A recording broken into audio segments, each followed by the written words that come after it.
Yo, we should be live, should be good to go, bro. I'm so fucking excited. I've actually got food here. I'm actually prepared and I'm kind of on time the first time. I know I'm a little bit late, but usually I'm a little bit later and I'm prepared this time. I'm not going to be ordering food because like I don't want to eat food on stream. I feel like it takes away from it a little bit. So I've got a protein bar, got some granola, got some coffee. So we're not going to have the same 15-minute nap situation as last time. I'm just happy. I'm ready to go, bro. I can't wait for this fight. I cannot wait for this fight. It's going to be such a fucking banger. I'm just super excited. Okay, I fucked this up already. I said that I was prepared. I'm not prepared because I need to get my sign-in code from fucking Twitter because I do want to go on Twitter, see like reactions to shit. And if any fights get announced or anything, like I'll have to go on Twitter. Okay, give me 1 sec. Actually, it shouldn't even be a problem. You should still be able to see me. You'll just be able to see less of me. I've got to check. Okay. Bye. Stay in focus, stay in focus, stay in focus. I need to, hopefully I remember the code properly too. If I didn't, oh fuck me. If I didn't remember the code properly, that's a bigger problem. Because I use my phone. If you don't know, my phone is what I record on because your phone is pretty much perfect to record on. Let me wipe it really quick because it looks a little bit dodgy. It still looks like I'm not in focus. Let me wipe it again. Fuck. It's fine, it's fine, it's fine. It'll do. I can fix it later if needs be. But yeah, I'm so excited. I'm more excited for the boxing. Like the UFC fight night tonight, it was a good fight night, and then fucking Tattoo Tyra pulled out, and that kind of, you know, threw me off a little bit. And we've had some good fights pull out of this fight night, which is kind of annoying, you know, slightly pisses me off a little bit, but once again, it's kind of like whatever too. Let me go over here, make sure I can see everything. What's good, Sean? What's good, Gabster? What's good, Hoops? What's good, Heisenberg? You can take your time to set up when it's a women's fight, opening up the event. Yeah, I know. The women's fights always stink. Being real, like any unranked women's fight, I've watched UFC for how long? For like 7 years, maybe 8 years. And I genuinely do not think that I can think of a UFC women's fight that's unranked that I can actually remember off the top of my head. Like, oh yeah, that's a good fight. That's a good fight. But yeah, no, we're going to be primarily locked in on boxing for a majority of this card until the boxing is done. Just because the boxing fights are actually good. If you don't know, Jayaptaya Marias Breedis, which is the co-main, is a banger. That should be a banger. It's for the... More excited for Tyson Usyk than the entirety of that fight night? Yeah, 100%. But I've been looking forward to Tyson Usyk for so long. And I'm just so happy it's here now. I thought we were going to have like the day of fights of like the best day of fights ever when that and 298 lined up on the same day. I need to find out where I'm getting it. That's actually the first thing. It's on TNT Sports box office, isn't it? I think it's on box office. But yeah, no, I'm gonna have the double screens pulled up, especially when we get deep into the boxing, and I'll have the UFC pulled up on the side screen, boxing on the main screen. But yeah, boxing's on right now. I'm not really too interested in the first fight. I think it's Joe Cordina's fighting. Let's see if I can find the prelims for the UFC. This is one of the few times I'm interested in boxing. I feel like everybody's kind of interested in this because it's super rare in boxing where you're going to get a 50-50 fight. A fight where everyone's just kind of like, bro, I don't know who the fuck's going to win this fight. 90% of the time, it's like, oh yeah, Canelo's fighting. That's cool. Like, I get to watch Canelo beat somebody up. Like, that's fine. But I could just, like, walk outside and fucking see somebody get beat up. Now we're actually having a fight where it's like, there's some kind of stakes to it. It's not just like, well, Canelo's going to beat someone up. Or, well, Terrence Crawford's going to beat someone up. Gervonta Davis is going to knock somebody out. It's like, we actually don't know what's going to happen. I'm leaning towards Tyson, though, for obvious reasons. I'm also leaning towards Tyson Fury. I don't know, because I feel like everybody's leaning towards Tyson Fury. It's still pick 'em. But then when I see, I don't know. There's so many things that go on in my head when I think of the fight that legit only get answered when the fight's done. When the fight's done, the questions will be answered.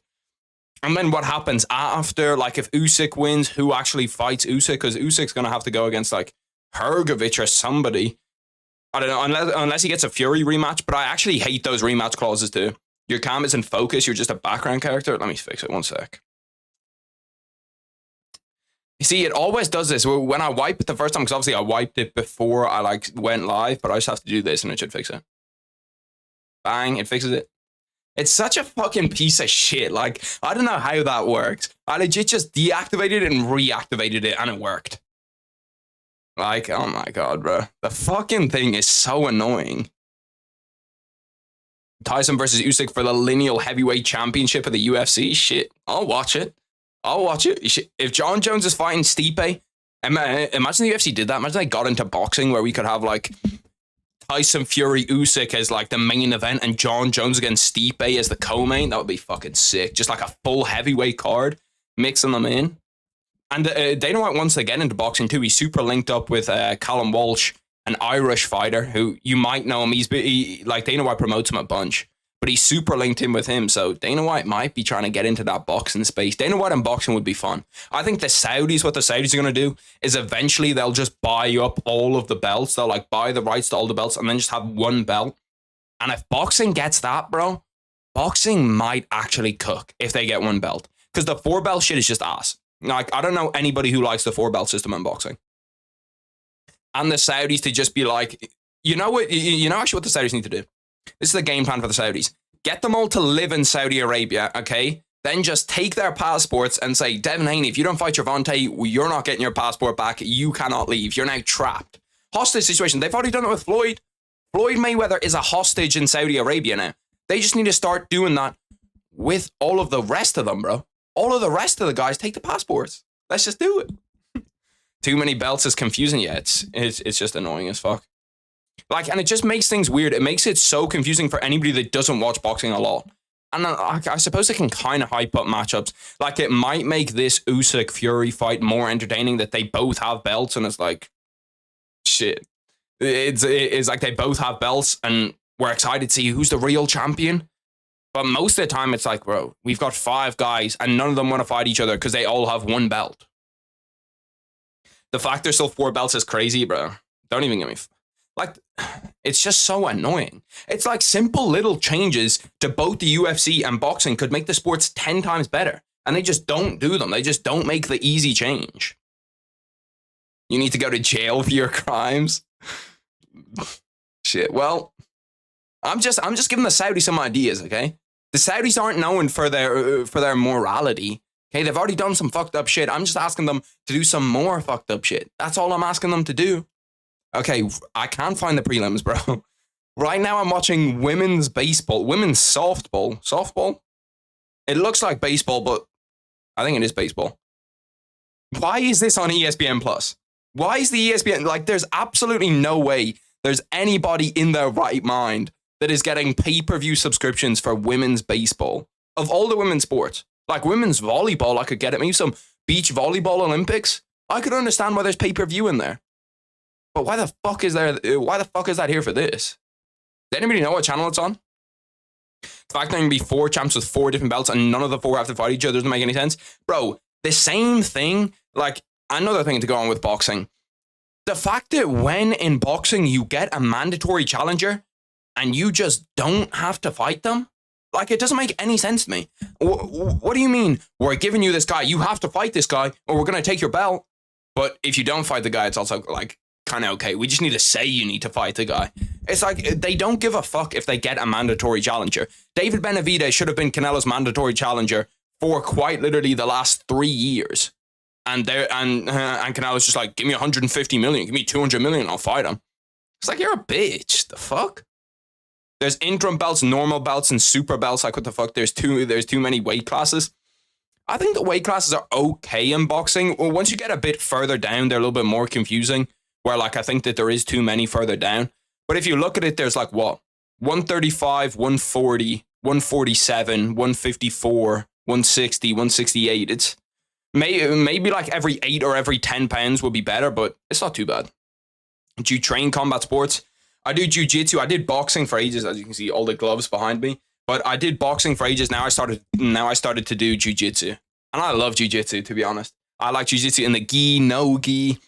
It's just a fun sport. And there's so much to learn in jiu-jitsu too, where it's like every time that I go into like a new class, I'm learning something new that I just didn't know. How much of a difference is 135 and 130? 135, 140 is 5 pounds. So I don't know what that is in kg, like 2 kg maybe. Which is legit nothing. It's why like you can see people in boxing be like 8 division champions like Manny Pacquiao. 8 division champions still crazy, don't get me wrong. But it's like, it's still a difference. Okay, let me actually try to find these fucking prelims. I've just kind of been scrolling up and down. Let me go over here. Do they teach you takedowns? Yeah, they teach you some wrestling. I can't wrestle for shit though, just keeping it 100. I actually cannot wrestle.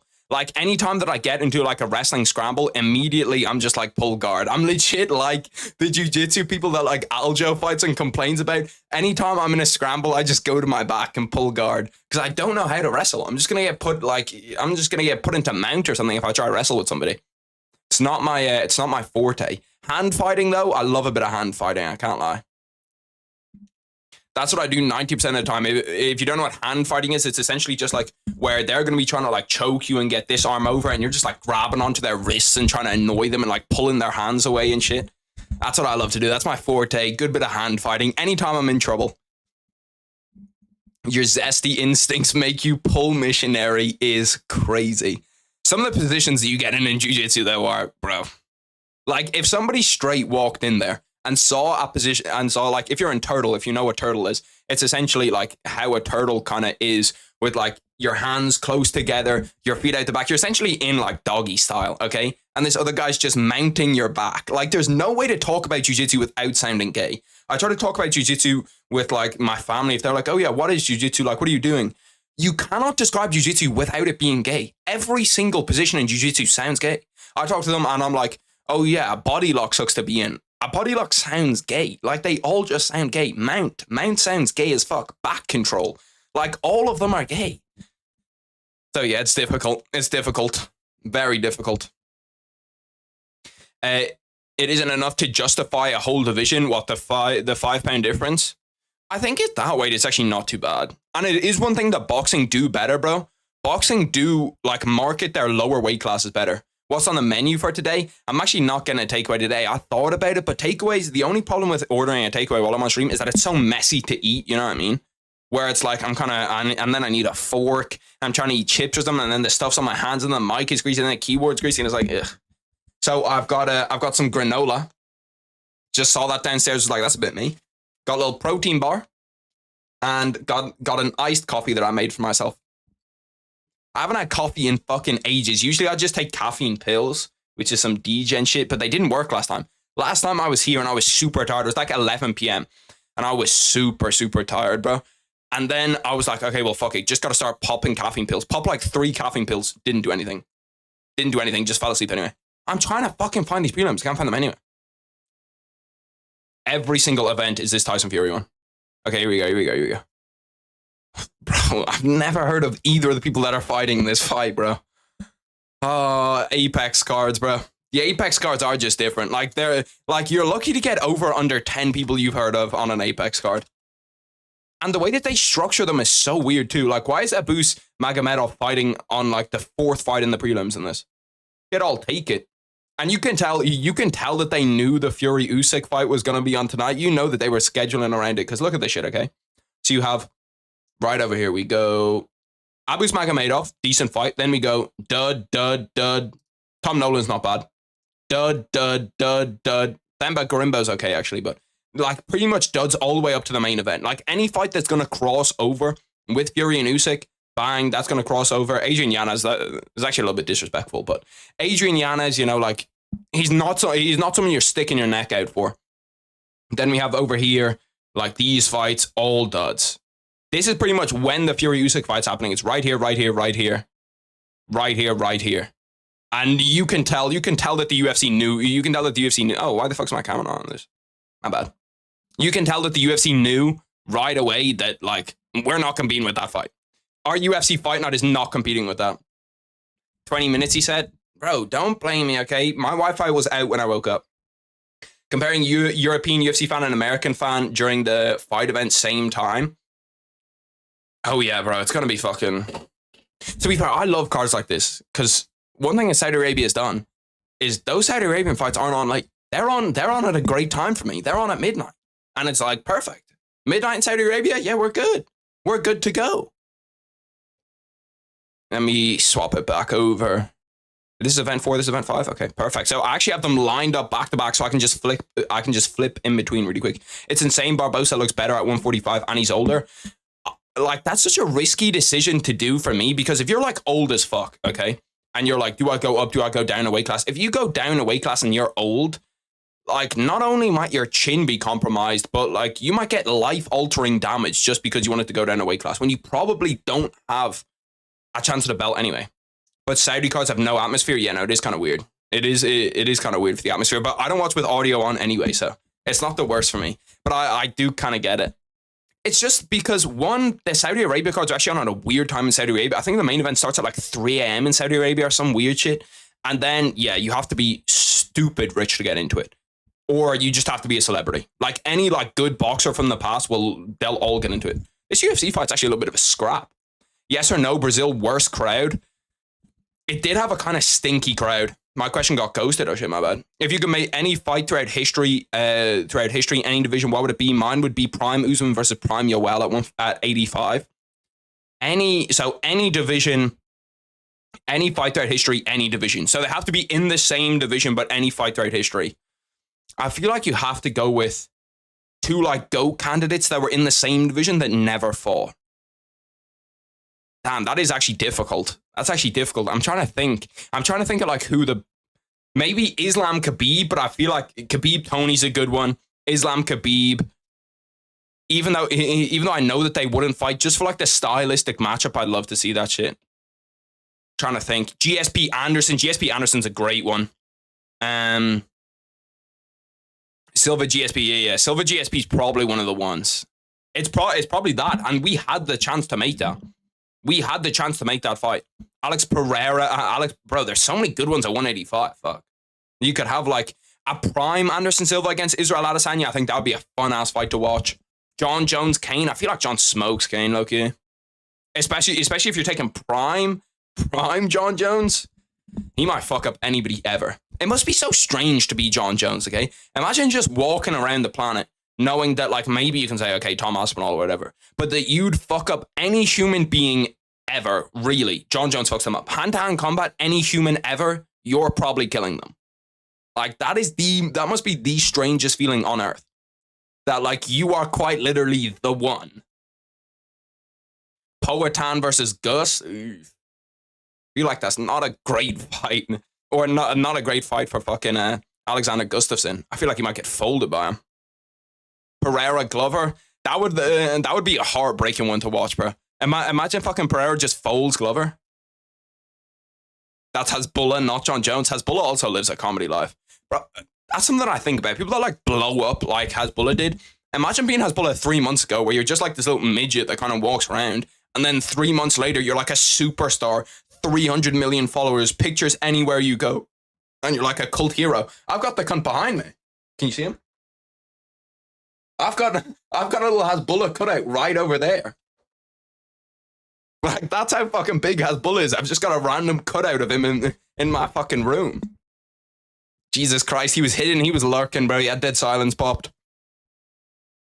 He was hidden too small. That's actually life size. That's a life size Hezbollah. Hezbollah taller than Lucas Tracy is crazy. Is Lucas Tracy small as fuck? I've never actually seen his height. He's pretty jacked though. He's in good shape. Does he fight? Does he fight? Because I think I saw a story of him once where he was like talking about that he knocked somebody out, and it just sounded like the most unrealistic story of all time. I was like, what the fuck is this guy talking about, bro? What's good, normal man? What was I saying before we got to the fucking fights question? Yes or no, Brazil, worst crowd? Brazil is just fucking, I feel bad for a lot of the Brazilians, and it kind of happens everywhere, where like the guys that were watching the UFC 10, 15 years ago in Brazil, that were like, oh shit, yeah, this fight's sick, up in the bleachers 15 years ago, like now they're all just priced out of their tickets. So you have to be rich in Brazil, and since there's such like a big wage gap in Brazil, they're probably charging more for tickets because there's a bunch of rich people that do want to go to the UFC. Bunch of people that only turn up for the main event, turn up with like 3 different girls on each side that will all just have their phones out for the entire fight. And the event wasn't great either. Like, I'm not surprised that the event didn't sell very well. God damn, that leg is fucked up. I'm kind of like slow. Bro, these women are both low-key scrapping. I was talking about the fact that that there's no good like non-ranked women's fights that I can even think of. These girls are low-key scrapping a little bit. Imagine Sugar Mighty Mouse. That would be another banger. Alexander Pantoja against DJ. I think Pantoja would shock some people in that fight. You have high aura. I appreciate that. I've seen him kick him out. He can't fight. He's just strong and athletic. Yeah, I thought that. I thought that. Because the way, I don't know, there's a certain way that people talk about situations that happen, like when you're sparring or situations that happen in a gym, where I just thought to myself, like listening to him, like, unless American gyms are completely different, like, I don't know what the fuck you're talking about, because that just would not happen. It was some crazy situation. It was where, like, he had a coach, but then he had beef with his old coach because his old coach didn't think he was good. It was like some fucking High School Musical shit. And then his old coach trained up this new fighter, and then he knocked out that new fighter. I was like, what the fuck? He was trolling that video? Okay, that makes sense. Because I was thinking to myself, like, this is like some fucking made-for-TV shit. Will Tony beat BJ Penn's record as a losing streak? I hope he doesn't. Give Tony a dud, bro. Please give the guy a dud. Just give him a UFC Apex co-main dud. Bro, these girls are fucking scrapping.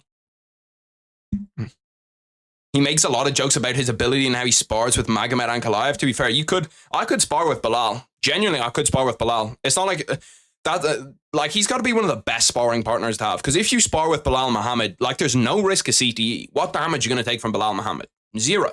But you can see that, like, he's still a decent fighter.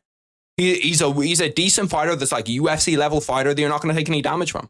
It's not bad. Even if he wanted to go out there and knock you out, he couldn't, bro. He couldn't knock you out, even if he wanted to. Sparring with Aljo? Yeah, good luck, bro. You're not even sparring then. He's just taking your back for 5 minutes. Chael versus Diaz at 185 just for the press conference, bro. It would be a banger. I was thinking today, like, is there anybody better all time at a press conference than Chael? I might do a video about it, about like what would be the best UFC press conference ever. Just like going through it. What do you guys think it would be? If you can pick out, like, what is it, 8 people or 10 people? 10 people, because all the people on the main card. 10 people at a press conference, okay? They have to be like matchups in the same division. So like people in different matchups that would work at a press conference. I think like Conor would obviously have to be there. I don't know who he'd fight. Maybe Conor like Khabib.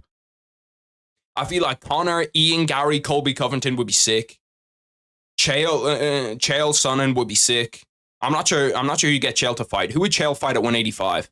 Who's another like god tier? Chael, Sean Strickland, Chael, Conor, Ian Gary, and then you have Colby. I'm trying to think. Bisping's got to be on there. Bisping's definitely got to be on there. I feel like you could have like a Europe versus US shit where you have like Conor, Bisping, Ian Gary. Who else did I say that was European? I said one more person that was European. Well, anyway, on the other side you have like Strickland, Chael, some other motherfucker. Trying to think. Who did I match all these guys up against? Oh, I didn't have a Conor matchup. That's it. It's Manel Kape. If Gary was better on the mic, he'd be a huge star, but he's so polarizing and dislikable. Unfortunate that he's too scared to have comments and go to pressers. Yeah, him not having his comments on is weird as fuck to me. Just like, don't read them, bro. Or like, when you do read them, like, there's no way Ian Gary's not used to getting hate comments, bro. I'm used to getting hate comments, and I guarantee I get way less than Ian Gary does. I'll get some people that just comment some bullshit on my video. Bro, some guy commented on my video yesterday, the top 10 greatest European fighters ever. He was talking about like, oh yeah, this is you're just biased, all the English fighters in this list. There was more non-English fighters than English fighters on it. Out of the 14, including the honorable mentions, like 4 of them were English. Some people are just tweakers. Sean, Chael, Colby, Ian, Nate, Bisping, Strickland, Tony, and I don't know the last one. Trying to think. So Sean, Chael, Colby, Ian, Nate. I'd almost like Nate and Conor. I'm about to say something crazy. Okay, this is a pre-pause before I say it. I'd almost like Sean. I'd almost like Conor and Nate teaming up against like Colby and Strickland. I think that would be sick. Your first place nearly gave me a heart attack. Yeah. I put it in there for a reason. I was like, I've got to do this, bro. I've got to troll. What time's it in Ireland? It is 9:35 p.m.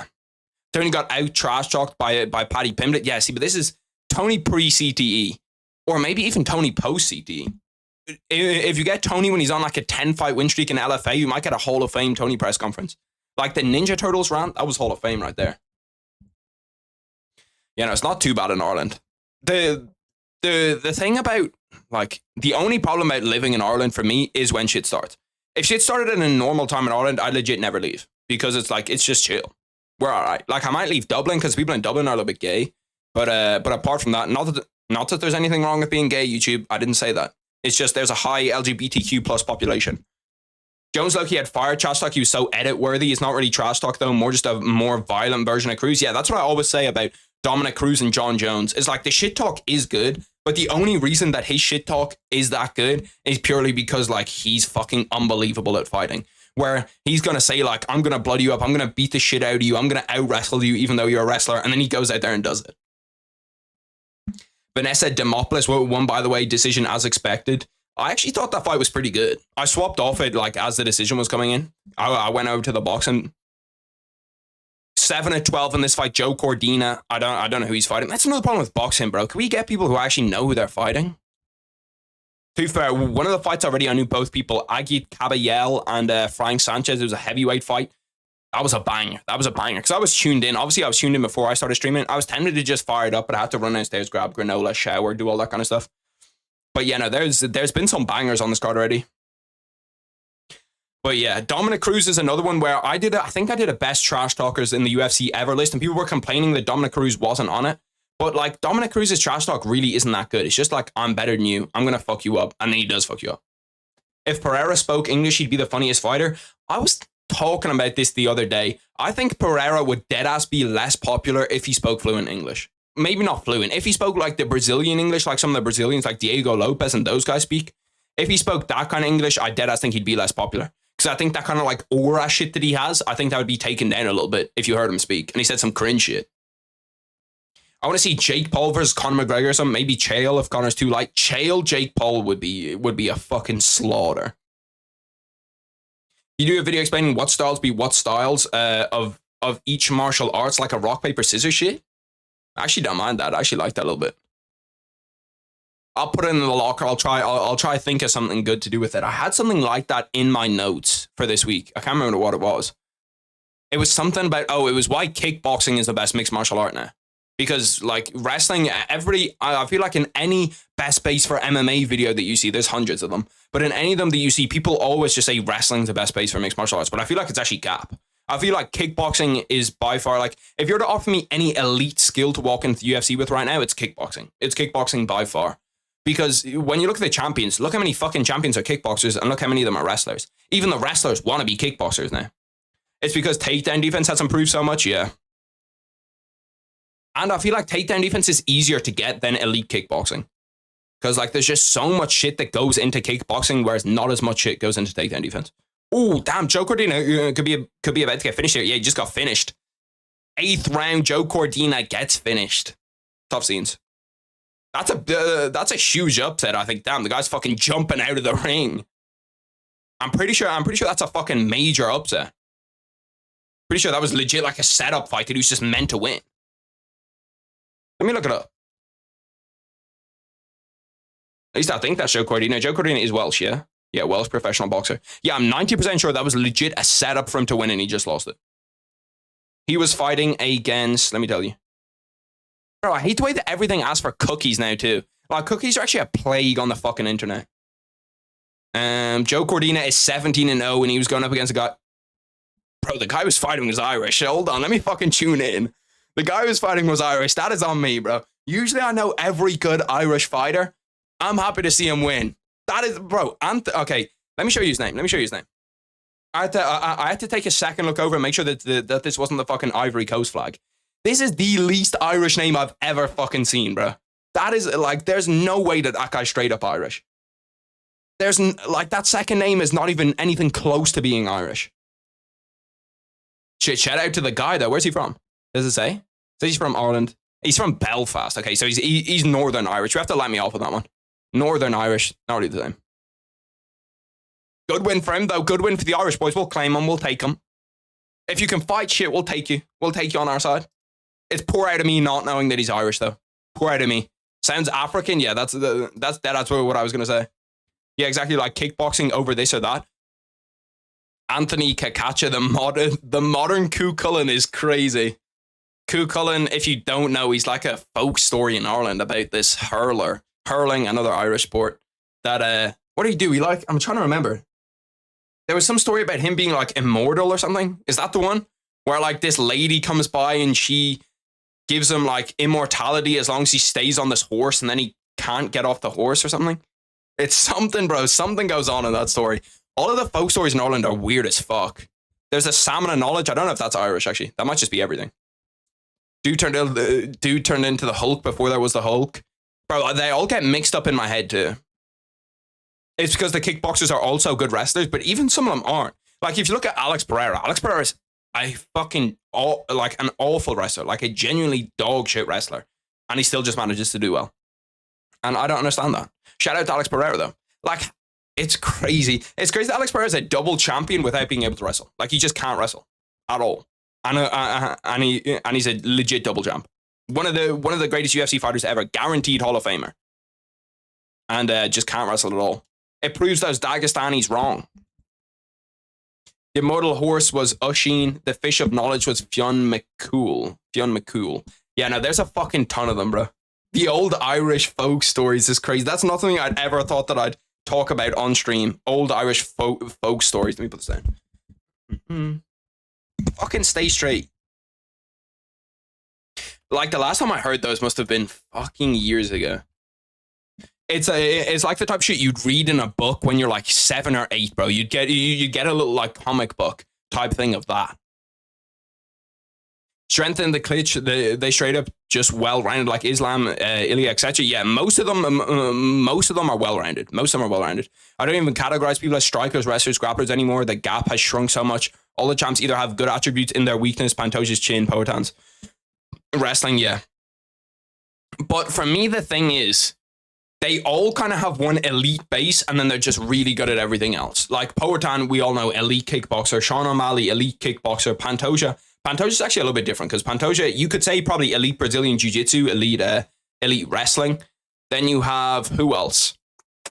135 Sean O'Malley, 145 Ilya. Ilya's got elite KO power, elite striking. But we haven't seen his wrestling that much in the UFC. Like, most of his fights that he won in the early days were all won via submission. So he might just be different. 2 weeks from now, no watch party next week. Oh yeah, is there no UFC event next week? I thought there was 10 weeks in a row. Are we already through those 10 weeks? Bro, the fucking the UFC, or like how fast time goes with like UFC events, always blows my mind. Like, I can remember when, like, last year UFC 300 seemed like it was like 8 months away, like 9 months away, and I was like, why are we even discussing UFC 300? It's so far away. And now UFC 300 has come and is gone. Yeah, there is no one next week, is there? Yeah, Saturday 1st of June. Saturday 1st of June. That sucks. I'll do a midweek stream at some point next week. I know that I say that a lot. I say I'll do a midweek stream, and I just end up not doing a midweek stream. But it's actually not my fault. Because sometimes it's just some stupid shit that stops me from doing it. Which is like my time management. That's stupid shit, really. Yeah, 10 weeks ago. Poirier versus Islam predictions. I actually can't see how Dustin Poirier wins that fight. And I've made this mistake before where I go into a fight and I'm like, there's no way this guy loses this fight. There's absolutely no way. Like, he's going to win the fight 100%. But I actually don't see a route to how Dustin Poirier wins the fight. Like, I don't see Dustin Poirier knocking out Islam Makhachev. I just straight up don't see that happening. He's not going to guillotine him. I'll give everybody in here €20 if he fucking guillotines Islam Makhachev. Tonight's fight night is with a potential of banger fights. Yeah, I'll be real. Tonight's fight night is mid. But it's pretty much just the fact that we have Fury Usyk. Like, I presume that they would have had some better fights on there, and it did kind of get fucked by the fights that got cancelled. Like, Tatsuro Taira was meant to be fighting on this against Tim Elliott. That got cancelled. Like, you kind of get screwed by that. So if you lose some of the main fights, I don't really get that annoyed about the card. I get annoyed about if a card is just straight up dog shit, not if they, like, lose fights on it, which they did. Like, Rodolfo Bellato was meant to be on this card, too. And Loki wasn't too bad. There's a shitload of women's fights on this card, though. There's a fuck ton. 1, 2. I think we have 5 women's fights. 1, 2. Never mind, we have 3. We have 3, but there is some males on this card that looks like females. There's both. It's 50-50 both ways. Okay, let me go back to the UFC, actually. What fight's on in the UFC right now? Round 1. Yeah, another terrible thing about boxing, bro. The fucking pacing in these Saudis events is actually horrendous, bro. Like, horrendous. I don't know why the fuck they make it so annoying to watch. What are you guys think of these possible fights to make? Let's read through these. Light heavyweight, Magomed Ankalaev against Jan Blachowicz. Yeah, I don't mind it. If you're not giving Ankalaev a title fight, give him Jan or give him Yuri or somebody like that. Rakic, maybe, I don't know. Lightweight, Benoit Saint-Denis against Dan Hooker. I feel a little bit bad for Dan Hooker getting that matchup, but shit, I'd fuck with it. Dan Hooker's a warrior, so he'll be able to go through and just strike with him. Welterweight, Bilal Muhammad versus Wonderboy. Bilal's getting a title shot. And that's like a death sentence for Wonderboy, because Wonderboy's just gonna get out wrestled the entire fight. I feel like the opportunity to make Wonderboy against Ian Gary was there and they didn't make it. I feel like our welterweight, I'd go either Ian Gary Colby, just because the press conferences and the build-up would be fun as fuck, or Ian Gary MVP. Then let me read through the rest. Bantamweight, Merab versus Sean. Yeah, makes sense. Featherweight, Mozart versus Brian Ortega. I fuck with it. Heavyweight, Tom versus John. Middleweight, Cannonier versus Adesanya. Cannonier Adesanya is a little bit of a rough one for Izzy because he's getting a title shot, and Tom versus John, of course. Everybody wants to see Tom versus John. There's nobody on the planet that is like, oh yeah, I'd rather see John versus Stipe, but I do also understand why John's taking that fight. I tried making it realistic, as in people that have fought recently, yeah. Thoughts on the Darren Till return? The Darren Till return is kind of weird because I'm happy to see him back. But him going into boxing, I don't know, maybe he's going to cook in boxing. I'm happy to see him fighting again, because there was a period where like he was selling off his old clothes and shit, and I was like, bro, Darren Till, like there's no way we managed our money this badly, bro. Like you got to have some investments or something so you can at least get by. Even if Darren Till was putting up fucking like sportsbet.ag ads on his fucking IG story, surely they're paying him a bag for that still. Yuri versus Romero would be super entertaining. Yeah, it would be a banger. But Bilal versus Wonderboy already happened. There's so many fights like that, bro. Like a Bilal Wonderboy that just kind of skip through my mind. Like sometimes I'll be doing a video or thinking of matchups in my head, and I'll be like, oh yeah, that'd be a sick matchup. And then I'll go look it up, and it's already happened. It's already happened like 6 years ago, and I've just wiped the fights from my memory. There's so many fights like that. Because I watch so many UFC fights, there's a ton of them where I'm just like, okay, yeah, well, like, whatever. I've wiped that from my memory now. There's legit tons of them. I'm trying to think of the last one. What the last one was that I thought hadn't happened and had happened. Rumors of Till versus KSI. Till versus KSI would be cool. I don't know. I feel like people judge those KSI fights kind of like too harshly, when like KSI is clearly not trying to do what Jake Paul is. The one thing that I'm annoyed about is that we didn't get to see KSI Jake Paul. Like now we're never going to see it because Jake Paul's just levels above and KSI's doing some other shit. But like while it was peak, bro, they could have made so much fucking money on that fight. And they low-key had the wave. You know, like those early KSI fights where it was pay-per-view, but you could get it on YouTube and it was like €10 pay-per-view. KSI Logan Paul had the fucking wave with that shit. Making cheap pay-per-views. It's what I say that UFC should do now. JDM Shavkat has to happen. Yeah, it should happen. It should happen. It should be the next fight. And if it isn't the next fight, I'm pissed. I'll be real. Because who else are you gonna get Shavkat and JDM to fight? Like you're gonna get JDM to fight, I don't know, Ian Gary or MVP or somebody? No, make the Shavkat fight. The only reason I can see them not making it is that they're waiting for one of them to be champion, and then they want to do it as a champ fight, which kind of makes sense. But dream card if everyone could fight. Dream current card if everyone could fight. John Stipe as, or not John Stipe, imagine. John Tom as the main event. Then give me, I want to say Conor Gaethje. Conor Gaethje is a co-main. I'm just going to put 5 champions on it. You know what? Fuck it. We're throwing Shavkat JDM on it. Then we're throwing Ilya Topuria and Max Holloway's on it. And then I'll do one more. I'll do the main card. I'm trying to think. What's another division? Israel Adesanya, Alex Pereira 3 at 185. Jill trains in Liam Smith's boxing gym. Does he? Damn, I didn't know that. Shavkat versus Usman. I don't know if Usman's trying to make 185 again. Till was promised a Jake Paul fight if he beats Chavez. That's why it's happening. He's the only MMA guy I beat to pick Paul who isn't signed to the UFC. Till Jake Paul would be kind of fun too. I wouldn't mind it. Like, I'd like to see Jake Paul just go down the influencer boxing route. Because, like, unless you're actually determined to be a world champion, go make your bread, bro. Why are you trying to fight actual, like, boxers that are bums, you know what I mean? That nobody gives a fuck about. Go fight Mike Tyson. Go fight Darren Till. Go fight fucking Israel Adesanya or someone. You know, fight some good fighters that are big names that you have a chance of beating. Been that long. I was like 2021, almost 22. And I don't think it was long enough where the outcome would change. Bilal would just wrestle smother him again. Yeah, if anything, the outcome would have got worse because Bilal's gotten better and Wonderboy's gotten worse. JDM's so overrated, I can't lie. He's a good boxer, but Shavkat and Leon bully him. The one thing that really surprised me about JDM in his fight against Gilbert Burns, which kind of made me like, which pushed him up a little bit in my rankings, was his defensive jiu-jitsu. I think he's going to be a really difficult guy to submit. And yeah, you could beat him on decision, like Shavkat could definitely beat him on decision. But we know that Shavkat goes out there and tries to get finishes. I think it's going to be very difficult for Shavkat to finish him in the wrestling.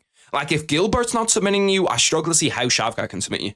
Who would win in their primes? Anderson Silva or Alex Pereira? At 185? Ooh, that's difficult. See, I always think that matchups like that are super weird because calf kicks weren't really a thing when Anderson Silva was fighting. So it was like, how does Anderson Silva react to a calf kick, which is probably one of Alex's Pereira's like strongest attributes? I don't know. But I'd probably pick, I don't know. Like prime for prime, okay? If you take Alex Pereira and put him back into 2006 as the fighter he is today, I think that Anderson Silva beats Alex Pereira.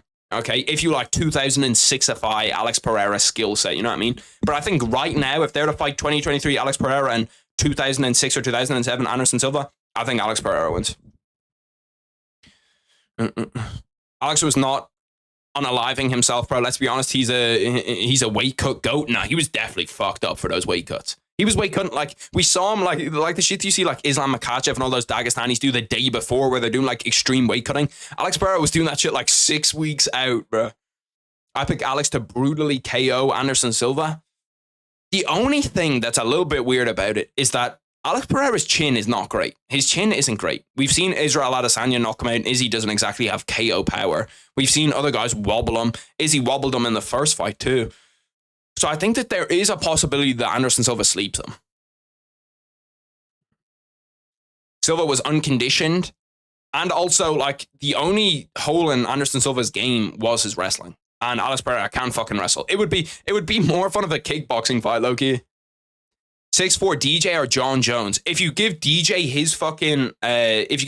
his like skills right now and how like nimble and stuff he is, he's gonna win at 6'4". But realistically, if we make DJ 6'4", I think that John Jones wins. Just because I think that John Jones is more skillful at his height. Like at his height, at his weight, I think he's more skillful. And John Jones is just a fucking monster. Like he's just such a competitor that I just can't see him losing to anybody. Like, if he's going to lose, he's the type of guy where he could, like, Mike Tyson somebody. If he's going to lose, he'll just take a chunk out of his ear. Alex Pereira and Tom Aspinall is in speculation. I don't even know if I'd like that fight. That fight would be a cool fight, like, for the names, you know what I mean? But realistically, if we look at what happens in that fight, Tom Aspinall just molds him. He's just going to wrestle him. He's just going to either knock him out or wrestle him and fuck him up. Because if Israel Adesanya can knock you out at 185, Tom Aspinall's going to knock you out at 260. Or gonna, you know, submit you. Silva had good BJJ, just bad wrestling. Yeah. I suppose you could say the same thing with Alex Pereira, though. Alex Pereira is... Actually, I'm not even sure if that's true. Alex Pereira's Brazilian Jiu-Jitsu is so bad. Anytime I try to compliment Alex Pereira's Jiu-Jitsu, I just think of that scramble with Israel Adesanya, where they just both looked so fucking lost. Mike Tyson with takedown defensive Aspinall. He could fuck somebody up. I don't know. Anytime I think of a boxer, I just think you get calf kicked, you're done. You get calf kicked, you're immediately done. But if Mike Tyson did train to be, you know, a fighter in the UFC, he could have been a triple champ, legit. He could have been a legit triple champ. With that power, imagine Mike Tyson against fucking like Dricus du Plessis at 185. They're probably the same fucking weight. Alex gets glazed because he's been fighting non-wrestlers who try to strike with him.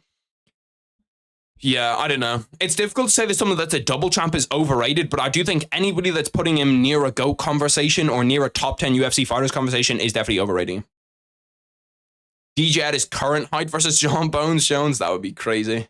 5'6" DJ against John Jones. I wonder what the odds for that would look like. Because technically DJ did submit guys that are bigger than John Jones in that jiu-jitsu tournament. But I think that John Jones is just a different monster. He's a different monster. Anderson Silva would just submit Alex Pereira, triangle him. To be fair, if you can triangle Chael Sonnen, you probably will triangle Alex Pereira too. Alex is 15th on my list. I've never come up with like a concrete list of my GOATs. Anytime I think of it, it gets a little bit fuzzy. As soon as you get past 4, it gets fuzzy with who's in there. Because there's a bunch of guys like Khabib can range from like 5 to like 11. Or 4 to 11, depending on where you have him. If you have him any higher than 4, I think you're crazy. But if you have him any lower than like 11 or 12, I also think you're kind of crazy. Chael is a huge what if, and not even joking. If Chael doesn't get submitted by Anderson Silva, bro, the most heartbreaking thing about Chael is when I hear him talk about the fact that like he promised his dad on his deathbed that he was going to be a world champion and that he never was, bro. That shit broke my heart when I heard that. I was like, damn, bro, nobody could have just given it to Chael. Anderson, you couldn't just not triangle them, bro. They've got Vladimir Klitschko or Vladimir. Okay, it's Vladimir Klitschko on the fucking DAZN broadcast. I tried to whack the W in there like a Vladimir Klitschko, but that's not in my bag. 4 Volk, 3 GSP, 2 DJ, 1 Hasbulla, 1 Jones. I think Hasbulla's got to be above Jones. Prime Hasbulla. Like, if you take pound for pound strength, Hasbulla's like an ant. He can lift like 10 times his body weight. The clip of him in the car is so funny, bro. There's so many iconic Hasbulla clips where you have like him in the car where he's just like pressed up against the fucking window like this. And then you have him with all the puppies running the room, and he's like, oh. I'm a big fan of the channel. Got him back into boxing. Keep up the good work. I appreciate that, bro. I appreciate it. Jones' arms and legs are too long. He's genetically gifted, and that's why he's very difficult to submit, aside from skills. And John Jones is quite literally mentally deranged. Like, John Jones had his arm broken pretty much in a submission before. What was the submission? I'm trying to think what submission it was. What submission did he have his arm nearly broken in? Was it an armbar? Yeah, it was. He had an armbar super deep, bro, where it was like half an inch away from his arm being legitimately broken. Came back and won the fight. I still don't know how he won that fight. That's just like straight up grit, grind, determination of I am never going to lose. It's moments like that when I see John Jones that I'm like, I don't know how you're going to beat him, because it's like a Gordon Ryan situation where like you can break his limbs, but he's still not going to he's not going to tap. Even if you break his leg, he's just going to let it break, which is also a wild mentality. People, yeah, it was Vitor. It was Vitor. But like there's so many situations like that for John Jones where it's like, there's just a ton of ways that he could have lost. There's a ton of times that he could have lost, and he just doesn't. Like the Chael Sonnen thing, could have lost that fight, doesn't. The Gustafsson fight, could have lost that fight, doesn't. The Reyes fight, could have lost that fight. Yeah, you can say like decision and all that type of stuff, but doesn't. But he didn't lose that fight. He was trying to bounce Vitor with his arm, bro. And an armbar is such a horrible feeling, especially when you're in like a deep armbar. Like when you get put in a submission correctly, okay? Because there's sometimes, well, I'll like ask, if I'm in jiu-jitsu, I'll ask like the coach guy, like, oh, is this submission right? What can I do to get like more, what can I do to have this submission be more powerful to have it be tighter? And he'll be like, oh, well, you can change up this variation. Does it on me. And within like half a second, I'm immediately like, get me the fuck out of here, bro. He did it with a triangle the other day where he showed me a different variation of it. And I was like, this is fucking horrendous. I'm never, ever, when I'm watching the UFC broadcast again, going to even utter the words tapped early, because there's no such thing. There's no such thing. When you're in a tight submission, you legit feel like you're going to die. He was just trying to... I have more respect for guys like BJ Penn, Tony Ferguson, Fedor, and Anderson because they don't care about their legacy and lose as old fighters compared to GSP and Jones who want to look perfect. Yeah, I do have a lot of respect for guys that fight the people that are coming up. So like if John Jones was to fight Tom Aspinall, I'd have more respect for him, even if he lost. But I think John Jones is worried about people saying that he's not the GOAT if he loses. I still think, even if John Jones loses to Tom Aspinall, there is no argument in anybody's mind that he's not the GOAT. No argument. What martial arts have you done? I've boxed and I do jiu-jitsu currently. I don't box anymore. I used to box for a while, but the CTE, that brain damage, I'm not trying to have that brain damage, I'll be real. What's good, Connor? But yeah, I've started to do jiu-jitsu now, and jiu-jitsu is now something that I love. I love going to jiu-jitsu. Because jiu-jitsu is such a fun environment as well. Like, everybody that does jiu-jitsu is just cool as fuck. Everybody that I've met. Who's watching this is actually boring. I swapped off. I swapped off because Maris Breedis and Jay Optai is about to come on. Which is a fight that I'm super excited for. It happened already, this fight in boxing. And Jay Optai, the Australian, he won the fight with both. He won the fight with his jaw legit hanging off his face. I'll show it to you. Let me look up Jai Optai, broken jaw. It's the nastiest shit ever, bro. And he broke his jaw. He broke his jaw in both places. He broke it in like round 4. Jai Optai jaw. I'm not even sure if YouTube will like fuck with me for. No, I don't think. I don't think that they will. Bro, you can legit like, bro. Look at this shit. Look at his fucking jaw. His jaw is hanging off his face, and he boxed like that for 8 rounds, bro. For 8 fucking rounds, he boxed like that with his jaw hanging off his face, and then did fucking post-fight interviews after, bro. Look at this X-ray. Look at this shit, bro. His jaw was snapped off of his fucking face, and he fought 8 more rounds. 8 more rounds with his jaw off of his face. That, like, bro. It, like, how can you... The toughness scale is just different. It's just legit different, bro. Even if he lost, I would consider him the GOAT and I would respect him more as a fighter. And that's another thing about Jon Jones. Like, I feel like Jon Jones in 5 years, people aren't going to care he didn't fight Tom Aspinall. Like, they're not really going to care. Yeah, but Caesar, you just hate Jon Jones. Like, you're like legit a Jon Jones hater. He's alright, but I do kickboxing, also MMA on the side. I have like 4 amateur kickboxing fights. Gonna have some more after I'm out of education. Hopefully the extra MMA training can get me into pro MMA instead of kickboxing's 2K and 2K. Yeah. Well, shit. You know what you could do? You could go down the fucking Alex Pereira, Israel Adesanya path where you're just like a god tier kickboxer. And then at 30, you're like, fuck it, let me try this. Let me try this mixed martial arts stuff. Been training 2 years, can say boxing gloves hurt more than MMA gloves by far. I've never trained. Actually, I broke one of my, I broke like a bone down here in my wrist. Actually, I think it was over here on this side. Because I tried to punch a boxing bag with MMA gloves on and just did it completely wrong and fucked up my wrist. That's my only experience with MMA gloves and I haven't put them on. I haven't put them back on since then.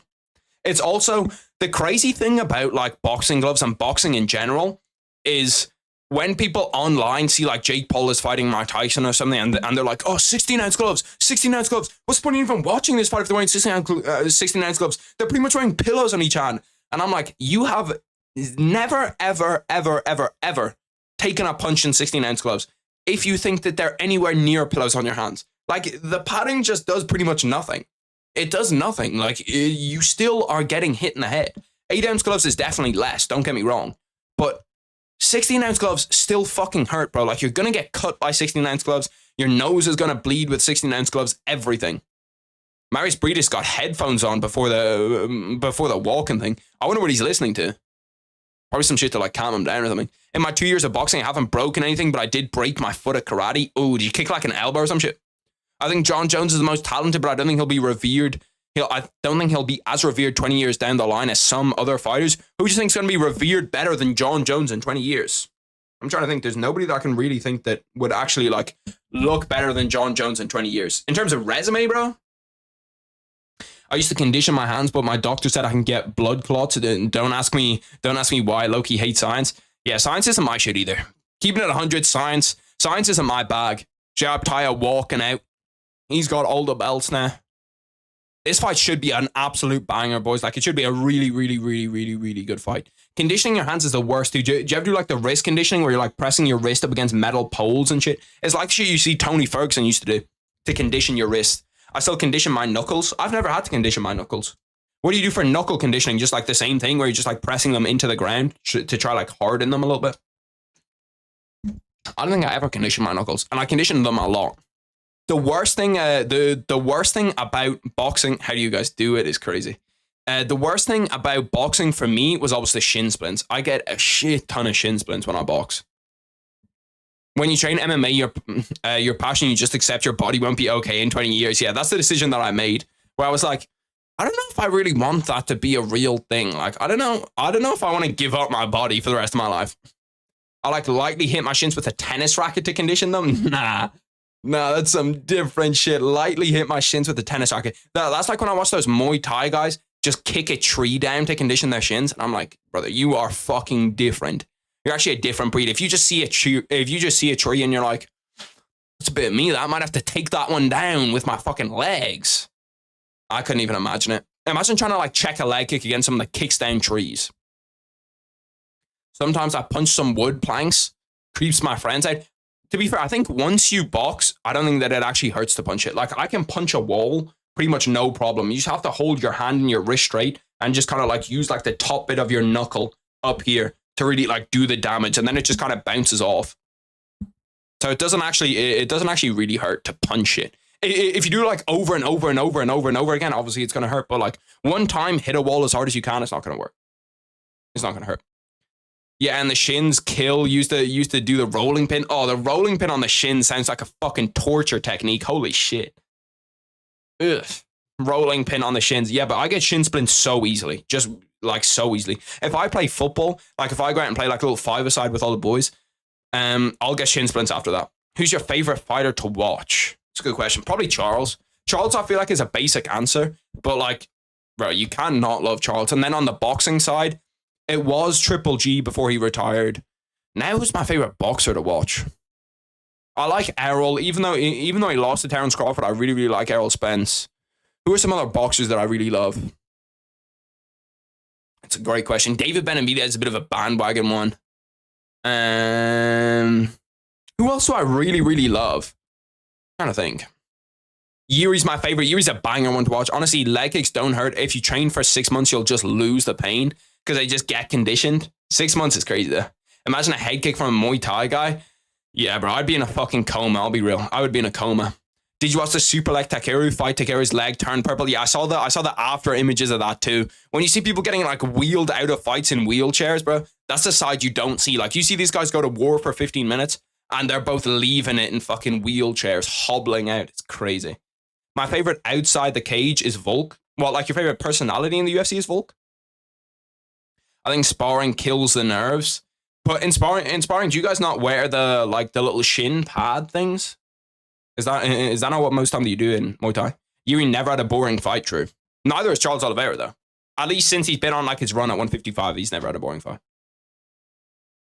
Tamashi broke a guy's arm with his kicks. You see it all the time in the UFC, bro. If you block a head kick wrong, or if you try block a head kick with like one arm, you see people's arms get snapped constantly. Shin pads are usually used. Yeah, that's what I thought. Jai Tai looks in fucking shape. He looks ready to go. I do think that this whole like 5v5 idea is pretty fun too. Like the 5v5 boxing idea. Especially because it makes sense in boxing. Like if you try to do a 5v5 between the UFC and fucking Bellator, or the UFC and PFL, it just would never work. My favorite fighter is Ian Gary. Nah, crazy. Yeah, but when the checks happen, the knee usually goes through the shin pad. Ooh, that's nasty. I actually don't know how to check a leg kick properly too. I actually have no idea. But I'd like to learn. Just in case somebody in like a street fight tries to fucking leg kick me and I can just check it, break their shin. Unfortunate that Beterbiev pulled out. Bro, that ruined my fucking day, bro, when I saw that. I was looking forward to that fight so much, bro. Like, Bivol Beterbiev is right up there with Usyk Fury for me in terms of fights that I'm looking forward to. And we finally had it. Like, I don't know when it's going to be rescheduled for. I hope it gets rescheduled. But fuck, was that annoying. This fight's about to start. Make sure to like the stream if you're here, because it pushes it out to more people. Helps me out. This fight should be a banger. Like, it could low-key be as good, if not better, than the Usyk Fury fight. In terms of, like, obviously the names aren't as big, but in terms of skill that we're going to see here, bro, these guys are both fucking elite of the elite. I bet all my money on Beterbiev, lol. I reckon he was going to smash Bivol. Really? I actually thought that Bivol was good. Or I actually thought that Bivol could have won that fight. Okay, I'm going to get a timer on for this. If any of the UFC fights are good and you boys are watching them, I'll whack them up on a side monitor. But until then, I'm not. This is not a good sign, boys. I'm pressing the remote and it's not working. Hello? That worked. There's a French dude fighting next on the UFC card. Watch out, he's getting a finish. I feel it. Yes, I'm the French dude who always talks about French fighters. What did you think about Cedric Doumbé's performance? I was watching that Doumbé fight. It was a good fight. They did what I thought they were going to do, where like they throw him up against kind of a bum again. When they threw him against Baki, I was like, oh shit, that's like a serious test for him. Who is the French dude that's fighting next? Let me see. It's not the woman, is it? No, it's not. It's actually Abus is fighting next. I'll have to tune into the Abus fight because I'm a big Abus. I'm buying all the Abus Magomedov stock now. Doumbé definitely KOing Pettis. I think that's a fun fight. I think that's an interesting fight. I thought Patchy Mix looked absolutely dog shit in his fight there. Jayaptai is kind of setting the tone early with it, early getting the jab out here, poking the jab out. I need to put a bet on Fury. I'm not even sure if I'm going to bet on Fury Usyk because it's legit such a toss-up that if I was betting, I'd just be guessing. I'd just be doing the 50-50 guess. Umar Sai, that's his name. He's 9-0. Let me see his shit. Umar Sai. Oh yeah, he's not fighting for a little bit though. He's fighting in like 3 fights. So we still have time. He'll probably be fighting in like the interim in between this fight, the Jayaptai fight, and the Fury Usyk fight. He's probably going to be right around then.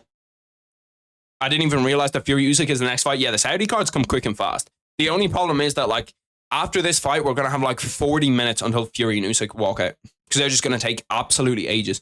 What do you think of Nasruddin Imamov? I feel a little bit bad for him because 185 is a worse division to be a prodigy in because there's probably 4 guys I think that are better than him. not better than him right now, but like better prodigies than he is, which is annoying because in other divisions he'd probably be top 2 or number 1.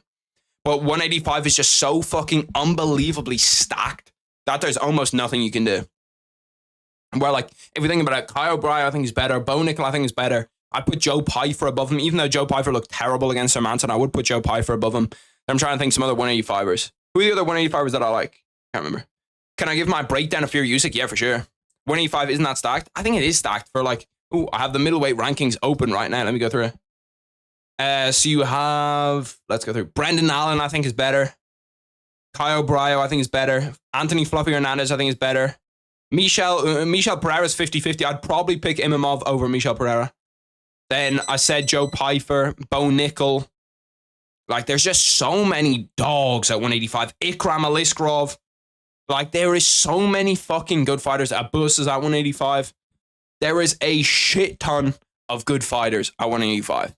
Like, I think in 5 years, it'll be looked at as the premier division inside the UFC. Just because there's that many fucking dogs. 85 is one of my favorite divisions. Yeah, I feel like it's good. 185 is the least predictable division. Yeah, I think so. I think, like, because, like, if you look at all the upsets that will just randomly get in 185, Alex Pereira upsetting Israel Adesanya in their first fight, then Izzy going back and beating Alex Pereira, even though he's losing, like, the first 2 fights, and Sean Strickland beats Izzy, Dricus beats Sean. Like, there's so many just belts fucking bopping around. It's like a pinball machine with the belts. 45, 35, 55, 85, and 70 are my top 5. So what, you don't like 205, 260? I'd agree that they're probably the top 5 in the UFC. Because I think that 125, 205, 260 are the worst divisions in the UFC. Round 2, presented by Bad Boys Ride or Die. Nasruddin has done way more than Bo Nickel and Joe Pyfer combined inside the UFC. Definitely beat Chris Curtis, had a good fight with Strickland, beat the shit out of Delite. Yeah, no, I'm not saying that he hasn't done more right now, but I'm saying, like, if you're to ask me who's gonna have a better UFC career, like, projecting into the future, I think that all, like, 4 or 5 of those guys can have a better career than him. Even though I do think that he is really, really good, which is why I said that it's unlucky he's at 185. Usyk getting wrapped up. I don't know, bro. I think that fight's so close, bro. It's legit impossible for me to call that fight. Because anytime I think it's going to go one way, it just immediately flip-flops and goes the other way for me. Damn, Sharp Time, Myers Peters are scrapping in the fucking center. They're actually going for it. That's all I like to see. Just go out there and start fucking smoking, guys. What is it with all the southpaws doing so well in boxing, bro? Like, there's so many good southpaws now. Sharp Tie's a southpaw. Usyk's a southpaw. I'm trying to think of some other good southpaws.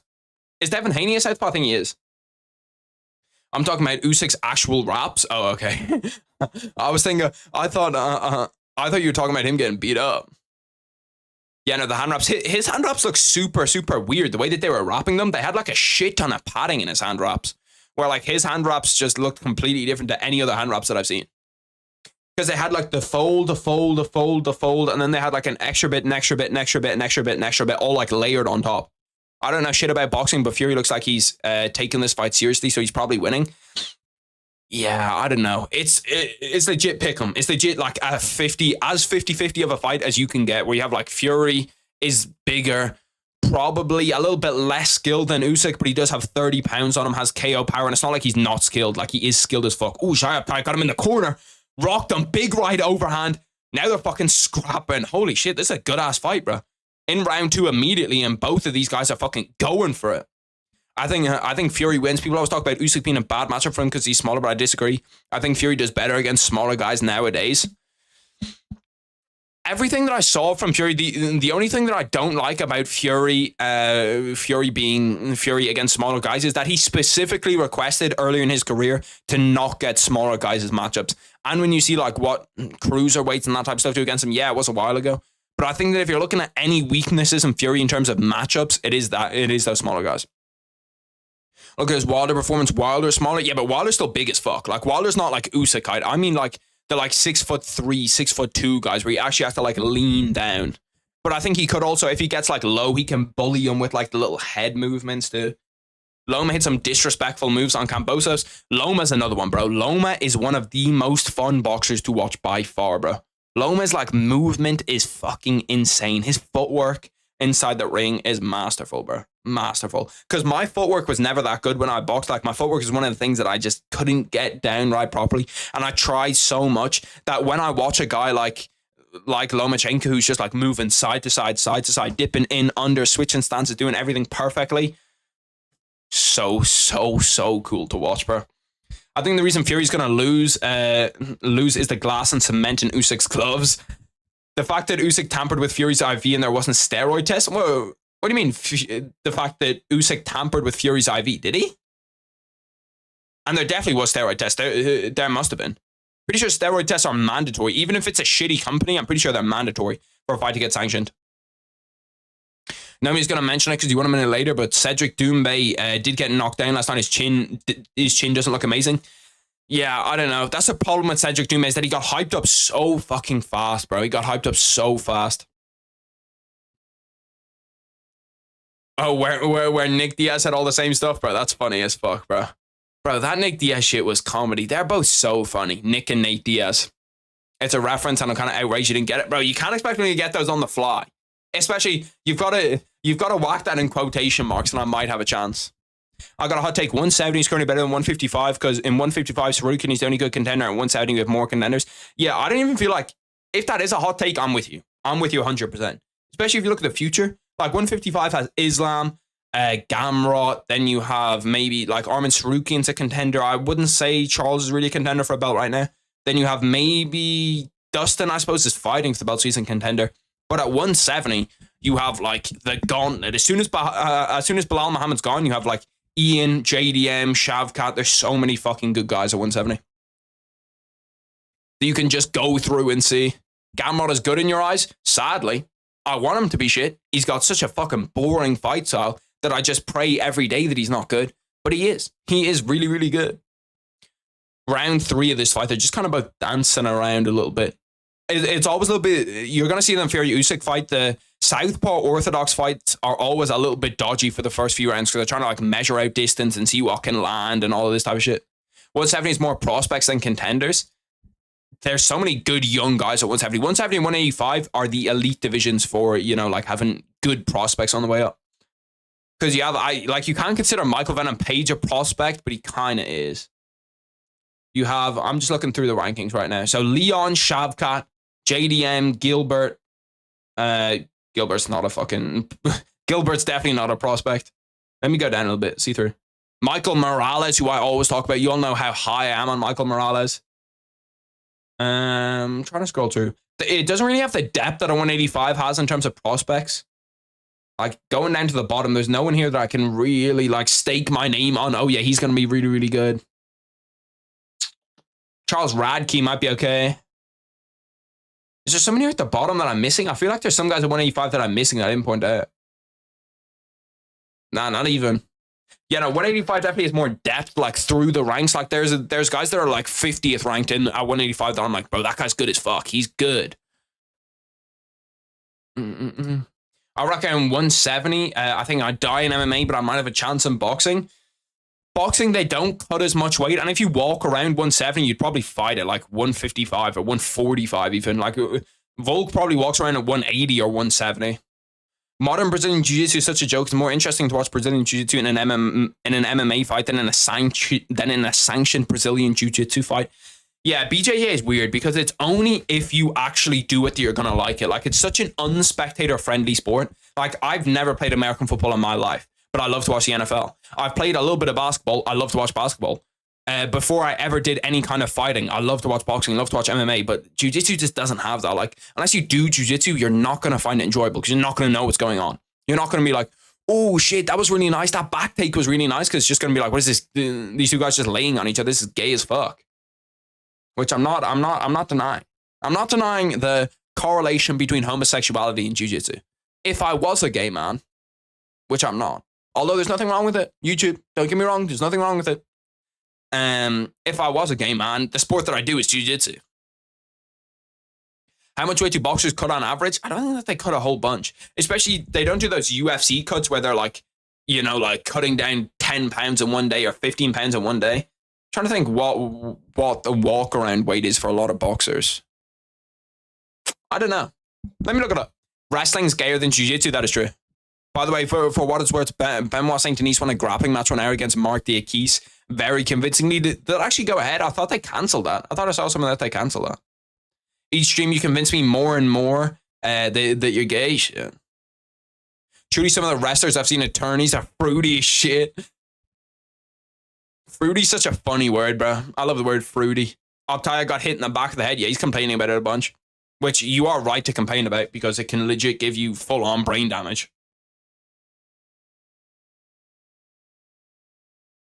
You weren't saying the same stuff about about the stuff being wrong last stream. About what being wrong? About like jiu-jitsu? I've always said that jiu-jitsu is kind of gay. It is kind of gay, realistically. But it's only gay if you think of it as gay. And if you're there with a woman, it's not gay. It's really straight. That's what it is. Do you ever feel awkward doing jiu-jitsu with a girl? Not really, nah. Not really, because like I'm not like thinking about it like that. What are you drinking? It's an iced coffee. There's just no ice in it though, so it kind of looks like mud water. It's because my room gets hot as fuck, bro. Can you read what I said about Drekas? Yeah. Let me scroll up and find it. If I ever miss anything, it's not that I don't like. It's not that I don't like. I see it and I just choose not to read it. Just retype it, like copy and paste it, retype it. Where is it? How far up is it? I think Fury wins. People always talk about Usyk being a bad matchup. No, look at that. This is why Ngannou did so well, and part of the reason I picked AJ to beat him. They have strength and they let him match him in the clinch. Where is it? Okay, yeah, here we go. I found it. Not gonna lie, Drekas is such a weak champ. People always hate on the you have to beat the champ narrative, but when a champ wins such a close decision and doesn't beat the champ, it leaves them with no aura. I do dislike that you have to beat the champ to be the champ thing. What flavor? It's just like normal. It's just like normal coffee flavor. I don't know. Coffee and milk.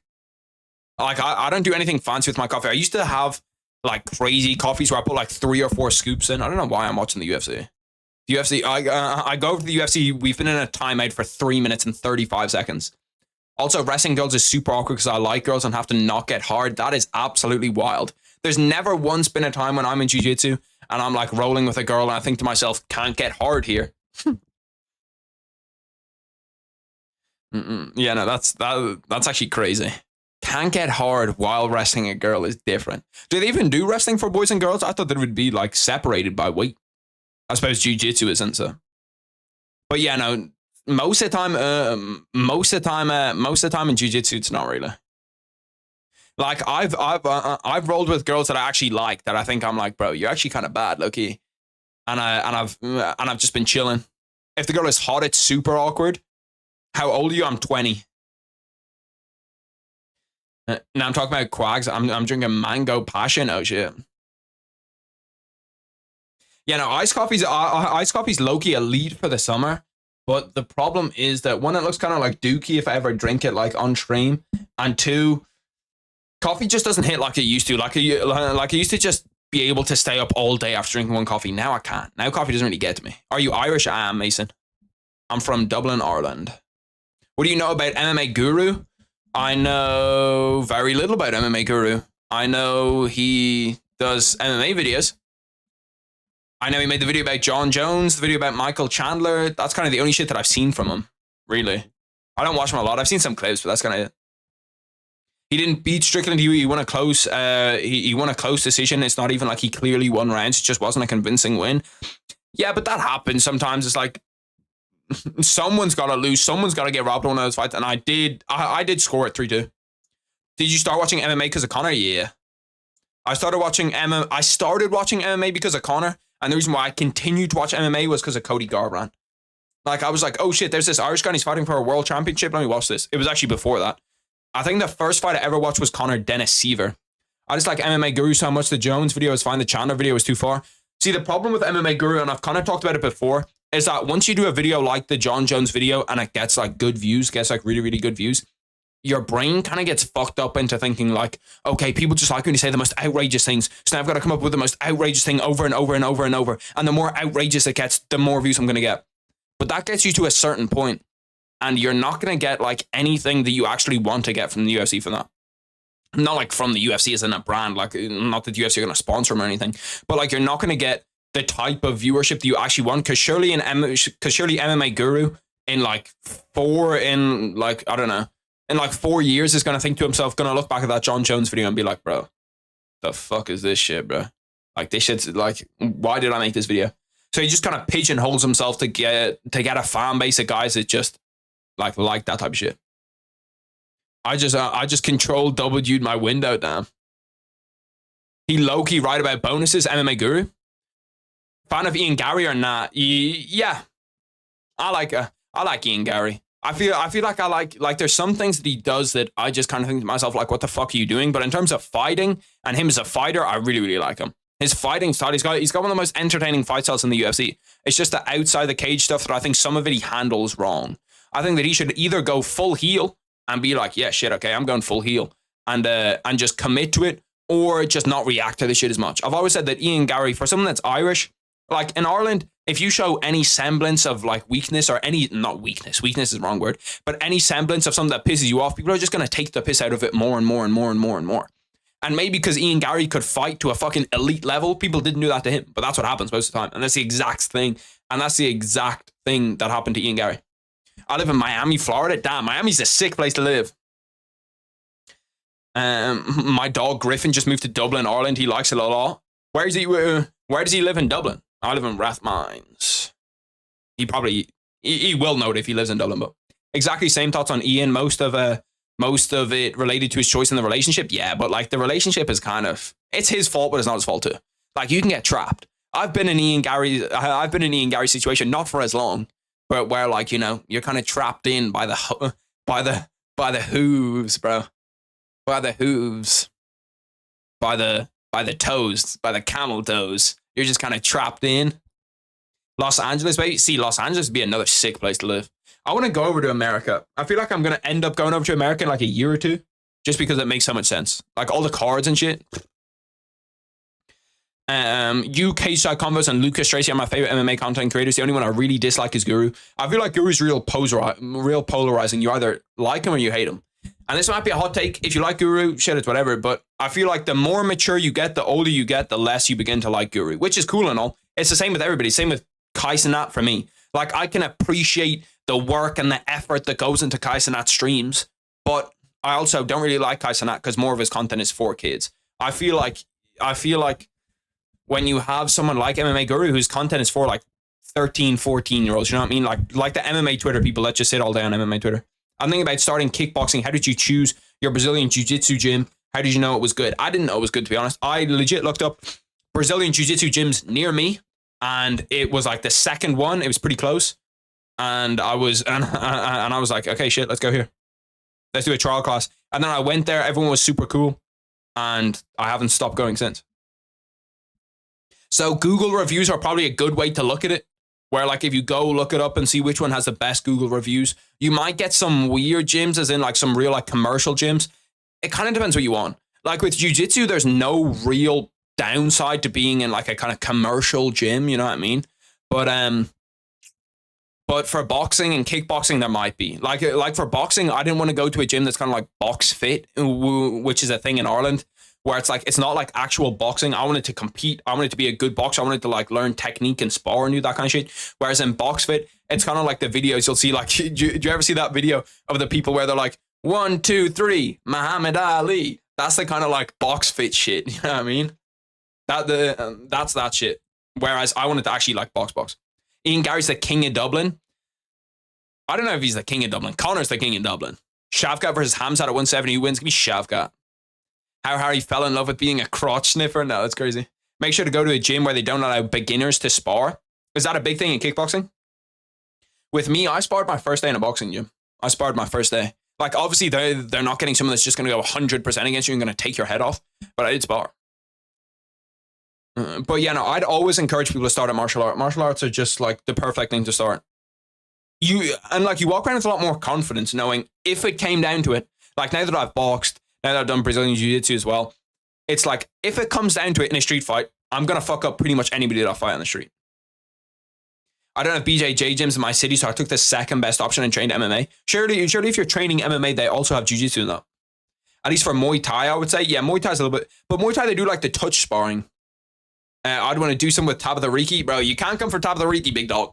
That's Callum Walsh's, girl right there. I can't allow that. I'm going to have to put a stop to that one early, okay? Because Callum Walsh is a prodigy in Irish boxing. And if Tabitha Ricci... Ooh, actually... I'm 50-50 on that one because I don't want to see Callum Walsh get his heart broken. But if he gets his heart broken, goes on a revenge arc, then Callum Walsh is fighting for his first world title and you rock up ringside with his ex-girlfriend, that might just get him to put on a show, bro. He might just go out there and put on a show. It's 50-50. I'm not sure. We might have to cook something up there. Fighting is a side quest with Ricci for sure, yeah. People get mad when I say any man who lifts beats female MMA champs, but it's just true. I don't know about that. I don't know about all that. Bro, I've had women that are half of my size, not MMA champs, choke me out. Just because, like, their jiu-jitsu is just 10 times better than mine. But you can kind of... But I don't know. Like, there is some positions that you can, like, muscle your way out of, I guess. And they'd have to get you and they'd have to be able to take you down. But most of the takedowns, like, they use your own momentum against you. So it's difficult to not get taken down. Even if you are that much bigger. I can't lose to a girl, I can't do it. There definitely is some. Shit, like Alexa Grasso. Alexa Grasso would probably whoop my ass. And I'd be happy. I'd take it. No, but Alexa Grasso beats a lifter, yeah, for sure. Because, like, if you think about it, bro, lifters don't even know how to throw a punch correctly, bro. Like, although you may think that you know how to throw a punch correctly, I can guarantee you don't. You don't. When I see people that don't know how to throw a punch correctly, throw a punch, it kind of makes me cringe because I think your wrist is going to be broken. When someone throws a hook and they're like, yeah, let me throw the hook this way. How do people throw it wrong? Yeah, they always throw it like this. They're like, let me turn my whole wrist in on this hook. And it's like, oh, bro, that wrist is going to get snapped. Now, but Alexa Grasso beats any lifter? Yeah, no, I think she's good. I think she does. But if you know any martial arts for like 100 hours, you're good. I don't even know, bro, because like I haven't done jiu-jitsu for 100 hours, but I've definitely boxed for 100 hours. And I still think that I get fucked up by Alexa Grasso. A woman boxer is different. If you're to do like a lifter, but once you bring in Brazilian jiu-jitsu and like leg kicks and all that different type of stuff, I feel like it's different. Only time I've ever lost to a girl, I had to make sure she don't get pregnant. What the fuck? I'm trying to think if I've ever actually fought a girl. I've never sparred a girl. I'm trying to go back deep into the memory archives. And I've got no like Gervonta Davis shit where I'm just beating the shit out of some woman. No, I think the only time I've done it is where I'm rolling with a woman and there I get fucked up. You see that vid of the girl turning her wrist in so hard, throwing hook that she punches herself in the face. There's a clip of Tyson Fury doing that where he goes for an uppercut and he uppercuts himself in the chin. Tracy Cortez is different. She's a baddie. She is different. Alexa Grasso poor Tabitha Ricci. Alexa Grasso or Tabitha Ricci. I'm going Alexa Grasso. If you don't know about Tabitha Ricci, do what I did last week and search it up. Tabitha Ricci's different gravy, bro. Different gravy. Miesha Tate's still the hottest. Oof. I don't know about that. That's a hot take right there. That's a real hot take. Miesha Tate as the hottest. I'm trying to think. There is some baddies. Alexa Grasso's right up there, bro. She's right up there with the top of the top. There's some other ones that I can't think of in my head. There's a whole tier list for it. Fuck it. We're gonna look at the tier list. Hottest women's MMA fighters. Hottest. I nearly just looked up hottest MMA fighters. Could pop up with some males. Hottest women's MMA fighters. Bang. There's usually legit whole tier list. Okay, this one's bullshit. First person I see, Paige Van Zandt. Bro, I'll be real. Paige Van Zandt's overrated. I've got to keep it 100, boys. I've got to keep it 100. Paige Van Zandt is overrated. Then we have Ronda Rousey. Mackenzie Dern, bro. Mackenzie Dern. Crazy. Amanda Ribas. Holly Holm. Now we're bugging. Holly Holm is crazy. Here we go. This is what I was looking for. Hey, look at this shit, bro. Everything has cookies. Legit, everything has cookies. Like, fuck off. Yeah, you can see it. So, Queen of Violence, Ariana Lipski's right up there. The karate hottie, Michelle Watterson Gomez, Mackenzie Dern. Mackenzie Dern's different. Veronica Hardy. Alexa Alexa Grasso at 11 is crazy disrespect, I can't lie. Carolina Kovalkovich. Tracy Cortez at 16 is disgusting. Tracy Cortez at 16. I'd probably say Alexa Grasso might be number 1 for me. Ariana Lipski's probably number 1, but since it's their number 1 down there, I feel like that's just bandwagon dick riding. Wanderlei Silva with the dress and heels is crazy. Paige Van Zandt number 1 with Misha Tate. See, but Paige Van Zandt also has an OnlyFans, so it's got to bring her down a little bit. Ariana Lipski's probably top for me. All I know is if I was walking in a dark alley and Grasso's on the other side, she is getting out of my way. I think Alexa Grasso's fucking you up. Imagine heavyweight female MMA. There was one video I watched of it. It wasn't even like heavyweight female MMA. There was one girl that was like 400 pounds and she lost the fight because she fell over into the cage. I didn't realize that Joseph Parker on commentary. Joseph Parker, another dog, trains with Andy Lee. Andy Lee, one of the best Irish boxers ever. We're actually 7 rounds into this and I haven't been locked into it for like 1 minute. I haven't like fully watched it for a minute. I've been looking like side. It's been a good fight. And Jai Aptai does not have his jaw broken immediately. I feel like Jai Aptai is kind of bullying him. Got mob ties in his bitch. Joseph Parker is a bloated Robert Whittaker. Is crazy. I'm a 200-pound state championship level wrestler. That's like half daggy. I got smudge. Hottest male UFC fighter? I don't know. It's a good question. I haven't really thought about like good-looking male UFC fighters. Who's a good-looking male UFC fighter? Please look up Prime Gina Carino. Okay, let's look it up. Prime Gina Carino. The good thing about the fight night too tonight is that it's not going to be a late one. Sometimes like last week the fight night ended at like 3:30, whereas this week it should be early because there's only 5 cards on the fight. I'm not gonna. Ooh, hold on. I was talking shit for a second. And then I locked in. This first photo is not a good photo. Okay, and then you kind of look over here and you're like, this ain't a great photo either. Okay, and we kind of look down. And you go like, not a great photo, but then all of a sudden, LeBron James, yeah, 3-1 comeback. I see this one, corner of my eye. Yeah. We'll take that. Damn, what the fuck? Gabby Garcia's on the roids, bro. She's on that fucking shit. Is this Gina Carino? Actor too? Holy shit. Yeah, no, she's bad. I'll be real. Baddie. I'm not sure if she's top 1, but she's definitely up there. She's definitely got some heat to it. Now when she was skinny, yeah, the skinny ones are different. Only 5 cards on the fight. Shit, did I actually say that? Bro, sometimes I'm tweaking when I say shit like that. Leon's got a crazy physique, bro. When Leon's making weight, holy fuck. That brother is jacked out of his mind. Now the second row, second photo. Let me look at this. Second row, second photo. Yeah, that's the one that I pulled up. Bro. Woo.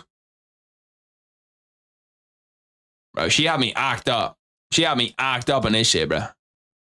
She's moving crazy in that. She knows what she's doing with that look and that pose, too. She knows what she's doing with that look and that pose. She knows she's moving diffy. Fuck me. Trying to slide my camera around. Got mob ties in his bitch. I haven't even looked at the UFC in like 10 minutes. But these are the streams I love, where we're just like talking bullshit. Go on and immediately we're at an ad break. Unsurprising. Leon looks like an NPC where you turn the muscle all the way up, the size all the way down. Nah. There's so many guys like that. Like Josh Emmett is legit that. Josh Emmett is like someone that's extremely, like someone that's in shape but just got compressed. It's like someone resized Josh Emmett and did it badly. Jab Tower just took a nut shot. That one was low as fuck too. See the way the boxers have their belts hiked up all the way, bro. That's always comedy to me. Like Jab Tower's belt, not his belt, his shorts. They always have their shorts hiked up all the way past their belly button. And it is like normal. Everybody does it to get at least a little bit of an advantage, but like, it's just strange to see. What's his name from 205? Fights in Izzy's gym. Just fought last weekend. He looks like he pulls. Fights in Izzy's gym last weekend. Kevin, did you say? Did he fight last weekend? Let me go through a minute. Carlos Olberg. I don't think he fights in Izzy's gym, does he? I know he's Australian. Let me go through prelims. Is there anybody on the prelims here? Kevin, you say got cancelled? Yeah, he was meant to be on that card. That's what I thought he was on that card. Carlos Olberg is the only one. Does Carlos Olberg train in City Kickboxing? Damn, I did not realize that. I thought he trained somewhere else. Because usually when you see like an embedded or something, you'll see them all kind of in the background. Hottest Octagon girl. There's the black one that's at the UFC events that's really good looking, and then there's a blonde one that's at the Vegas one sometimes, which is just different. Who you got, Fury or Usyk? It's a great question. I have, as of right now, because it could change. We still have some time left. We could flip-flop, but I'm going Fury. Because they announced Usyk's weight wrong yesterday at the weigh-ins, where they announced it at 233. He's actually 223. And Fury's like, what, 262? So Fury has a 40-pound weight advantage on him. 40 pounds is a shitload, bro. I thought he's sometimes training in City Kickboxing. Yeah, he might. I don't know. You thinking about competing in BJJ? I did it once and it was fun. Going to do another soon. I haven't really put that much thought into it. Like, I haven't really thought about it that much, but I probably will at some point. I don't know. If the time comes, if I'm like a white belt for the next year and I just get like super turned as a white belt, go in there and just stomp the white belt competitions, maybe I'll do it then. This granola's actually hitting. I might need to get it for like every watch party. Like DJ did, compete and make a blog. I was watching UFC with my mom and she was sad that for the girls fight they don't have hot jack dudes for the rounds. No, that's crazy. That's crazy. They just bring out some gay guys. Because surely if you're a male ring card man, surely if you're a ring card man, you have to be gay. Bro, Mike Gator's off the charts, by the way. Absolutely off the charts, okay? Some guy came in to like teach my sister Italian. I don't know. There was something going on in downstairs of my house. And I took one look at the guy, okay? I saw the shape of his face and the fact that he was wearing a tank top. And I got into the car with my mum because she was dropping me somewhere. And I was like, that guy's gay, isn't he? And she's like, he's a they, them. One look it took. It took 3 seconds for me to estimate based on a tank top and the shape of his face that he was gay. I knew it right away, bro. I knew it right away. Right away. What MMA YouTubers do you think you beat? I don't think that there's any MMA YouTuber that beats me. That wasn't a former pro. Like DJ Bisping, all those guys fucked me up. But that wasn't a former pro. I don't think any of them beat me. Because if they have to stand with me, they're just cooked. Like, I've got way more experience than any of them will have in terms of boxing. And then if they try wrestle me, it probably won't work as well now because my jiu-jitsu is at least as good as some of them. Cage side does Brazilian jiu-jitsu. It doesn't matter. I'd fuck them up. How big are you? I'm like 83 kg. I'd get jacked just to be able to have a job to look pretty and have girls look at me. Yeah. Victoria Dudakova is pretty dope. As in like pretty good looking or a good fighter? Because they're two different things. That cage side MMA, I might be thinking of the wrong guy, but he's pretty jacked, isn't he? I feel like he's never been punched in the face though. Like if you've never been like punched by someone that actually knows how to throw a punch, you're just gonna get fucked up. Just BJJ in wrestling, boxer versus wrestler matchup right there. Now, realistically, with cage side, if I don't know what belt he is, I don't know how good he is, but I'm sensing that I beat him up. Respectfully and all. I'd love to spar him. Shit, if he's in Dublin anytime, shit, let me know. We'll make it happen. But any MMA YouTuber, I'd be pretty confident myself against any MMA YouTuber. Good looking, yeah. I knew that I remembered the name Victoria Dudakova from somewhere, and there's only one reason why a female MMA fighter is sticking in your head. Prime Max versus Prime Conor. I don't know. Prime Max versus Prime Conor is a weird one. I feel like Conor. Oh, Tam. Actually, I don't know. Prime Max versus Prime Conor. Because we essentially had a version of it where Conor obviously had levels to go to, where at 155, and Max Holloway still had levels to go to, and I still think that Conor beats him, but the cardio could fuck up Conor. I think that Conor would fuck him up for the first 3 rounds. What about Alex Pereira? Is he a YouTuber now? Alex Pereira would absolutely kill me. What's good, Cybers? Prime Max is a nightmare matchup. Granite chin and 25-minute cardio. Yeah, actually think it's a bad matchup for Conor. Bro, that's got to be the fucking 8th time that up tie has been hit around the side of the head. Usually you get like 1, 2, maybe even 3, and the ref doesn't really do shit. But like, as soon as you get past that, like he must have hit him on the back of the head 6 or 7 times. Look at all the sheikhs just filling in the crowds, bro. They're all just wearing like that towel shit that they wear. What's that called? What's that shit that they wear? Like the gown. I feel like that would low-key be pretty fun to wear. I'd have to buy one of those. I wanted to buy a banjo the other day, but they were out of stock. And they were also expensive as fuck. 1-2 go crazy. Prime Max could take down Conor. You know what's crazy? I do not. Well, I do, but there's a bunch of shit. Breedis keeps beaning him right into the brainstem. Yeah. He's gonna... I hope he's good after. The white robe called Thobe Dish Dasher. Dish Dasher is what it's called, bro. Dish Dasher is actually what it's called. That's crazy. That just sounds racist. Or Andura is the main item of clothing for Gulf men, generally worn with a pair of loose-fitting trousers called Sirwal, either long or short. Nah, that's crazy, bro. Dishwasher. They got the fucking DoorDash on. Funny, no BS, Conor took Max down in their fight. Yeah, Conor took Max down and Conor was hurt or something, because you hear the clip of Max Holloway talking about it where Conor was hurt. He heard like his knee pop or something, and he was like, "You good, bro?" And then Conor was like, yeah, keep fighting. But I think, yeah, I don't know how a Prime Max versus Prime Conor fight would go. Would Prime Conor be the hardest punch that Max has ever taken? Probably. Especially if Conor's got that 155 build. Conor at 155 versus Eddie versus Max at 155 versus like the Max that fought Justin or the Conor that fought Eddie. If Conor doesn't have 5-round cardio, that's a difficult one. Prime Conor, Prime Gaethje, give me Prime Conor. Hear me out. I think Prime Nunes on Sauce could take a round off Ferguson right now. I think that there's just such a big gap in between male and female MMA. Prime GSP versus Prime Khabib. Give me Prime GSP. Prime Gaethje versus Prime Max. Well, Prime Gaethje versus Prime Max, we kind of... it probably wasn't Prime Gaethje. But, like, we saw Max dominate Justin Gaethje. Who has more power, Gaethje or Conor? I'd say Conor's got more power. Oh, shit. Jab time is actually getting kind of pressed last 20 seconds of this. 10 seconds left in the 10th. First moments we've seen Maurice Breedis kind of, like, push it on him a little bit. But Ferguson is washed and Nunes has the sauce. That is true, but I still think that the gap is just there.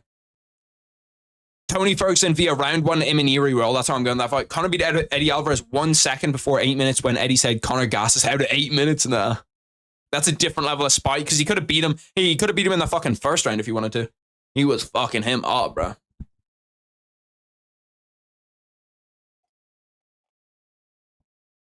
Conor needs that titanium shin bone for those leg kicks. Yeah, that is true. Gaethje's leg kicks against Conor might be a fucking problem. Tony would actually ankle pick someone for once, yeah. I'm so excited for this Fury Usyk fight, bro. Anytime the graphic comes up, I just get that little like twinkle, you know what I mean, of excitement that we're finally here. Because we've had the better BFB fight Fallout and this fight Fallout, that it's like, I'm just so excited to actually get this fight. And it always happens a little bit more when like fights get pulled out a little bit more when it's actually a close fight. Because neither guy wants to go in actually injured. Like, I guarantee you, B-Fall or better BF, if they were fighting someone that was way worse than them, like just a normal person that they defend against, they'd be like, okay, yeah, well, it's whatever. We'll just go against them with whatever. What did better BF actually pull out with? What did he say was wrong with him? Avenge the dodos. That's crazy. Could you get metal bones and still fight? Yeah, you can have like a metal rod implanted in your shit and still fight. Are you paying for the fight? That's a very federal question out of UP Swayze. That's very federal. Who do you work for? Are you a member of the Better Business Bureau? I don't know, the Better Streaming Bureau? Conor Eddie's just more iconic. Conor's first simultaneous double champ was insane. Yeah, that's like a peak moment in mixed martial arts. It's so funny as well, because in the commentary right before Conor knocks him out, Joe Rogan's like, Eddie Alvarez starting to come into the second round a little bit more. And then fucking 5 seconds later, he's like, oh, he's done. P. Swayze's Dana White in his guys trying to catch me off guard, huh? He says he's trying to catch me lacking. Yeah, never catch me lacking. I buy every single pay-per-view. I buy the pay-per-view twice just to make up for one person that illegally streams.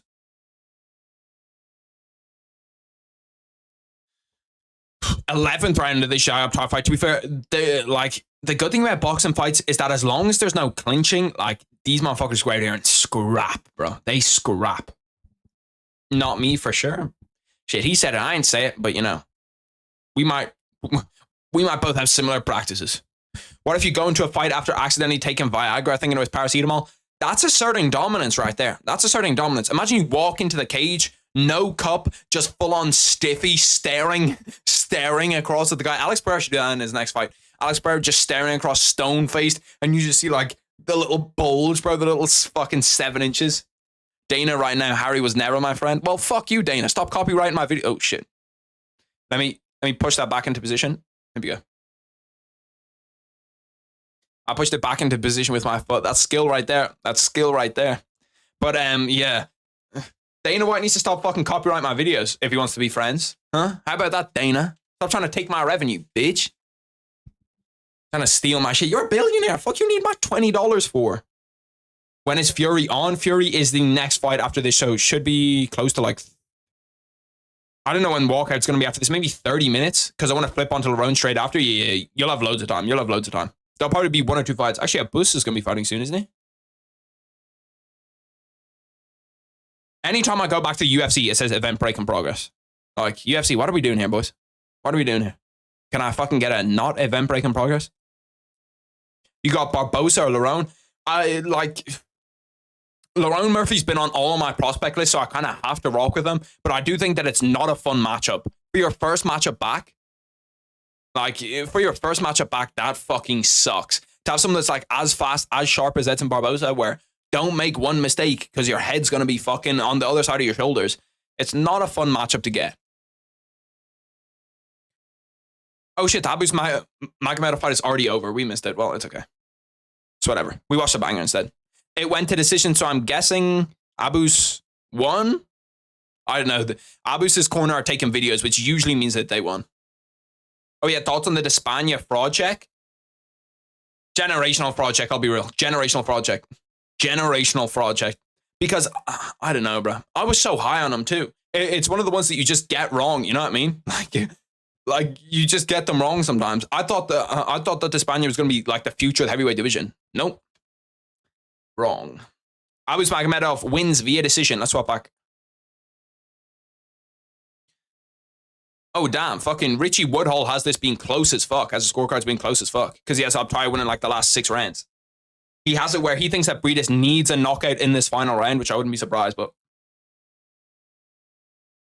Oh shit, let me push that back into position. Bro, my nose always gets mad itchy whenever I stream. I don't know what it is.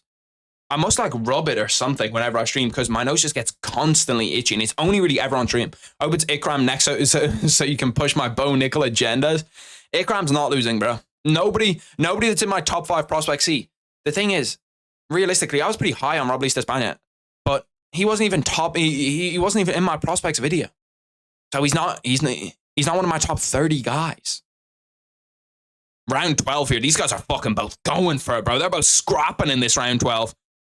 This fight's been entertaining as fuck. Good for a boost, winning a 3-rounder and not passing out. Said as a dude with a legendary lack of cardio myself. Harry, can you please tell me how do you gain so many subs? I don't know, if you make videos every day. Make videos every day. Try and make the videos good. I can tell you. Have YouTube's algorithm push you out. Have YouTube like you and then move from there. And realistically, I don't even gain that many subs every day. I gain like a little bit of subs. What part of Scotland are you from? I'm not from Scotland. I'm from Dublin, Ireland. They're trying to kill him? Nah, that's crazy. Ikram lost to Costa or Hernandez? Yeah, I don't know. Ikram against Fluffy would be a sick fucking matchup, bro. That would be a sick matchup. It's so funny because Fluffy is like one of the worst nicknames that you can have for a fighter, but it actually makes sense because it's like he's the opposite to Fluffy, where he's going to go out there and smother you and take your fucking soul. Wait, let me make a video real quick. Shit. Go out there fucking put one out. 1 minute 20 left in the Jab Tire fight. They're both just kind of going fucking back and forth trading. I thought you were Scottish because you sound like Liam Neeson. I think Liam Neeson is from Ireland. Is he not? Maybe he's not. Liam Neeson birthplace. Liam Neeson birthplace. Maybe he's from Scotland. He's from County Antrim. Yeah, that's in Northern Ireland. Look at me, bro. I got the facts correct. Northern Ireland isn't Ireland, but it is kind of. We'll claim Liam Neeson, okay? We'll take Liam Neeson. But that is also the complete wrong side of Ireland to me. Oh, I'm taking the piss? Okay. Northern Ireland for Liam. And you, in your most recent video, why did you put Bisping twice? Did I? In what? In like the actual video, did I talk about him twice? I hope I didn't, because I don't have time to edit that now. I might have put him twice in the description, did I? See, look, now you're making me tweak. Now you're making me go out here and you're making me tweak. And I'm not trying to tweak. Did I put him? You did, lol. What, I talked about him twice? No, that's not good. How the fuck did I talk about him twice? Most of the time it's like something like where it's like, okay, I didn't do anything majorly wrong. This is just me being straight up dumb. There's no way I fucking talked about him twice. I just didn't want to tell you because it's funny. Do you have favorite MMA fighters from other organizations and not from the UFC? Yeah, I did a whole video about it. I did a whole video like 2 days ago about it. About talking about talking about like all the different stuff, or talking about all the different fighters that I like in other organizations. Did I actually talk about Bisping twice? Nah, I did talk about Bisping twice.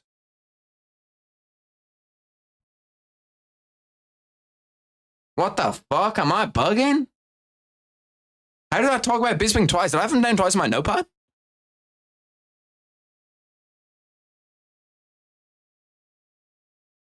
You titled Chael Bisping? Okay. Okay, that makes more sense. I was just looking at it. I was like, bro, why the fuck did I just talk about Bisping? I'm pretty sure the later one is Chael. We'll change this to Chael. Chael something. Because I was rushing the tags. That's why, bro. I was rushing them. You made me just tweak for a second. Yeah, there you go, right there, CTE. You can't blame it on a man with a brain deformity. Main event time? Yeah, I'm fucking hyped. But my favorite MMA fighters outside the UFC. It's a great question. I like a lot of guys outside the UFC. I'm trying to confine it into like a full-on list. Because I don't just want to put the obvious ones out there. Like, of course, yeah, I really like Cedric Doumbé. Pachi Mix I like. Shihiro Suzuki I really like. Or Shihiro Suzuki I really like. So all the guys are like double champs, triple champs. Pretty much I'm going to like. Johnny Eblen, Usman Nurmagomedov. Usman Nurmagomedov is probably like the #1 guy of like my favorite guy of people outside the UFC. Usman Nurmagomedov is #1. I'm so high on him. If he's not a 155 UFC champion at the end of his career, or like at some point in his career, something has gone majorly wrong. I think he is that fucking good. I just begged YouTube to push me out. Just hit up the support shit. Johnny Eblen trains with Sean, and Sean says he's legit. Yeah. Sean is going to say he's legit even if he's not. You know what I mean? But I think that he is. Jab Taya fight's over. They kind of look a little bit nervous for him. Let's get the headphones in. Little decision.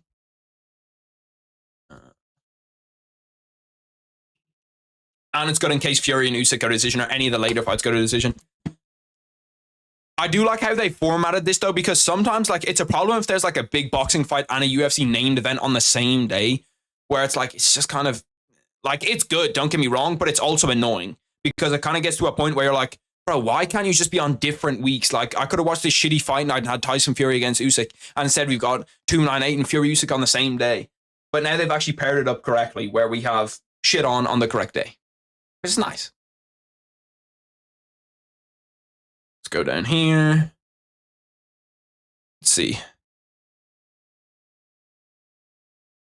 All in favor of your winner by UD.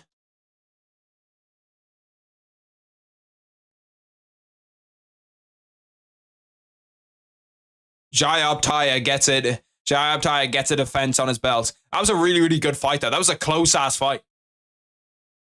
That was a close fight. I'm not sure who actually. I didn't get to hear the scorecards. Sean Brady or Sean O'Malley? I can't remember what we were talking about. Rip Joe Rogan, bro. The fact that they constantly spam that in the fucking in the like UFC live stream chats is so funny, bro. It's just constantly Rip Joe Rogan, Rip Joe Rogan, Rip Joe Rogan, Rip Joe Rogan. Like the first time I ever saw that, I was kind of like tweaking. I was like, what the fuck? Just everybody spamming Rip Joe Rogan. The ring walks were meant to be on right now for Optai and Breedis, but they're not going to walk out for like another 25, 30 minutes. Boxing Kingdom. They should have the scorecards out pretty much right away. How did you score that job? It seemed to dominate. Let's see how majority of people scored this card. Optai 116, 112, draw, Jai, Optai. No world. Breedis won on points. Breedis by 2 rounds. Oh yeah. When you whack the Latvian flag in at the end. Come on, bro. Hope wouldn't mind a draw. Hope it's a draw. So most people scored it for Optai, and I did too. Not a bad decision. And in boxing, bro, if you think the UFC decisions are bad, bro, the boxing decisions are fucking horrendous. Like some of them are actually criminal. Who won? Jai Optai won via UD. Leon getting asked a question about Kamaru, saying what's he done in 2 fights to show he's better. Send a link to the vid, bro. I wish my videos took that little time to make, where I can just be like 5 minutes. Okay, yeah, let's do this. That's like some of the videos that I see from other guys where they have like no editing in them, no videos, no nothing in them. It's like, bro, I wish I could make a video like that and it'd still do good. I got ties in this bitch. My elbow feels all weird. I'm trying to like stretch it out. It's just not stretching out properly. It's me begging YouTube to push me out. YouTube, please push me, YouTube. That's like the type of video you see like 11-year-olds make. When is the fight? The Fury Usyk fight? Should be in about 30 minutes, 35 minutes. Maybe a little bit later than that. And then we'll go straight from that to the UFC. I'm going back to the UFC, see what's going on there right now. But yeah. Oh, I scroll back. And what's the number one thing you don't want to see when you scroll back to a UFC fight, okay? The one thing that I complain about more than anything. Unranked women's MMA wrestling, bro. Fuck me. I'm going off. I don't give a fuck. I'd rather watch Jai Optai's interview with no audio, bro. I'd rather watch Jai Optai's interview with no audio. I already have like a list of vids that I want to make, so I pretty much just check that they are edited since I edit my videos during holidays because of school, and then just upload them. Shit, I gotta check your shit out. You gotta message me when you make videos, or if anybody in here makes videos, shit, message me. I'll check them out. Give them a like. Give you a little sub. You know what I mean? Help the boys out. Gots to be done. Oh, my neck is sore too. Everything's just kind of fucking 50-50 with me. That clock is actually right for once. Usually by the time the week is turned, the clock will be off by like 5 minutes. Oh wait, no, the time on this is wrong. So the clock behind me is also wrong then. Nice. But it's memes since I can't edit right now. I put a little Tyron Woodley meme in my video earlier that I thought was funny as fuck. Will you be streaming the Tyson Usyk fight? As in like watch party? Yeah. Showing it? Bruh. You don't think they'd pack me up immediately? I'd have the fucking FBI come in and kick through this window, bro. Right here. SEAL Team 6 come through and punch me right in my face if I tried to do that. Phone don't work with streams that good. Yeah, it's always a problem with the phone because you don't have like wired connection. If you have a wired connection, a stream's not too bad. Or if you're like sitting right beside your Wi-Fi, I guess. But like if you try to do it on like 4G, you're cooked. It's just gonna lag immediately. Jai Optai is still going through his fucking post-fight speech. I genuinely don't know who there is for him to fight anymore. Like, who can he fight? I don't know. Because you have Bivol at 175, then you have that division. But that division, unless like Bivol or Beterbiev step up and go up to that division, I can't see someone that's going to be fun for him to fight. He will comment, but it won't be on screen. I'm on 2 LTE bars and I'm doing good so far. What's LTE? Is that like above 5G or below 4G? I sent you Discord DM. Let me know what you think of my vids. I got you. Bro, it's still crazy to me that they just flashed up a little thing of the Champions League final. It's still crazy to me that the Champions League final this year is actually Real Madrid and Borussia Dortmund, bro. Real Madrid and Borussia Dortmund is the Champions League final. That is fucking crazy, bro. Like, the odds you would have got on that at the start of the year, most people had Borussia Dortmund finishing last in their group for the Champions League. And now they're in a fucking Champions League final. Crazy. I wanted Mbappe to be there too. I wanted to be PSG, Real Madrid, Mbappe masterclass, and then he goes to Real. The Europa League final's in Dublin too. I could possibly get tickets. I don't know when they go on sale. They've probably already gone on sale, but there's a chance I could get tickets to it. It's Leverkusen and somebody else, can't remember. Fenerbahce, maybe. I wish I could drink beer, to be honest. Why can you not? Are you underage? I think it's mid as fuck. I'd never really drink it unless I'm out, you know what I mean? It's not just something that, like, I chill here and drink. They don't just sell out immediately. It depends what teams are playing. Like, if Liverpool win the Europa League final, they just be gone immediately. Or anyone like Celtic or anyone like that. If they're in a Europa League final, they're gone. But if it's two kind of like mid teams, they won't really. I don't know why they're making, bro, what is it with the film industry and just remaking a shit ton of movies? I saw that they made a remake for the horror movie The Strangers, and I fucking loved The Strangers, the first movie. It's like one of the actual only horror movies that I deem to be kind of scary. But they made a remake of it, and I was watching it yesterday, and I was like, bro, please make this remake good. I hope that this remake's good.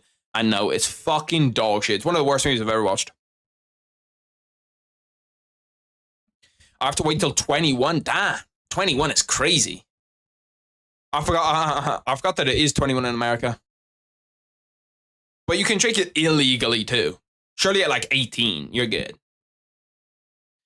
I'm underage and drink all the time. Cyrus, get your money up. Get your money up. Now you're funny. You have to wait 8 years. Woo. 8 years is crazy. It's overrated though. It's the most overrated shit on the planet. I'll be real. The promos that they make for Usyk Fury are just 100 times better than any promo than the UFC make.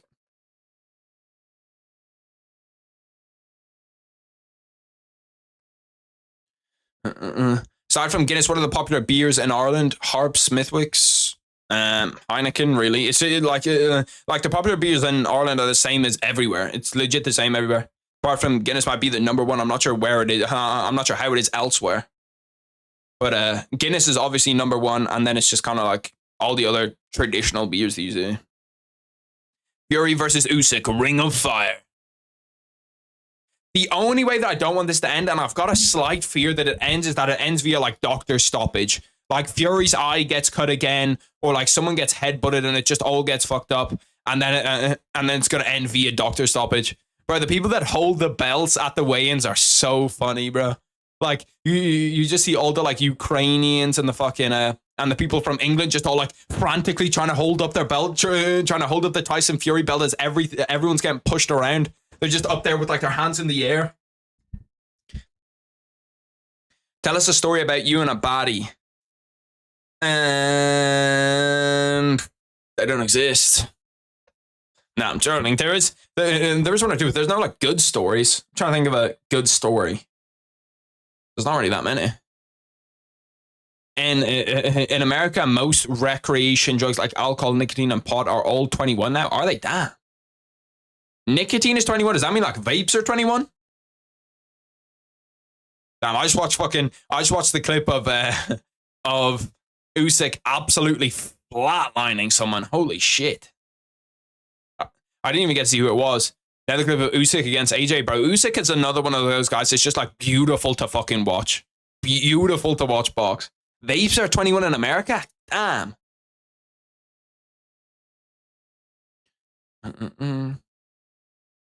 Get signed by 16 and you're good? Well, get signed by the UFC is crazy. I wonder who's the youngest person to ever be signed by the UFC. Is that fucking Jack Black in the ring? It's a madness in this Fury fight. All pubs are packed in Manchester. Oh yeah, because I suppose everybody's Fire Stick boys are eating, I'll be real. But yeah, no, it would be cool to go out for one of these fights. I feel like you wouldn't get a good like view of the fight though, you know what I mean? Because like you're just kind of sitting there and you're like, I don't know. I always like to watch fights with like a maximum of like 5 or 6 people. Max 5 or 6 people watching fights, and they have to kind of know about fighting. Like I don't want to be watching fights with someone and they're asking me like, why does he punch like that? Damn, that guy's a real hard puncher. He's got a hard hit on him. Like, I don't want that shit, bro. I don't want that shit. Vapes are zesty as fuck. Yeah, they are. Low-key. Ralro says, Junior, youngest person that gets on. What did you see? He was 17, right? Doesn't really matter because everyone does every drug illegally. I've been vaping since I was 11. Vaping since you were 11 is crazy. Now, why'd you go American for that? The Americans are casuals. The Americans are casuals. I'm going to be real. Nah, mostly Americans actually do know a lot about fighting, but there is some, bruh. There is some. This is same with Irish people, where they talk and I'm like, you better shut the fuck up talking like that. You better shut the fuck up. It's like Charles Oliveira will submit someone off his back and someone will be like, man, that guy's so gay. Look at him just wrestling the other dude. I bet you that dude loves men. I bet you he's there with men all the time. And it's like, bro, you better fucking watch out before you get punched in your face, you dickhead. Smoking pot since 13 was too much. Yeah, you're lucky you didn't go into fucking psychosis. I have a kid at my school that smokes weed. Multiple, actually. There's a lot. There were a lot in my school. When you think of Asia countries, what do you think of rice? That's the first thing that comes to mind. Rice and Inoue. Rice and Inoue. I'm just going to say Inoue because I can't fucking pronounce his first name right now. Naoya. Naoya. How the fuck do you pronounce it? Naoya. Bro, I've heard this fucking said a million times. Inoue, fuck up. We're just going Inoue. If anyone's give me the phonetic, Jesus Christ, bro, I'm having a stroke. The phonetic pronunciation of Inoue, I'd appreciate it.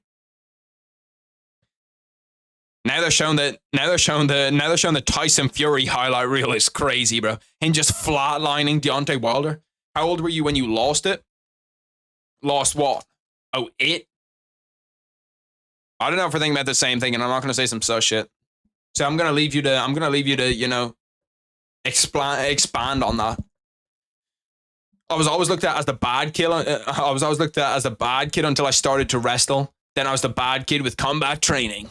That's like the start of some teenage movie. I was always looked at as the bad kid in school. Then I started wrestling. And then I was the bad kid with combat training. Yeah, that's what I thought it was, Janice. I was 17 and a half. I think I used to have the exact date in my phone. I don't think I have it anymore though. That was kind of crazy. Now, yeah, in a way. That actually makes sense. Now, yeah, in a way. Yeah, that makes sense. I think of Indians when I hear Asia. Yeah, I just think of rice, to be honest. Rice, maybe some noodles. What's the other thing that comes to my head? Chicken for some reason. Smell. Cows. How old is it weird to lose it? I don't think it's old at any time. Like I have friends still now that are like 20, 21. I don't think that it gets weird at any time, really. Because, like, especially now where, like, losing it older is, like, way more common. Like, 50 years ago, motherfuckers were 11 just out there dogging, you know what I mean? But I don't think... Maybe if you're super young, like, if you're, like, 11 years old, 12 years old, and you're losing it, that's kind of crazy to me. That's like, okay, brother. What the fuck are we doing here?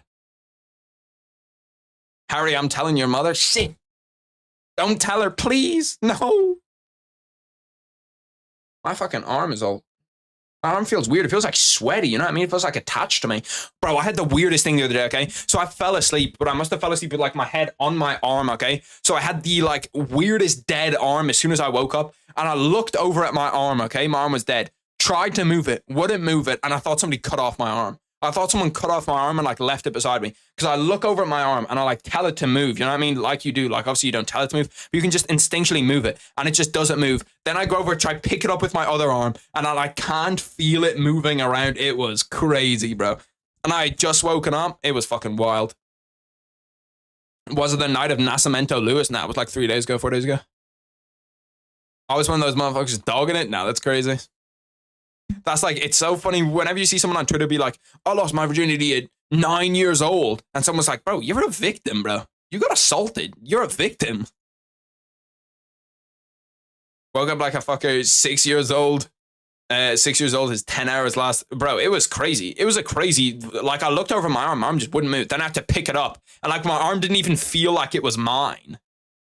It was a strange feeling. It was a strange feeling. And then eventually I like shook it and like tried to get some blood back into it. And eventually it came back to me. But like there was a real possibility in my head for a second that the arm was not mine.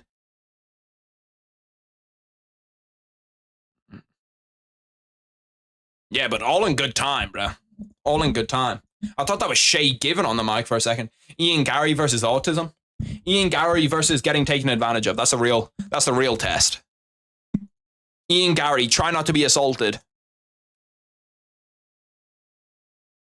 I know. Bro, being see, this is one of the worst times to be a UFC commentator. Surely all of the guys that are like UFC commentators, because they all love fighting, they all love like boxing, whatever. Surely they've just got like the Fury Usyk fight on a little side monitor, and they're like, this fight is super entertaining. Oh my God, man, he's looking really, really good. He's looking sharp out there. He's looking real sharp, just staring at the fucking Fury Usyk fight the whole time. Especially if it's an unranked women's MMA fight. When's Fury Usyk farting? When's Fury Usyk starting? It's a good question. 20 minutes, maybe 30 minutes. Like they haven't started to walk out yet, so it's going to be at about 20 minutes from when they start walking out. They're still showing highlights. I'd say that they're going to walk out at maybe 25 past. Fighting at maybe 20 to 12 or quarter to 12. But like we're still on commentary team talking about the fight. One more hour and you would have lost an arm, deadass, bro. It was weird as fuck. Anderson Silva versus GSP Prime for Prime. Who do you think wins? Anderson Silva Prime versus GSP Prime. I think the GSP Prime wins just because I think he'll be able to deal with Anderson Silva striking. Not well, obviously, but he'll be able to deal with Anderson Silva striking. And he'll just out-wrestle him. Bro was robo-tripping? What the fuck? I remember when people were bigging DMX up and it was in the news at the time. Bro, I wonder if anyone's actually lost an arm like that from like lying on their arm for too long. Because it deadass could happen. Like I legit woke up, my arm was floppy. I tried to pick up my arm. I had to go over and pick up my arm with the other arm and like shake it about. And it was just kind of like flopping all around the place. It was fucking crazy to do. Taylor the tape. Tyson Fury, 34-1. Alexander, well, 34-1 draw. Alexander Usyk, 21-0. It still blows my mind that Tyson Fury has a 6-inch height advantage, bro. 6 fucking inch height advantage is crazy. 6-inch height advantage, almost 40 pounds in weight advantage. 7-inch reach, and everyone's gone into it being like, yeah, no, this is a pick and fight. That just shows you how fucking good Usyk is. Like, Usyk is so fucking good. Regardless of what happens in this fight, I need to see Fury AJ. I need to see Fury AJ regardless of what happens in this fight. Go, go, go, back for you. Go, go, go for Jesus. No for, can't say that, Jesus people. Oh, yeah. No for gay Jesus people. See, I caught that reference, bro. I caught that reference. That was fucking, that's an elite post-fight speech there. Steven Gerrard in the crowd. Klitschko in the crowd. Got some dogs in the crowd. Stevie G over there. Go, go, go, back for you, go. No for gay Jesus people. If you don't know that, it is, fuck me, bro. Why have I lost his name? AJ and Ronaldo sitting beside each other at the boxing. It's cool as fuck, bro. Yeah, Soldier of Romero. One of the funniest post-fight speeches ever. I can't remember what he meant to say. He didn't mean to say no for gay Jesus people. He meant to say something else. What was he actually trying to say in it? I think he was trying to say like, I can't remember what he was trying to say. Yeah, no forget Jesus. That's what he was trying to say. He was trying to say, no, forget Jesus. but it just ended up saying, no, forget Jesus. Tyson Fury lies about his height, though, does he? He looks every bit of 6'9". I'm going to be real, bro. He looks fucking big as fuck. Ooh, we could be about to start getting walkouts. It looks like it looks like we're all set up to get walkouts, which is great fucking science. I want to see these guys walk out. How is Rebelli so shit at wrestling? Cuba's some of the best wrestlers on the planet because Cuba put their fighters into like select thing. Romero was the one that was talking about it, where he was saying like, oh yeah, in Cuba you either get told you're a boxer, you're a wrestler, you're whatever from birth, and then you just train in that. So even if Cuba has some really, really good wrestlers, he just was never taught how to wrestle. Alex Pereira is the same height pretty much as Usyk. Yeah, he is. As Fury, nah. There's a picture of Alex Pereira and Fury standing beside each other, and you can see that like Fury's taller. Alex Pereira, Tyson, Fury. They're just living the life. CR7 and AJ, where they're just courtside, or not courtside, ringside. To be fair, there's not actually as big of a height advantage as I thought. I thought Fury. See, that's kind of perspective though. Wait, they're actually low-key the same height. What the fuck? Fury might have like an inch or two on him, but that's with shoes too. You never know which shoes that Alex Pereira is wearing. And Fury, and you can still see that Fury does have a little bit of height on him, but Alex Pereira might be fucking 6'6". Let me look up Alex Pereira and Israel Adesanya, because they're meant to be the same height. Let me see his face off. Yeah, okay. So you can see that Alex Pereira is probably about 6'6". Realistically, he's 6'6". Wait, I thought that AJ and CR7 were ringside. They're not. They're like up in like the president's box or whatever. The national anthem of Saudi Arabia. Fury looks taller because of his hair. How old were you when you lost it? Damn, horny ass. Look at him. Look at him next to Adesanya on the same search page. Yeah. He definitely, okay. Pre-pause on this one, boys. You heard the pre-pause, yeah? Correct? Alex Pereira definitely has like 2 inches on Israel Adesanya. Like, if you look at it, maybe even more. He might even have 3 inches on him. Stream's starting to lag. That's not good. Not stream. Pay-per-view starting to lag. Like, he is a lot bigger than Israel Adesanya, and they're both listed as 6'4". How the fuck did a 6'6" at least Alex Pereira make 185, bro? That guy is different. 6'6" making 185. Holy shit, he's too big for that, bro. He's too big to be making 185 at 6'6". God damn, it's a big boy. Get some granola in, some pre-fight granola. My bad if you can hear that. Can you? I think you can.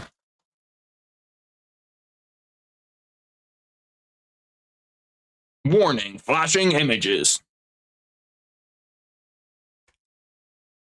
We're getting the walkouts. I presume Usyk's walking out first because he is the B side of the fight. Granola with some Greek yogurt and jam is so good. I only really just eat like straight up granola. Who the fuck is that performing? And JID's fucking performing above it. JID? JID? I feel like... What's his actual name? How do they say it? I fuck with his music though. His music's fire as fuck. Him performing above the ring is sick too. How the fuck did they get him up there? Like a ladder or some shit? Probably a ladder, right? How's he gonna get down? Unless it like retracts into the scoreboard. That would be cool as fuck and he like walks out. Oh my god, it is retracting. The like roof is going down a bit. Unless that was an optical illusion. Am I fucking dumb? No, it's going down. It's closed him out. He's getting boxed out. Nah, that's actually cool as fuck. That walkout's actually dope. What the fuck? Saudi Arabia, I've learned from last time with the fucking concert before the thing. Now they're just having them walk them out. Bro, that is so fucking cool. The fact that it like just kind of enclosed him in. Bro, I would have shit myself. I thought it was going all the way down and Fury was going to come out as like the Undertaker from inside the thing. This camera angle shit that they're doing where they like mix up the camera angles, make it look like he's moving. It's cool as fuck too. Cinematography. Oh, it's a ladder. He got up using a ladder. He'll go down using one. I'd be kind of scared to climb a ladder that high though. Look, like a ladder's kind of sketch. Is there like hooks for it to like keep it in solidly? What if he like tried to swan dive off that? He'd be like, I know he's not gonna, but that would kind of ruin the main event. Jid's a beast. Yeah, no, he is good as fuck. He is good as fuck. I'm gonna head out. I'll be back after. Good luck on your stream. I'm super hyped for this. I appreciate it, honeycomb. Enjoy yourself. Enjoy the fight, bruh. Honestly, you used to think O'Malley was a hype job, but he's legit. Yeah, bro. Sean O'Malley's legit as fuck. Like, he's elite of the elite. I kind of thought that he was getting rushed when he got that #1 contender fight against Yan. I was like, this might be a little bit too early for him. He might be getting rushed a little bit. But then, you know, I saw the error of my ways, and I was like, no, okay. He's one of them boys. He's one of them guys. You got to respect him.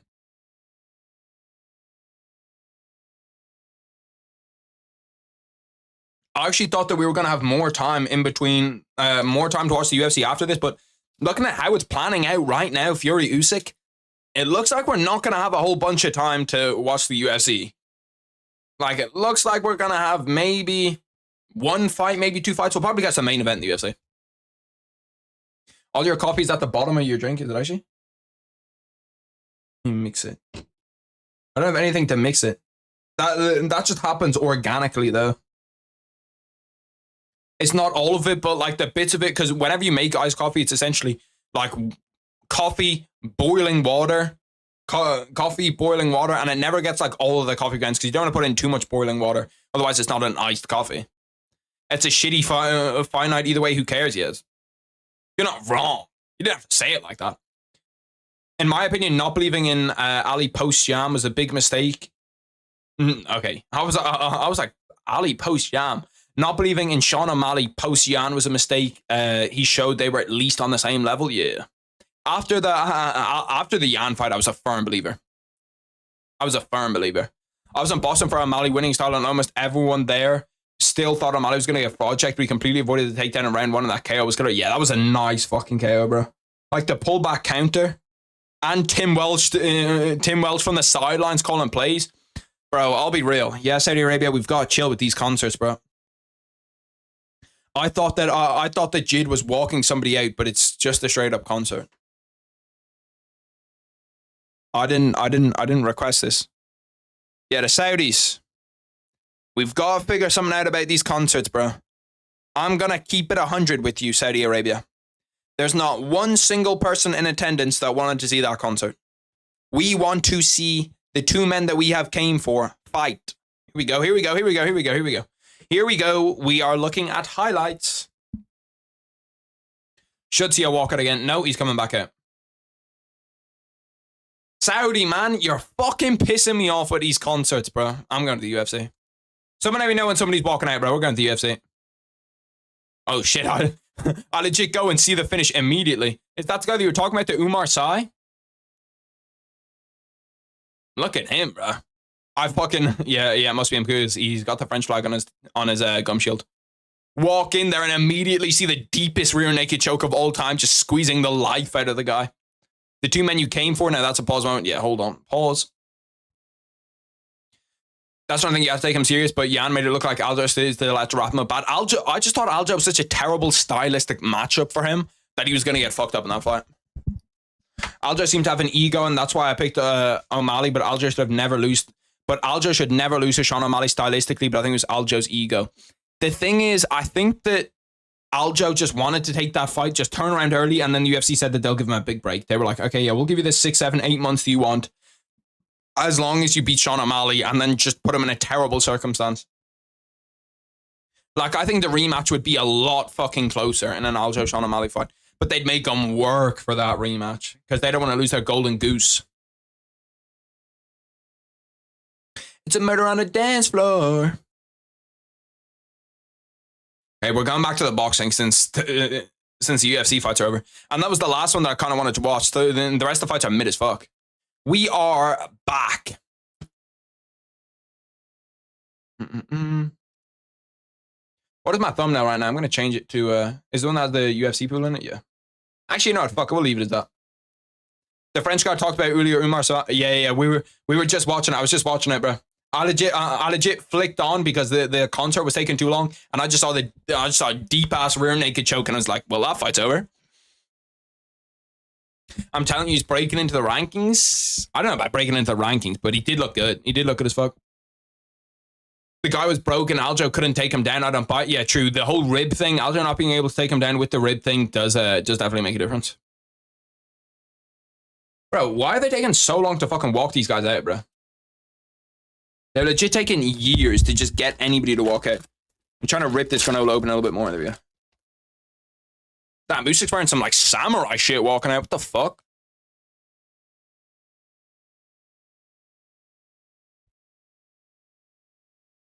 Usyk Loki looks cool as fuck, bro. Blessing himself before he walks out. Oh, bro, he looks like a dog. I'm not gonna lie, bro. He looks fucking cool as shit. I might switch up my prediction, bro. Based off just fucking aura, Usyk looks so ready to go, bro. He looks so ready to go. He's walked with a fucking entourage too. Holy shit, bro. This is cold as fuck. He's got like Ukrainian army members behind him holding the belt. Yo, this Loki might be one of the coolest fucking walkouts I've seen. This shit is cold as fuck. Bro, he looks fucking ready to go. He looks ready to fucking fight. It doesn't look like there's a single ounce of nerves on Usyk. Walking out there with the cross. Holy shit, bro. This motherfucker Usyk looks ready to go. They've got some of his belts ready for him in the ring, and the other ones are like Ukrainian army members fucking behind him. They've got that undisputed Saudi belt there. Yeah, no. I get that ad sometimes too, bro. It's crazy. The light heavyweight division is legit the most open division in the UFC. He's going to get a shot at the rankings too. Soon, yeah, light heavyweight. He probably will get into the rankings actually if it's light heavyweight, because 205 has what, 30 signed fighters? 30 signed fighters? The fact that you know the name is something in itself. They say it at the start of every ad.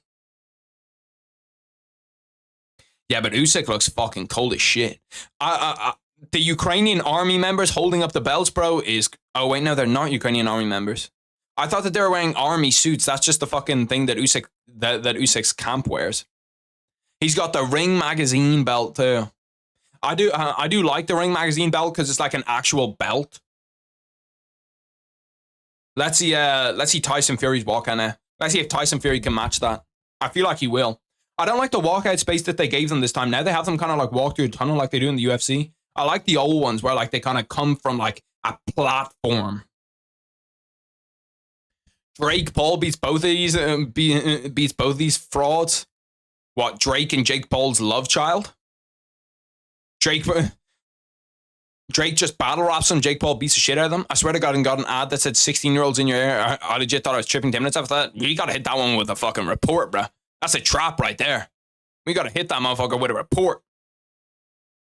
I wonder what Tyson Fury's gonna walk out in, because usually he's got some cool shit that he's walking out in. Let's see it. Let's see it. I'm so fucking hyped for this fight, boys. I've been waiting for this fight for a year plus. Damn, his highlight reel is kind of cold too. I don't even know who puts together these highlight reels. They always do a fucking good-ass job. Harry, the way you started that sentence, I was worried, yeah. I could get... Bro, anytime I stream, I just think to myself, like, thank God no one clips me on a contest. Usually ads are catered to what you search, what you've been looking at. He ain't lying. He ain't lying, bro. You've been searching up some freaky shit? You've been searching up some freaky shit, huh? For me, it's always like 50-year-olds in your area, so I don't know what the fuck I've been searching up. Well, I did. Tyson Fury walking out. Nothing really special on him. He looks ready to go. Spit some water in the fucking air as he comes out. He looks cool, calm, ready to go too. Look at John Fury walking ahead. Tyson taking it in as he walks to the ring. Singing along to a song. What's his walkout song Sweet Caroline too? I'm trying to remember. I think it is, right? You gotta tap that? It's crazy. 40-year-olds? Yeah, bro. I constantly get the 40-year-olds or 50-year-olds in your area. Tyson better walk out in a Putin cosplay. That would have been fucking comedy, bro. If he walked out in a Putin cosplay. I'll be real. Of the two walkouts, I liked Alexander Usyk's better. I liked Usyk's better. Like, Usyk walked out with like an entourage in fucking formation too, bro. He walked out legit in formation with his entourage. Where like it was him at the top, then there was 2 behind, then 3 behind, then 4, then 5. It was like a whole like fucking simultaneous thing. Tyson Fury's taken a lot of time to get into the ring too. His ring walk is taking a shitload of time. Whereas like Usyk was just kind of let me walk into the ring, nice, calm, collected. Tyson Fury's taking his time to get into the ring. He hasn't even moved from this spot in like 30 fucking seconds. Fury's making Usyk lose his warm up. That's why. Surely Usyk can just be doing the same thing in the cage that Tyson Fury's doing. John Fury's just sat there dancing beside him. Tommy Fury in the background. Tommy Fury versus Jake Paul should have been on the undercard of this. Bro, the Furies are so... How is Tyson Fury 6'9" and Tommy Fury's like 6 foot, 6'1"? Now he's jogging down to the ring. Little change up in speed from Fury. Prime Ali versus Prime Usyk. Give me Prime Usyk. Because they're half brothers, not full... Oh yeah, I forgot about that. But like, surely the genes still carry through unless one of them fucked a midget, you know what I mean? Like, I don't know if their dad is the same or their mum is the same. But one of them must have fucked someone tiny. Because it can't be that big of a difference if it's different mothers. He tried to get up in Usyk's face. Usyk wasn't having any of it. Usyk looks ready to go, bro. Usyk looks ready to fucking go. Yeah, Big John must be the same because he coaches them both. Boys, I'm fucking nervous and I'm not even fighting. I'm nervous for this one. I'm so fucking ready to go. I'm just excited that we're here. Like, I love fights like this where I don't really have a dog in the fight. Like, I'm not rooting for anybody to win the fight because I like both guys. I just want to see a good-ass fight. And I'm just excited that we're here for this fucking fight. Like, it's rare in boxing that you actually get these elite of the elite, best of the best fights where we're like, we don't know who's going to win. Anybody could win this. It's a pick-em fight.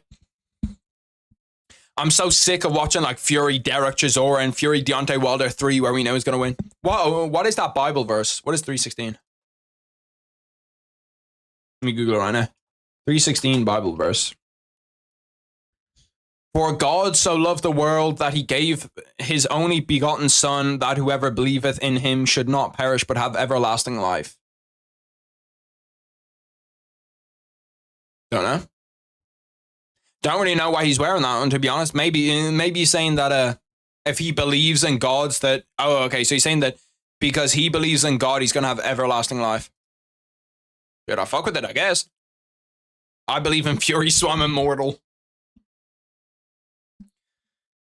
Man's national anthems now, really, bro. That's what I mean about the concert before. Like, if you don't have the concert before, it's fine, okay? It's whatever. But the fact that you have the concert before... And now we have the walkouts, and now we have the national anthems. By the end of it, it's like, fuck, bro. Can we just actually, like, watch these two guys actually fight, bro? What I came here for? Prime Lennox Lewis versus Usyk. Who wins? Oh, that's difficult. If Lennox Lewis can catch Usyk, he's putting him to sleep. But Usyk is so difficult to hit, bro. His footwork, his movement, everything is so good. And I always think in those, like, old versus new discussions, you gotta pick the newer. Lennox Lewis beats every heavyweight of all time. You think he's the greatest ever? Ooh, I don't know about that. I don't know about the greatest of all time. I think whoever wins this fight is probably the greatest heavyweight of all time for me. Because I think that, you know, like, although people say Ali and shit, I don't really think so.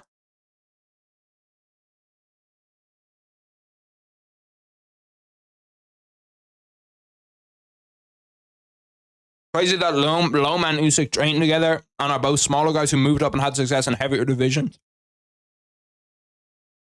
Damn. Like, Fury is 6'9". Yeah, he's fucking huge, bro. He's quite literally like a giant. Like, he's a monster. Lennox is 6'5", yeah. Fury dwarfs him.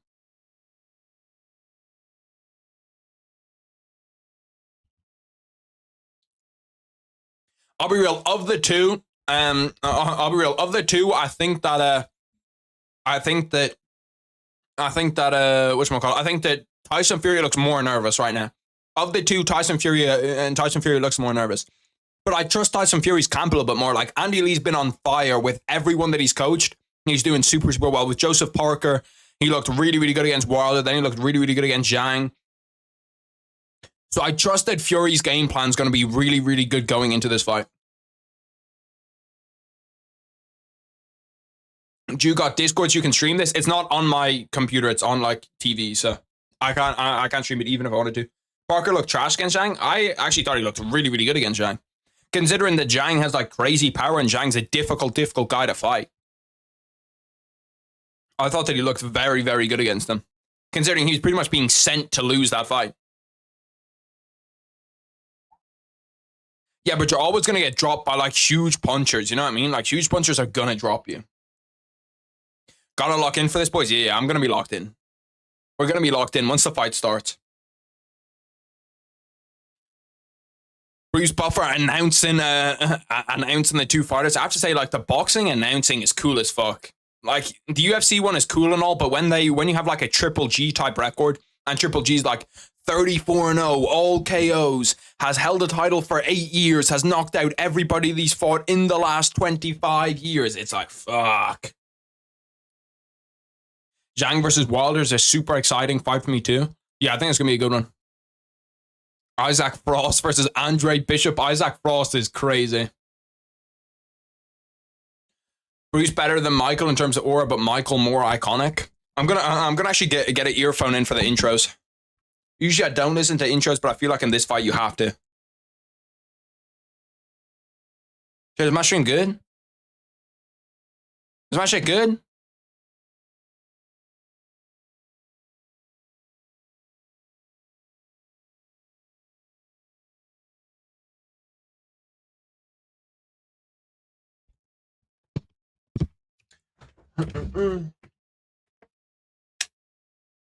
It's because the fucking AirPods thing popped up on my screen. Are you dead ass?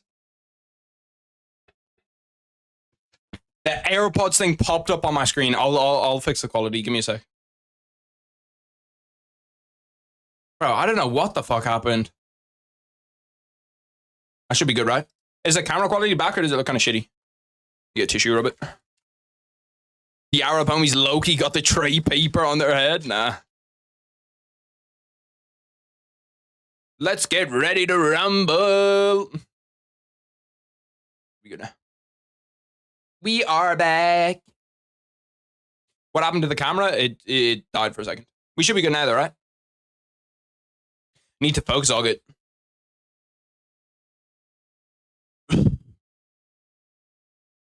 Yeah, camera's all good. Okay, so we're fine. Introducing Alexander Usyk. The intros on boxing are cold as fuck though. Like, especially when you have like world champs.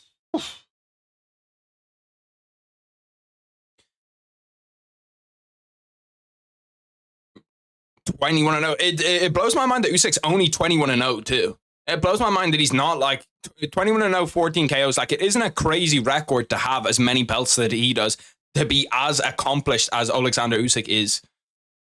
It's different. It's different. Alexander Usyk. Bro, the intros are kind of long though. Like, at this point, just let me watch the guys fight, bro. Like, I don't want to sit here and wait all the time for them. Let's see them get to the center of the ring. Let's see them actually fight now. It's the fucking concert. The concert just drags it on. To be fair, we're only like, what, 10 minutes past what they were meant to fight at, so it's actually not too bad in terms of pacing. Usually the Saudi cards are like an hour behind where they're meant to be. Where everyone's like, oh yeah, 11:30 walk time. 14 KOs out of 21 people call this guy pillow hands. Yeah, but it's different to like UFC KOs. Because like in boxing, you could go up against absolute fucking bombs. I like the other buffer, not gonna lie, he's a bit slow. No, that's crazy. Do you mean he's a bit slow as in like the way he talks, or like you think that mentally he's a bit slow? Now we're actually getting ready for the fight, boys. Holy fuck, we're here. We're actually at the point where they're in the fucking, where they're in the cage. AJ courtside. I'd love to get like AJ's commentary on this fight and see like what AJ thinks of it. Or like some real good commentators on it. I hope that there is. Bruce Buffer from Temu is crazy. I like the faster pace that Bruce does, yeah. Bro, seeing Tyson Fury in the shape that Tyson Fury's in right now, and people are like, it's the best shape he's ever been in, he looks fucking incredible, is crazy to show you like what Tyson Fury can look like going into a fight. Usyk, I don't think Usyk's even looked him in the eye since they've gotten into the ring. Usyk's just kind of looked around, looked at his chest the entire time. Now they're starting to look into the eyes, bro. The tension is fucking crazy, bro. The tension is actually crazy. Bro, it's a fucking... Bro, this is absolutely wild. My YT just crashed me. I was like, why the fuck's the stream silent all of a sudden? It also makes me tweak, bro. Arab homies also got the dab rig. They might just kiss on the fight ends like the shit in Borat. Bro, I'm fucking nervous for this, bro. I couldn't imagine being those guys just staring into the fucking other guy's eyes for 30 seconds. Tyson's got a lot more nervous energy, whereas Usyk looks a little bit more calm and collected. But you never know what they're feeling on the inside. Maybe Usyk is absolutely fucking bricking himself on the inside, and Tyson Fury's cool. Round 1 has started. Let me get timer ready. Let me go 2, 5, 0. Bang, we're good. Whew. Okay. Tyson Fury starting it off, getting the jab working, getting his head off center line. He's doing it. As of right now, 15 seconds in, Tyson Fury looks to be the better of the two. If he can keep that range and keep the distance and poke and prod his jab out, he's in a good spot. It's when Usyk can close that distance to get inside. Nice right hand to the body from Usyk. And you have the whole southpaw unorthodox shit. Usyk looks to be controlling the tempo a little bit on the front foot as of right now. But he's also baiting on a lot of, he's biting on a lot of Fury's feints, which is what you don't want to do. You don't want to give him reads like that to have him bite on feints 24/7. Tyson Fury, this is what I thought, that it's actually a little bit more open than I thought the first round was going to be. Just a minute in already, I thought the first round was going to be super, super cagey. But they're throwing shit out there. Fury's pretty much only throwing his jab, throwing jabs out to the body.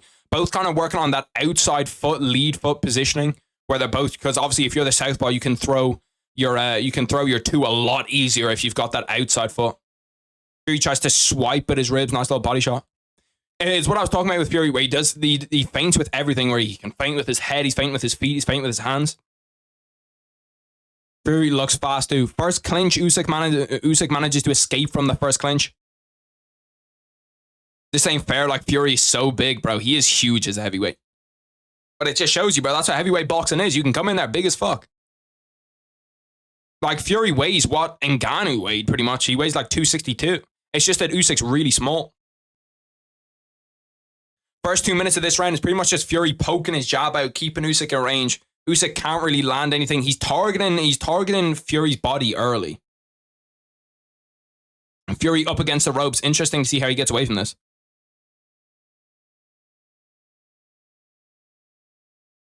Fury leaning up against the ropes, and Usyk doesn't want any smoke. That's crazy.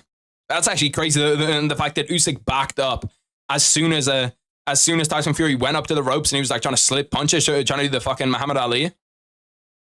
Usyk keeps on targeting that body. It's obviously something that they've seen, that when he pokes the jab out like that Usyk's just going to target the body 24/7. He must have hit him 6, 7, 8 times right there to the body. Fury does a lot of like ab workouts and that type of shit to make sure that that's good. It's more, Usyk's more on the front foot than I thought he'd be. Usyk biting on those feints. Ooh, there's a nice little right hook from Usyk. Tyson Fury's definitely the more nervous of the two though right now. You can see that Usyk looks kind of calm. He looks kind of collected in there, whereas Fury looks a little bit more jittery. Bro, Fury's head movement and the way that he can just see punches is so cool, bro. He's so unbelievably fucking good. Fury flying knee would literally float over everyone's head and miss. Yeah, I don't even know if he'd be able to fucking jump, bro. Tyson got to lay off the cheeseburgers and do some leg day, bro. My arms are bigger than his calves. I don't even know how I score that first round. I'd probably give it to Usyk because he was pushing the pressure a little bit more. He was, you know, landing the bigger shots. He landed the body, landed a nice hook. But that's kind of the only shit that we saw in that round. That shot right there, that left hook, was the biggest shot that we saw, and it landed pretty flush. I don't think that he's really got Fury's respect so far, though. Yeah. The fact that he backed up as soon as Fury was on the ropes is crazy to me. That's fucking crazy. Fury round one, he made the cooler faces. Fucking wild. I wonder. I bet you the UFC numbers right now are absolutely dog shit. Round 2 has begun. Oh, nice 1-2 by Usyk to start the round. Didn't really look to have hurt Fury, but Usyk on the gas here, on the front foot. He's just kind of piling up the rounds as of so far, and we haven't seen like the clinch from Fury. We haven't seen Fury really target the body as much as I thought he would. Usyk seems to be on the gas, and he looks like the faster, fresher fighter of the two. Tyson Fury backing up. Usyk constantly is targeting the left side of Fury's body. It's just a shot that they can obviously see that they can score points with. Maybe he's going to change it up later in the fight, and he's going to feint to the body and go up high. But they're constantly that jab to the body all the time. They're using that as a setup punch, legit to set up every single combination. We haven't really seen much of Fury's offense yet so far. We haven't seen him throw that backhand. He's pretty much only thrown his jab and left his jab out there. And I'd like to see him, you know, put together a few more combinations, get on the front foot maybe a little bit more. Anytime that they're there, ooh, an uppercut nearly landed from Fury. Usyk just manages to slip it. Fury actually looks his most dangerous when he's up against the ropes, which is obviously fucking doesn't make any sense, but it looks like he's willing to go for it more when he's up against the ropes rather than when he's like open in the center of the ring. Hands down from Fury. Usyk's pretty much kept his high guard the entire time, but he's biting on those Fury feints. Anytime the Fury feints with anything, Usyk bites. Did Moses part Usyk's teeth as well is wild. Bilal owns both of these guys in a boxing match now. You're moving different. Usyk once again touching Fury up. 1-2 lands straight on his fucking chin. It didn't do any damage, but it's still landing. Like these are the punches that are winning Usyk rounds. There must be something in this Fury game plan because he hasn't gotten started these first 2 rounds. And if you give Usyk rounds in the bank, you're in fucking trouble because he's just that good where he's just going to steal rounds away from you 24/7. Nice, a nice punch to the body by Tyson Fury. Nice little right hand to the body. Switches it up, lands in the head. The best offense we've seen from Tyson Fury so far these last 20 seconds. But then once again, he gets backed up. Oh, nice combination punch it from Usyk. That's a nice little 3-punch combination. I'd like to see Fury go somewhere. That was a nice shot to the body from Fury. Right in under there on fucking Alexander Usyk. Fury's head movement is so fucking good, bro. His ability to just slip punches at the height that he's at and as fast as the punches come, it's wild that he's as good as he is and as fast as he is. See, anytime he tries to paw out that lead hand, then every single time, Usyk just jabs to the body. Nice uppercut by Fury. Ooh. Bro, it's a heater so far. I'm not going to lie. It's a fucking banger fight so far. There's a lot more action than I thought there'd be. I thought it was going to be cagey. I thought that we were going to see a lot of clinching in the first, 2-3 rounds. We actually haven't. We've seen quite a lot of, action. Fury more of the time is just poking out his jab, really. And then Usyk landing more combination punches. But we're starting to see Fury land bit by bit by bit. He's landing a little bit more. That second round is close. That second round is really close. Fury dominated the latter half of the second round. But I think as of right now, I'd probably have to give that one to Usyk too. I'd say 2-0 Usyk. It could be 1-1 though. It could very easily be 1-1. What happened if Usyk KOs Fury and kisses him like Luke Rosso, like Yoel kissed Luke Rockhold? He's probably going to get jumped by a bunch of gypsies. That's probably what. Yeah, the biggest punch that round was probably landed by Usyk. That little left overhand just connected right on Fury's chin.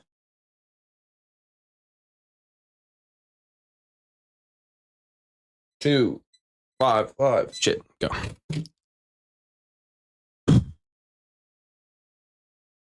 I do want to see Fury go to that backhand, because when he uses his right hand, he's actually landing with the right hand whenever he uses it. He's just not using it enough. And anytime that Usyk manages to, close the distance, that's when he seems to be able to do real damage. And that punch to the body, just that jab to the body 24/7 is just out there. Fury's struggling a little bit with the southpaw stance too. This southpaw is really, really weird. Obviously, he's sparred for it the entire time, so he should be pretty used to it. But it's weird fighting against southpaws. I don't know how to describe it if you haven't. It's just like everything's kind of inverted. Bro, Usyk must have landed 30 punches to that side of Tyson Fury's body. Like, he's just consistently bullying that side of his body. Anytime that Tyson Fury tries to throw that jab out, that's all he does. My dog's crying at my door. She's going to have to wait till this round's over. I'm sorry. 1 minute 50 left in the third round. And if she wants to go to the toilet, she's got to hold it. I'll be real. She's got to hold it if she wants to go to the toilet. Reverse controls is crazy. You know what, fucking, I'm going to let her in. I'm going to let her in while watching. I'll still be able to see.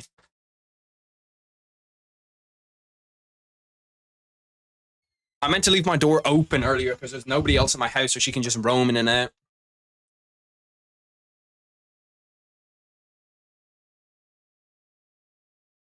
Another nice one too from Usyk. Usyk just manages to pin him. I'd like to see Fury go on the front foot a little bit more and actually pursue rather than just being the one that's being pursued, because he's not doing enough when he's on his back foot.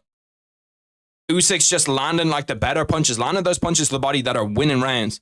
Now he's starting to push the pace. Now he's starting to chase Fury down a little bit. Now we see, look, this is what I thought was going to happen a lot in the first 3 rounds. I thought Fury was going to clinch pretty much constantly in the first 3 rounds. Are you fucking all right? Stop standing on the paper. Loud as fuck. I appreciate the 99 cents, T9.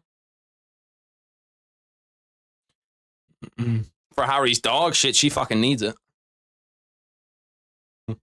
30 seconds left in round 3.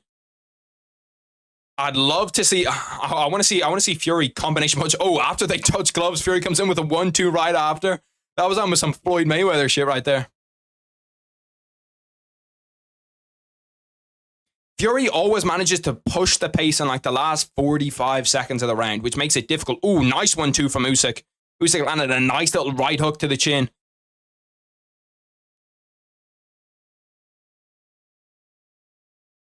If you can't hear her crying, she is crying. No, no, no. You're not going anywhere. I know, but you're not going. My dog wants... You went to the toilet earlier. You don't need to go again. I was praising my dog earlier because it was 8:55 my time, which is 5 minutes before I went live. And I was thinking to myself, oh, I should put the dog outside in case she wants to go outside. And then she just walked up to the door and was like, can I please go outside? And I was like, yeah, fair enough. I'm sorry, you're going to have to wait about 30 minutes though. You got to hold that one in. You got to hold that one in, but you can take a shit somewhere in the room too if you like it. In the pizza box, maybe. If you really need to take a shit, that's where I'd go. Bro, call his dog broke. My dog is broke. That ass. Here you go. I forgot. I appreciate it. I appreciate the $2, Bogsy. Means a lot. I appreciate it. I'm gonna have to legit do. If you see my hand and you see my hand moving, it's me legit rubbing my dog. I'm gonna have to do it for the next 30 minutes because otherwise she's just gonna cry and tell me that she wants to go out. Round 4 has begun. Ooh, nice body shots there from Fury. See, that's what I want to see him do a little bit more. I want to see him go to that body, bully him to the body. Ooh, another nice one, and it deep in there.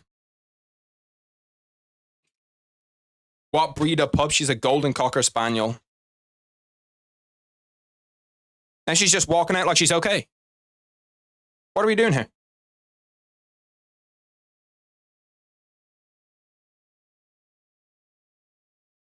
All she wanted was someone to say hello to her. That's all she wanted, and then she just dipped. I appreciate the 150, Tina, and I appreciate it, bro. Mannix's scorecard has Usyk up 1 round. He had Usyk winning the round 1 and 2 and Fury winning round 3, which is probably kind of similar to how I have it. 2 minutes left inside round 4. Usyk, once again, it's legit the same script every single round. where Usyk pushes the pace for the first minute and a half of the fight, and then Fury, when it gets to like the last 45 seconds, will start to come back with his own offense and kind of have you questioning yourself, like, did he win that round? Did he lose that round? But he kind of came in strong in the end. And it's the same thing in the judges' eyes. Although I do think that towards the start of this round, when Fury was bullying Usyk to the body, that's where like he was doing, you know, really, really good work. That's where he was doing his best work so far.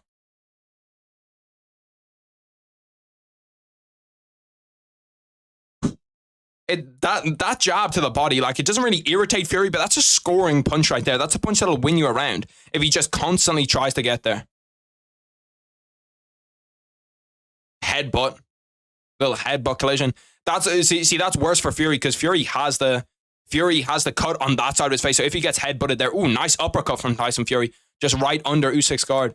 To be fair, if you're gonna say anything about Usyk, bro, the guy has a fucking chin. He has a chin.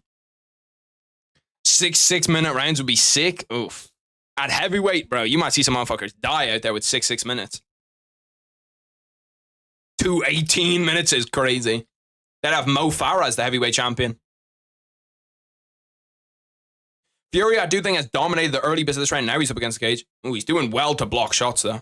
Fury's defense is also so secure. Like, for someone who's got, like, the kind of hands-down style where, like, with the head movement and shit, his defense is just so good where, like, it looks like he's getting smoked, it looks like he's getting peppered, and none of the punches are hitting. They're just all landing on arms or gloves. I would like to see him, you know, push the pace a little bit, though. Get out of the corners. Shamil Gaziev would be featherweight champ in boxing? Nah. Shamil Gaziev, if he was fighting featherweights, wouldn't be a featherweight champion on boxing. All you'd have to do is fucking walk around the cage for 2 minutes and he'd be done. Ooh, that was a nice right hook by Tyson Fury. Stumbled Usyk a little bit. He looked like he got hurt a little bit there. He's still coming on strong, though. Whew. Bro, is the round not over? Is my clock fast? There was like 6 or seconds there where I thought the round was about to be over and it wasn't. Tyson does not need to be taunting this much. He's currently losing. I have it at 2 rounds apiece. I have it at 2 rounds apiece. Only place I do 2 18-minute rounds is Harry 101's mom's room. Nice. Really? Really? Was that necessary? Was that necessary? Yeah, no, I currently have it as 2-2. It's been a good fight so far. Been a good fight so far. The thing is, I think that Tyson Fury needs a round advantage going into those final 3 rounds. Usyk has a cut right up here. Where like Fury's bad cuts get, Usyk has a cut legit right in the same place up on this eyebrow. Which if he can open up that cut and have that cut actually get like deeper and deeper, it's going to be a problem for Usyk. It's going to be a problem for Usyk. Because that's the type of cut that's super annoying where it'll just like leak into your eyes and then you're kind of like blinking and you're wiping it all the time. His cutman's trying to deal with it though. I thought that guy had a vape in his hand for a second. It was fucking Usyk's gum shield. I was about to start tweaking. Round 5. We're nearly halfway through this fight, boys. Nearly fucking halfway through the fight. Not having a timer on the screen is getting me pissed. Bro, the timer's behind me. You think I'm just setting up this clock for the fun? Oh shit, that's completely wrong. 2, 3, 5.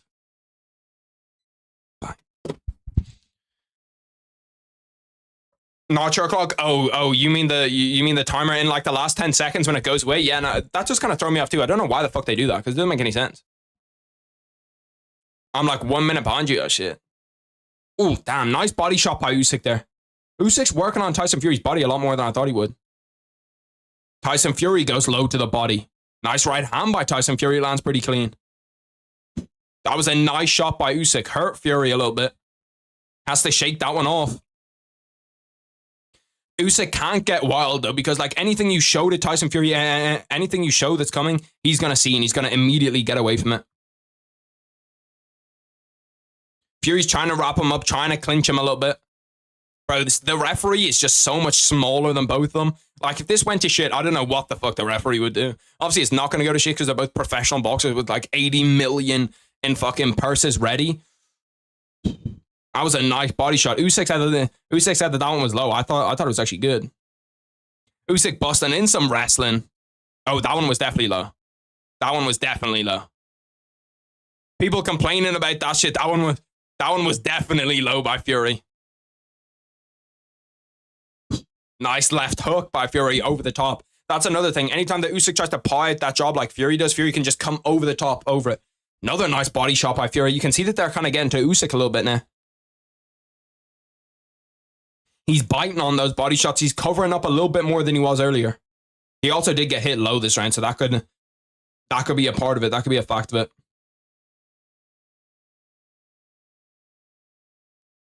Fury, once again, though, he is looking a little bit more tired. Like, he's not the fresher of the both of them. Usyk on the front foot, but Fury's definitely winning this round. Can you punch the legs in boxing? It just wouldn't really work. Like, even if you tried to punch somebody's legs, like, how are you gonna... What are you gonna do? Like, you're gonna be crouching down like this all the way down. You're just gonna walk into someone's uppercut and your chin's gonna get sent into fucking orbit.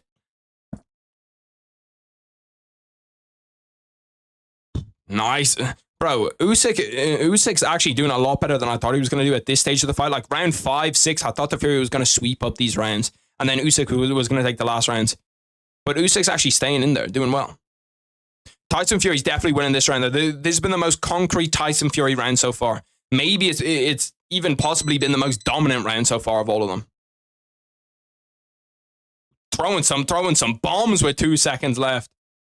Fury's like technique is so weird as well because he doesn't throw like normal, like how a boxing coach would tell you. He throws a lot of like arm punches, you know what I mean? Whereas like pretty much any boxing coach will tell you to like get your body behind it, you know what I mean? And have like everything kind of going into it, everything from your body to your legs. Whereas he'll kind of throw like these little slappy punches. But shit, I ain't gonna doubt the guy, bro.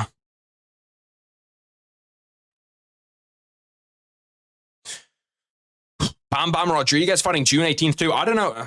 3-2 right now, Fury for me, 3-2 Fury, which he does need the extra rounds. Going into the final bit of this fight, he definitely does need the extra rounds. Look at fucking AJ on his phone.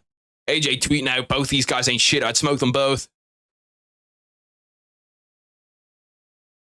Yeah, Fury working the body. He worked the body most that round of any round so far. He was working the body against Usyk. Usyk taking a little while to get off his stool. He's lost to both. Well, he hasn't lost to Tyson Fury, but he did lose to Usyk twice.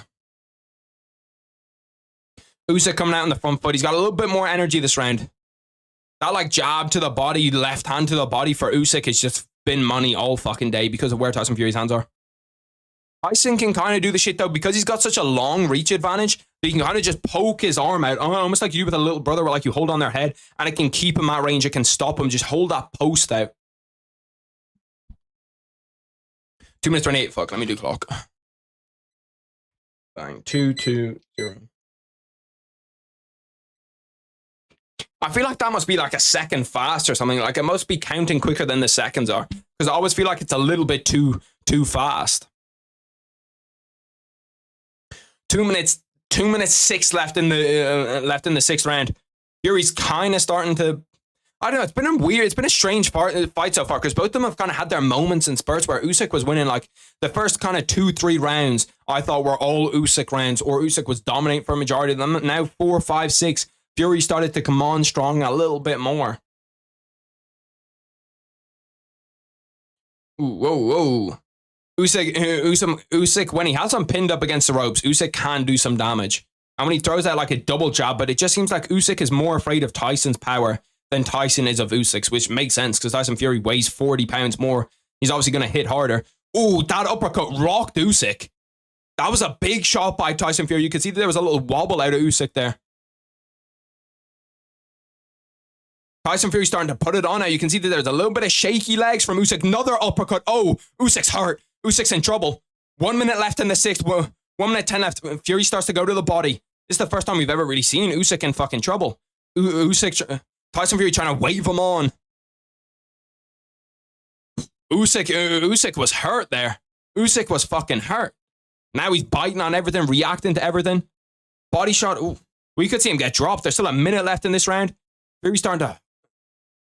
Okay, now Usyk comes back a little bit strong, throws a 1-2. But he looked damaged for a part of that. His legs did look like they were wobbly for a second there. He looks to have kind of got his legs back under him, but he can feel that Fury power. He doesn't like that uppercut. Anytime he gets on the inside now, and Fury shows him that uppercut, he immediately covers up. I wonder how much Puffin Sport are paying Fury to wear his gloves in this fight. It must be a fucking shitload. Dana Ortiz, Dana De La Hoya. 10 seconds left in the 6th. Fury's going out there and he's putting a beating on Usyk right now. Hands behind his back.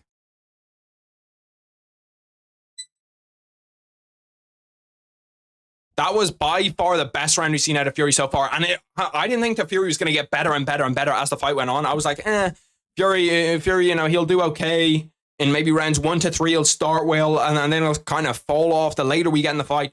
But Fury, round 5 and round 6 have been the most concrete rounds of any of them. Where we're like, sure, Fury won round 5, Fury won round 6. So now I have him up 4-2 in my, on my scorecard.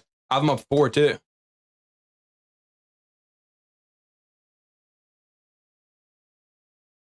Fury to win in round 9 is 17-2.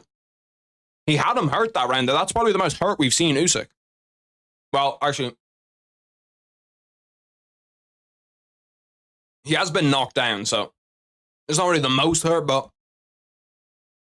he's been knocked down to the body more than anything else. Damn. My fucking throat. Yeah, it was that uppercut that just landed clean that you could see. He landed one, and then he landed another one where Usyk's legs just kind of buckled a little bit. Round 7 starting. Nice 1-2 again to the body from Usyk. Tyson Fury's loving that uppercut. Anytime that Usyk tries to get on the inside, Fury just immediately throws that uppercut. And it kind of stops him from getting inside. Bro, this has been a fucking chess match so far. Because even though Usyk is able to get his foot on the outside, which is what you want to do as a southpaw, he's still not really able to do damage with it, because anytime he tries to throw that right hand, Usyk throws the uppercut. Usyk bullying him to the body now, throwing a little bit more to the body. Got him in the clinch, needs to put his weight on him. Yeah, see, look, this is where Usyk doesn't want to be. Where he's in the clinch with Fury and Fury's putting his weight on him. 2-0.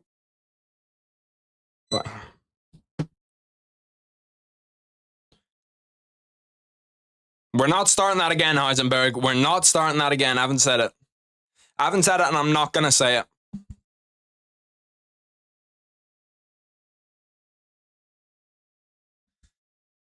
What's good, T9?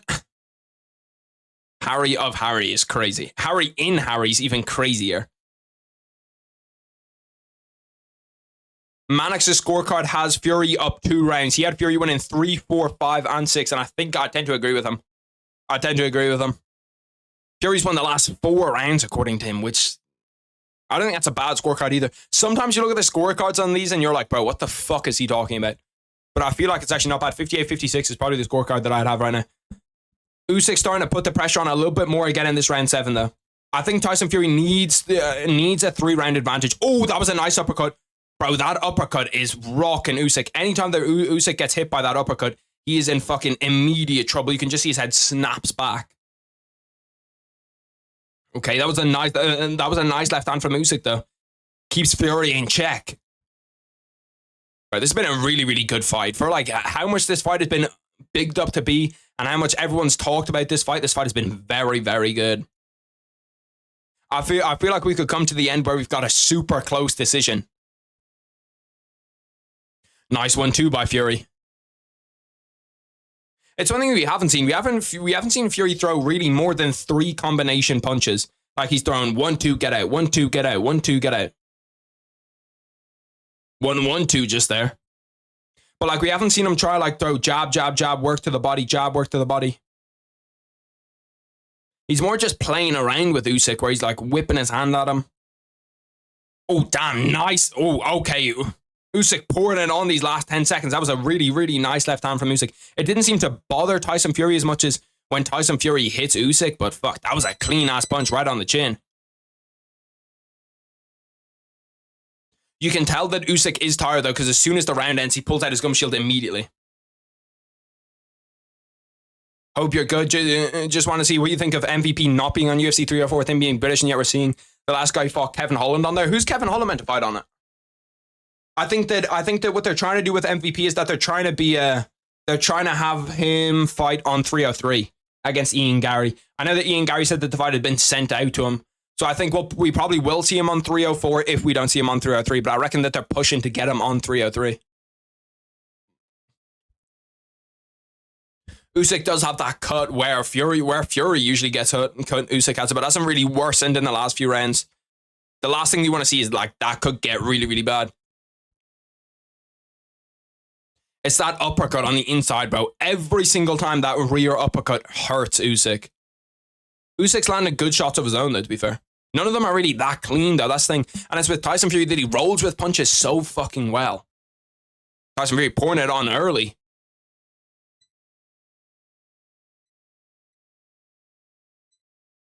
Just bleed. That's the UFC mentality right there.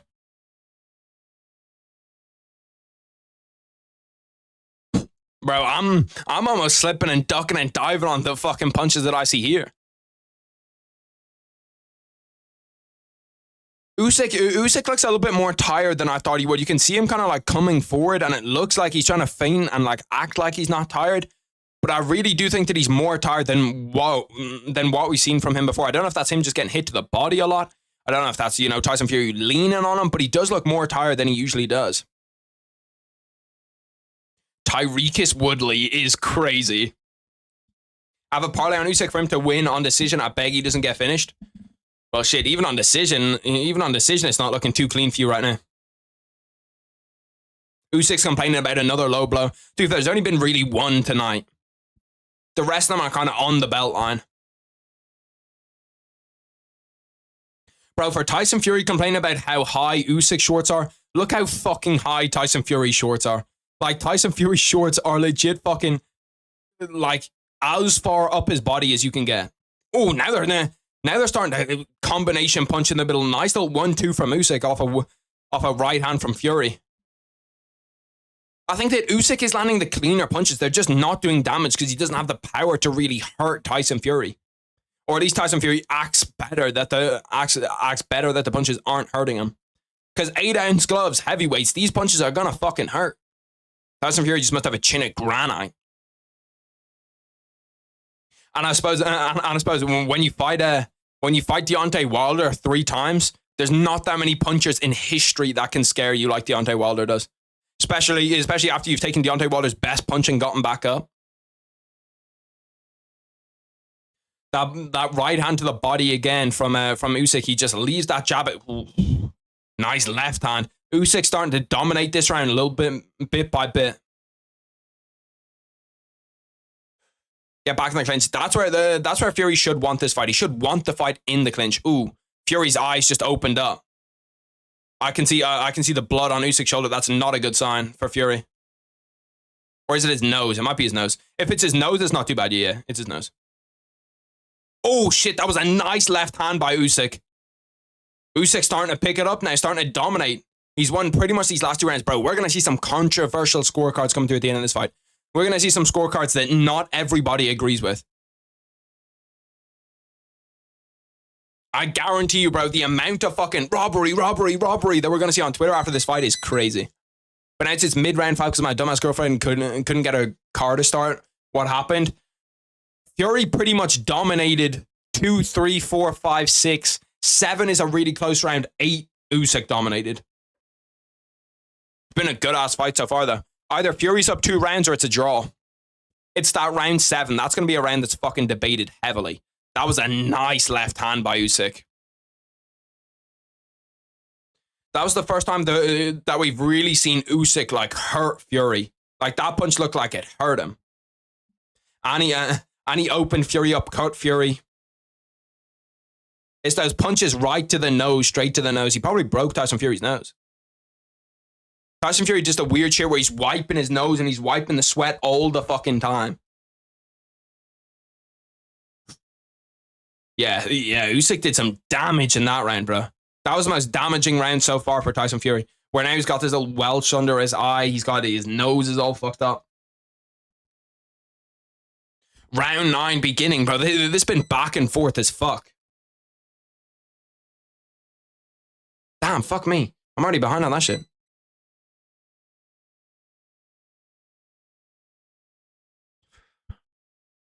It always kind of starts with... It's almost like the fight has completely flipped because originally we had it where Usyk would put on the pressure at the start, and then Tyson Fury would kind of come into it as the round ends. Now we're seeing it the other way, where in the last 2 rounds, Tyson Fury's put on the pressure, and then towards the end of the round, Usyk is the one that's dominating. Round 9, though, the more I look at it, bro, the more it looks like it's going to decision. The more I see this fight, it just doesn't seem like anybody's getting KO'd here. I think that the biggest opportunity for a KO was that round 6. The biggest shot we've seen so far is Usyk getting hit with both of those uppercuts. Don't curse it, shit.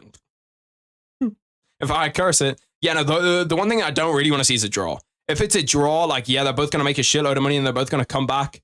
But, like, a draw is just the outcome that nobody wants to see. 1 minute 50 left in the 9th. Usyk does look to have got kind of a second win off that last round.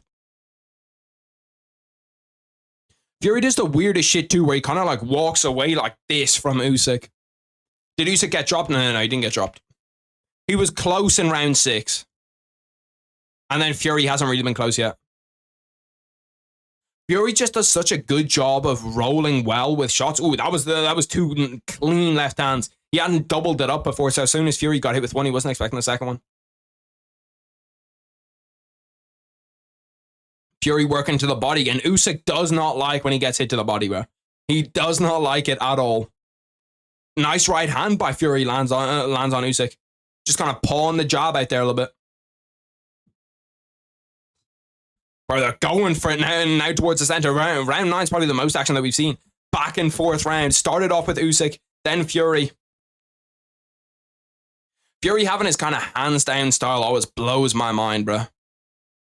Because he's just that fast, that agile as a defensive fighter, at how big he is, at how tall he is. He can afford to have his hands down against world-class boxers, against a guy like Usyk that is just supremely fast. He needs to get his hands up when he gets on the inside, though, when he gets in the clinch. Oh, that was a nice one, too, by Usyk. Oh, Fury's hurt. Fury's really, really hurt. Might need to take a knee here. 25 seconds left in round 9. Fury's in trouble. Fury's in big, big trouble here. Oh, my God, Fury. He might get KO'd here. He is in fucking trouble, bro. He is in trouble towards the end of round 9. Fury's about to go down. 10 seconds left in round 9. Fury's up against the ropes. They're giving him a 10 count. That's a knockdown for Usyk in round 9. Knockdown for Alexander Usyk. Fury looks in trouble. He's leaning up against the ropes. That's the first knockdown we've seen. Holy shit. Bro, that was out of fucking nowhere, too. He just got caught clean like 3 times. Can't be saved by... Fury's legs still don't really look to be under him, bro. Still don't look to be under him. That closes that 2-round deficit that we were talking about. That closes it right away. Now it's all up for grabs. Fury just got hurt in the 9th. Going into the 10th round, Usyk's got to be a big favourite going into this 10th round. He's got to be a big favourite. What did he even catch him with? Oh, nice 1-2 over the top. Hurt him bad. He just landed clean, and then Fury just didn't shell up well enough. Fury was trying to reach to clinch, and then as he reached to clinch him, he got hurt even more, yeah. To be fair, he's lucky that it didn't get stopped, bro. Is this 12 rounds? Yeah, 12 rounds. He's lucky that it could have nearly got stopped. It was just that left hand right over the top, rocked him immediately. You could see his legs were gone from that point. And he was just about getting held up by the ropes. Usyk thought originally that the fight might have been over when he stopped it because Fury didn't take a knee. Once again, Usyk's marching him down. Now he smells blood in the water. Fury still doesn't look okay. He still doesn't look like he's got his feet under him. But if you can get up from that Deontay Wilder punch and win the next round, I feel like we can never doubt him to be like innovative. He could try walk Usyk onto a big shot here too. He could try walk Usyk onto a big shot. His feet do look under him now. He looks okay. That was a bit of a wild hook.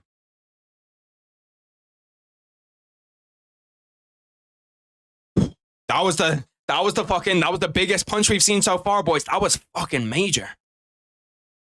And it's what you get. When you have a style like Fury's and you get into those late rounds against someone that's as good as Usyk, he's going to get in there and he's going to be able to like land those big shots. No one's landed really a shot like that on Fury there. Well, obviously Deontay Wilder has, but like, I don't know. I don't even think with that Deontay Wilder shot, the one where like he got up from the dead, like when he got up, he didn't look as wobbled as he did just there. He beat that 10 count and then he looked okay. When he took that shot from Usyk and didn't go down right away, he looked like he was fucking done for. That's a big 10-8 round for Usyk, though. That's a huge 10-8 round. I feel like this sort of David versus Goliath type of fight. Like the big guy starts strong, but over the fight, the small guy starts applying pressure. See, Fury's starting to come into this round, though. It's so strange the way that he can get knocked down and like come back in the next round and just be as good. Ooh, that one too caught him a little bit. That one too caught him a little bit. Bro, this is fucking... These last 3 rounds are for it all. Now Usyk's starting to showboat a little bit. Usyk, that is not in your bag, buddy. That is not in your bag. Front runner talking when he's up. 106 left in the 10th. See, Tyson Fury's done a good job this round, though. He's kind of staled out this round where he gets a little bit more time to, you know, get back into the fight, to recover a little bit. And now he seems almost fully recovered. And I think he's winning this round. Right now, for me, he's winning this round. Big swing and a miss from Usyk on the inside. Big swing and a miss. Nice uppercut by Tyson Fury. 30 seconds left in the 10th. My bad for not doing timer, but there's no point me doing it now. Nice left hand from Usyk. That left hand over the top of Tyson Fury's jab is legit landing every single time that he wants it to land. Any time that he pokes it out there, it's landing. 20 seconds left in the 10th. Usyk has Fury pinned up against the ropes. Nice little 4-punch combination, but only the last one lands. It's almost contrary to all the other rounds where Usyk is landing the big shots, but Fury's landed more shots, and he's landed probably the cleaner shots this round. 10 seconds left. Nice breather round for Fury. He's kind of settled it back down again. Where I'd probably give that round to Fury. That's a 50-50 round, though. I actually don't know who I'd give that round to. Fun ass fight, yeah, bro. This fight's been a banger. This fight has definitely lived up to the fucking hype. The crowd all chanting, Usyk, Usyk.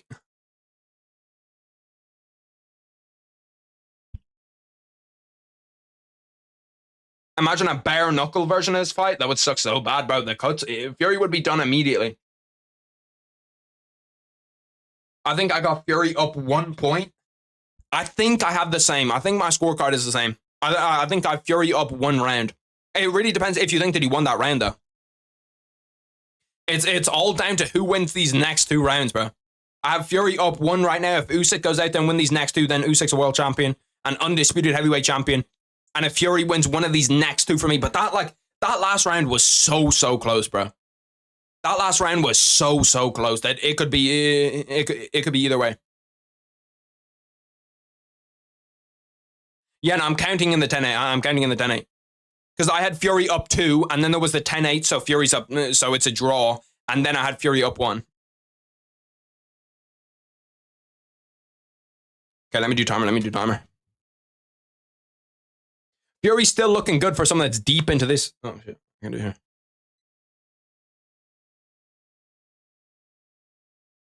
Chris Mannix has Usyk up 1 round. So he just has it flipped. He had Usyk winning the last round. I had Fury winning the last round. So on Chris Mannix's scorecard, Fury needs to win these next 2 rounds. I have Usyk up a point. Yeah, I can fully understand if you have Usyk up a point. It just depends on really that last round, and I think round 7. They're the 2 kind of controversial rounds where it's like, shit, I don't know who wins that round. Now, Usyk, when he gets to the inside, is doing work on Fury. Nice uppercut by Fury on the inside. That was a shit camera angle, so I couldn't really see what went on there. Bro, the fact that Fury is under 40 is insane. He's 35 years old. Yeah, but his body is like fucking 50, bro. With all the damage he did to his body. It's insane that he can do 12 rounds of boxing at an elite level. Like, Usyk's the older man. Nice 1-2 to the body from Usyk. Fury, once again, he's just trying to walk him into that uppercut, but it's not really going to work. Like, you've landed that punch too often. I think he needs to switch it up and try to land a hook or something. Nice 1-2 by Fury on the inside. Fury's starting to use his weight a little bit more now in this 11th round. Starting to kind of push him around, bully him around with his weight. Who would have thought that there's a possibility Tyson Fury wins this without getting a knockdown, and Usyk loses it with a knockdown. Usyk is putting the pressure on, though. He's been on the front foot pretty much the entire time. which was kind of as expected. If Usyk's got the better cardio, he's going to push the pace. They're both tired in this 11th and 12th round there. Nice. Ooh, nice little uppercut to the body from Tyson Fury. That punch has been good too. It's like a shovel hook down to the body. It's like what Canelo uses. 40 seconds left in the 11th. Usyk's accuracy's gone out the window pretty much here. Like, he's throwing big, heavy punches, but none of them are really landing. Those two landed. Those two landed right on Fury's chin. They just have every round 10-8 to Fury. This is boxing. I think that if Usyk wasn't Usyk, you might be right, but I think that they're going to give it to the actual win here because both of these guys are big stars for boxing. And Fury's going to sell well regardless of whether he's a world champion or not.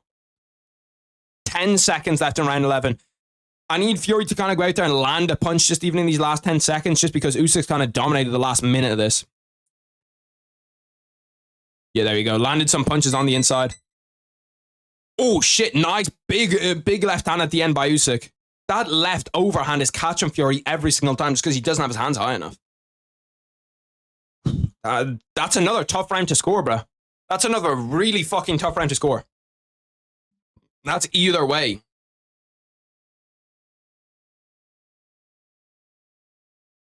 I don't know, bro. I really don't know. I actually don't fucking know who's winning this fight. Usually I'm pretty definite in my scorecard. I'm like, yeah, no, I think this is happening. Maybe I have Fury up 2 rounds now. I'd probably say going into this last round, with all of the 50-50 rounds in the fight, I'm going to say going into this last round that it's all up for grabs. Whoever wins this last round wins the fight for me.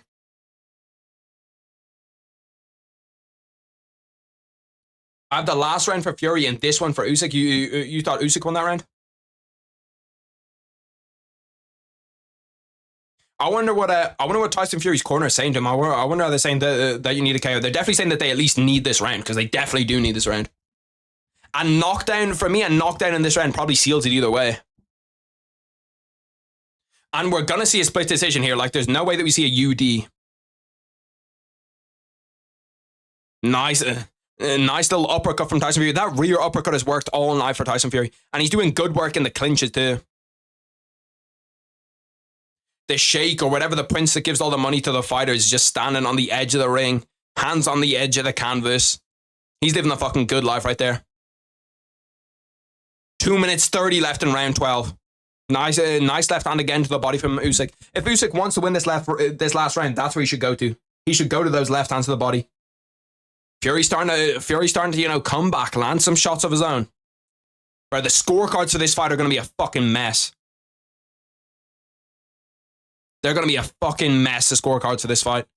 Because I don't know how the fuck you're scoring it. There's so many 50-50 rounds in this. Mannix has Usyk up 2 rounds. He had Usyk winning 10 and 11.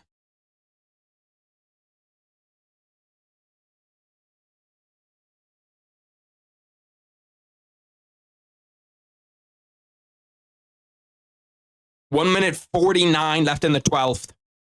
Whatever happens here, I'm fucking happy to see a rematch because this has been a fucking sick fight. Usyk's currently winning this round though. Usyk's done the more damage. He's going out there. I need to see Fury put together some combination punches. I know it's a lot to ask of a guy after 34 and a half minutes of boxing, but if he wants to win this round, and this round could be fucking pivotal. This round could be the round that the reason that he wins or loses this fight. 118 left. Fury's starting to come on the front foot now a little bit more. As I say that, he backs up to the ropes. Posting out against Usyk. 1 minute left in the 12th round. All to play for the undisputed heavyweight championship of the world. Need Fury to come on a little bit. Need him to push on. Need him to kick on. Ooh, that was a nice right hand. Fury stumbles Usyk. 1 minute left. That was a big right hand from Fury. Stumbled Usyk. For people saying that he needs a 10-8 here, he's going for it.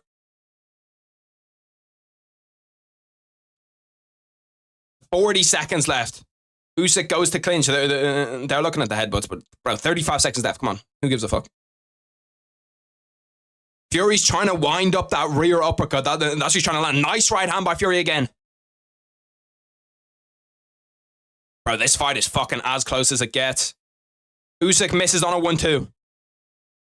Fury's corner telling him to push it on and tell him to bring it on for these last 20 seconds. Tries to land an uppercut, misses.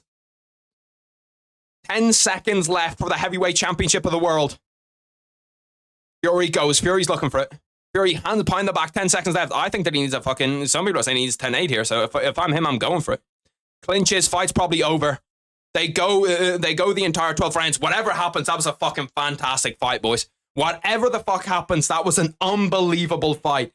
I don't know how the scorecards are going to look here, boys. Scorecards are going to be messy. They're going to be messy. I have Fury probably winning by a round. Oh, shit. My bad. One sec, my bad. It's anytime I fucking open my AirPods.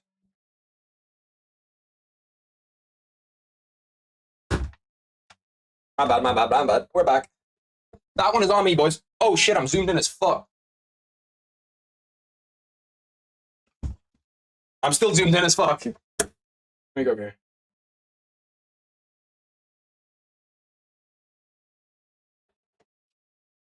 Bye. Fixed it. My bad. Hear me out. I think I have it as a draw. I don't know how a draw works with the scorecards, but for the actual fight, yeah, I don't mind it.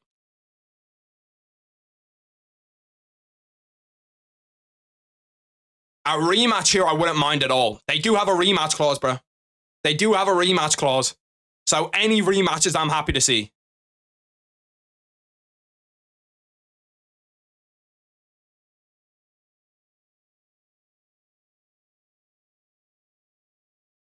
They have it. I think Chris Mannix, as long as he has Tyson Fury winning that last round, which I presume he does, he's gonna have it. He's gonna have Usyk winning by a round.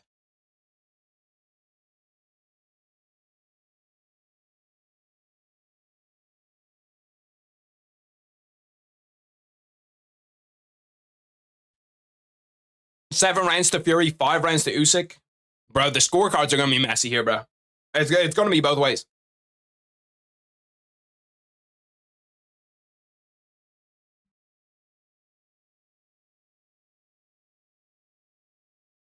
Turkey, I'll shake in there, bro. Walking around with all the boys. Damn, Wilder Zhang's on June 1st. That's same day as UFC 302, I think. Who you got? I have it as I have Tyson Fury won by a round. Close though. Close, boys. That one was close. That was a banger.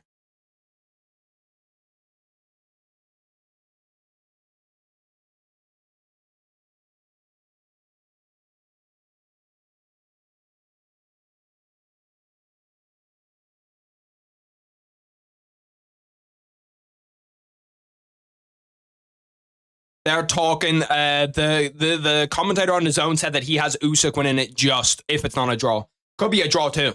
Wouldn't mind a draw. Like I'd hate a draw because it means like oh no, we still don't have like an actual champion. You know what I mean? But also build up the hype for the second fight. We should see a rematch anyway because that fight was so close. We should see a rematch.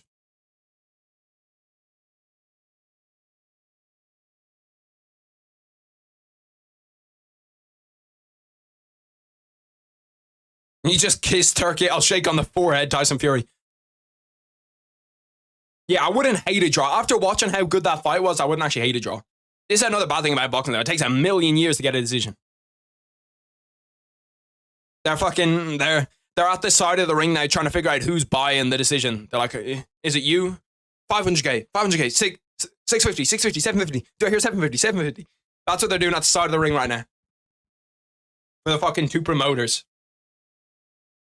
114, 113, Usyk could go either way or a draw for sure. Yeah, it was fucking close, bro. That 10-8 round's a big round. The decision's coming through, boys.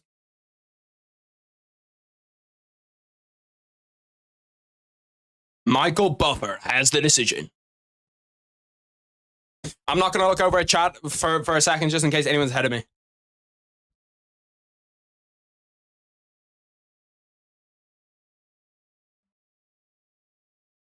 Damn, the echo in that place is crazy.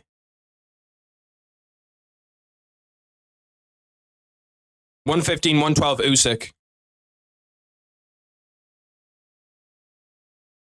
114, 113 Fury. So split decision. 114, 113.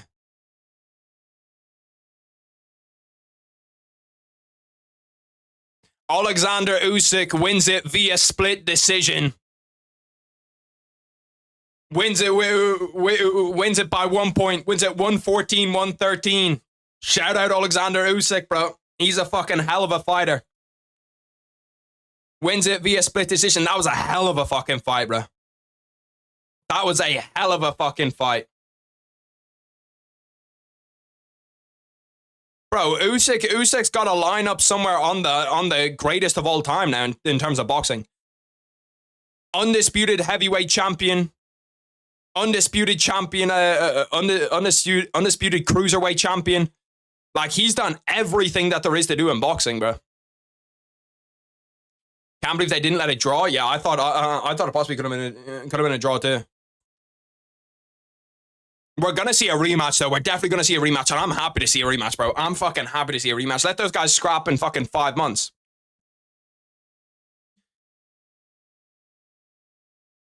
Bro, I thought that undisputed belt on the side said WWE.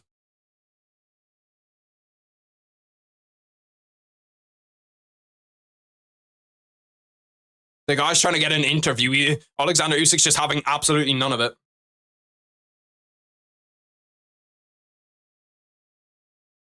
Undisputed heavyweight and undisputed cruiserweight champion is crazy. Tyson Fury's first loss, I really thought that they would have given it to Tyson. I thought that they were going to give it to Tyson. When I heard that 114, 113 scorecard, I was sure that they were going to give it to him. I'm happy for Usyk, though, because Usyk can fight, bro. He's so fucking good. The belt looks like WWE. Yeah, that does. My card was tiebreaker. Nice. Thanks for stream, Harry. Shit, I appreciate the $2, Bugsy. And shit, we still have some UFC fights to come. I can't guarantee that the UFC fights will be as good as that. I cannot guarantee that, bro. But listen, there's still some UFC fights to come.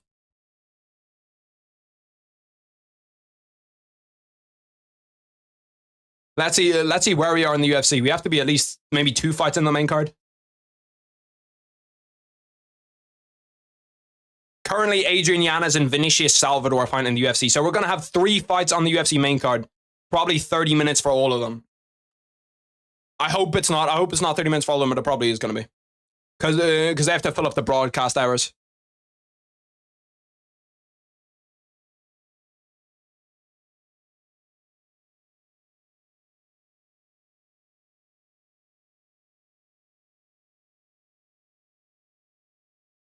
Tyson Fury clearly has a high level of respect from, as he should, to be fair.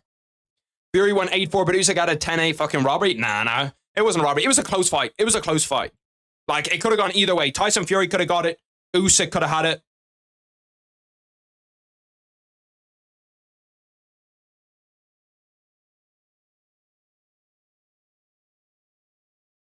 The rematch is going to be sick too, bro. The rematch is going to be a banger.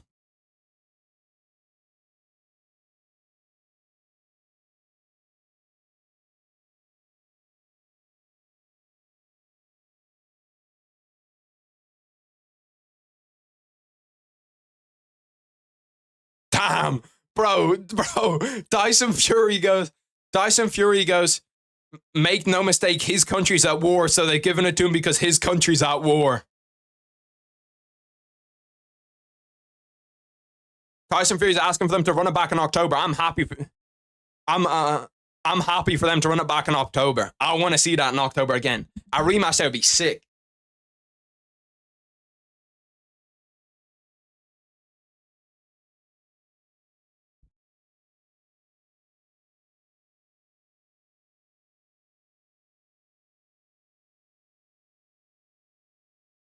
They said that he said that, bro.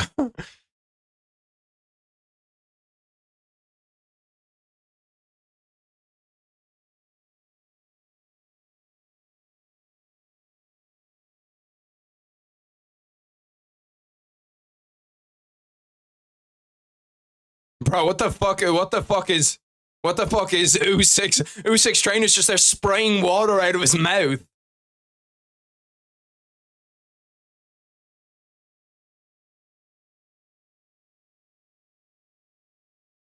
He's giving the belts to his dad, maybe? I don't know. I don't know who the fuck that is. Like the fucking Eurovisions.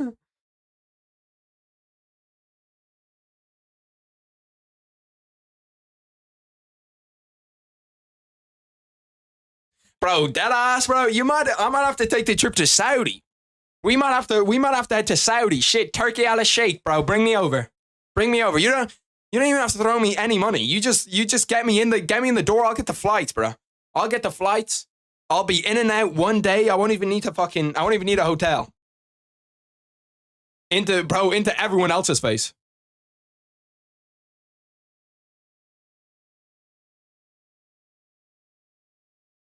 Tyson Fury walking out of there in his underwear.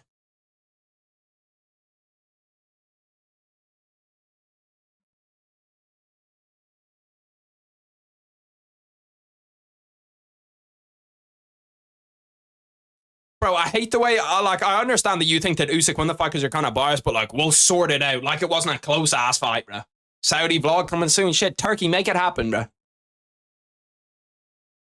Make it happen, Turkey. Get me in the door, but I'll put on the greatest promotion you've ever seen for Saudi Arabia. No bullshit. Let's go over to the UFC now. Now I've got to go over and watch two unranked guys wrestle. Going from Tyson Fury, Alexander Usyk, boxing at the highest level, the first undisputed heavyweight champion since Lennox Lewis in almost fucking 20 years. And now I'm going over to watch unranked guys. UFC, we gotta pick our game up. Because making me watch themmaguru after I've just watched Fury Usyk is a fucking war crime. That is a war crime.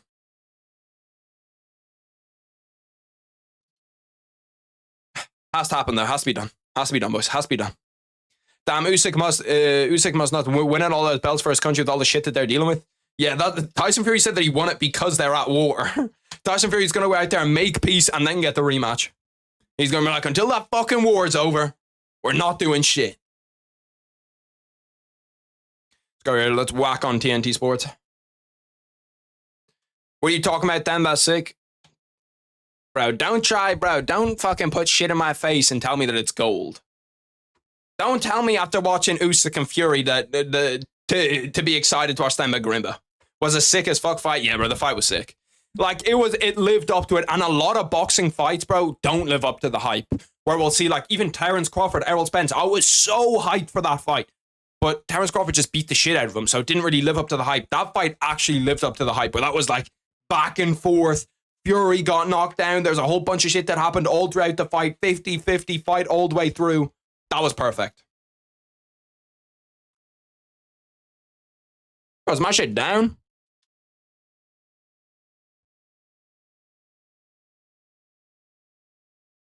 No channels are working for me.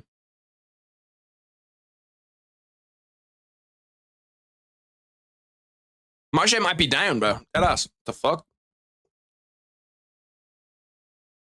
Unplug this and all of my monitors turned off. Good start.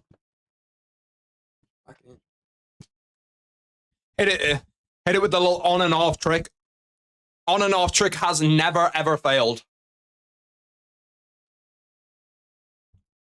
Add BK. You nearly got me with that. You know you nearly got me with that. I nearly went through.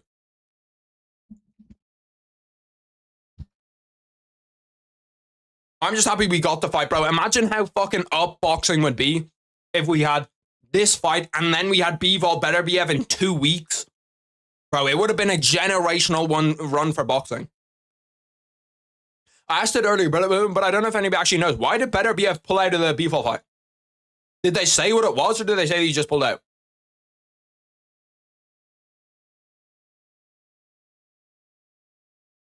Let me go over here. TNT Sports 1 HD. Okay, here we go. We're back. We are back. themmaguru. themmaguru watch. Let me look it up. Why did Beterbiev pull out a Bivol fight? I'll show you my search history too. Why did Beterbiev pull out of Bivol? Because usually you'll see reports like with Tyson Fury, you saw the cut. With Beterbiev, we haven't even seen it. Beterbiev suffered a ruptured meniscus. What is that? What is a ruptured meniscus? Is that like knee or something? Ruptured meniscus. Let me look up recovery time. Recovery. Because Beterbiev is fucking old, bro. Beterbiev is actually old. Should be one of these, right? Ruptured. Fucking hell, bro. They're making me type out the entire thing. Recovery time for torn meniscus, 4 to 12 weeks. Okay, so it's not too bad. But for people older than 35, it can take 3 to 6 months. Yeah, but Beterbiev's going to be in elite shape, and he's been in elite shape his whole life, so he's going to be in this bracket. He's gonna be in the 4 to 12 weeks bracket. Hopefully they reschedule. Let me look up if they rescheduled. Have they rescheduled? Does anyone know? Have they rescheduled Beterbiev and Bivol?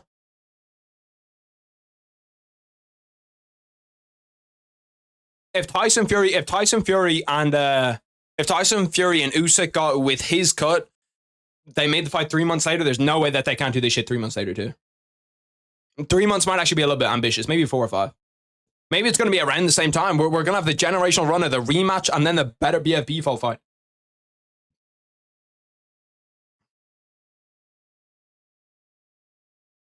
That must have been a... Bro, Turkey Alasheikh's got to start putting in their contracts like you lose 20% of your future purse if you pull out with injury. It's almost 3 here. Themmaguru sounds so funny when you say it, you know. It is low-key a kind of trolly ass name. Pull out of Bivol. I'm gonna say some such shit. That's just me. Bro, like, you gotta be the most diehard fans to be watching the UFC over Fury Usyk. Damn, he slapped him with that. Holy shit.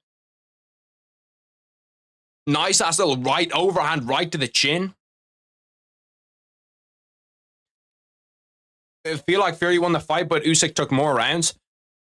I don't know, because with the knockdown, like, it's 50-50 for me. Like, I wouldn't have been mad at all seeing that be scored a draw. I don't know how the draw would have got scored, especially with the rounds and the 10-8 and stuff.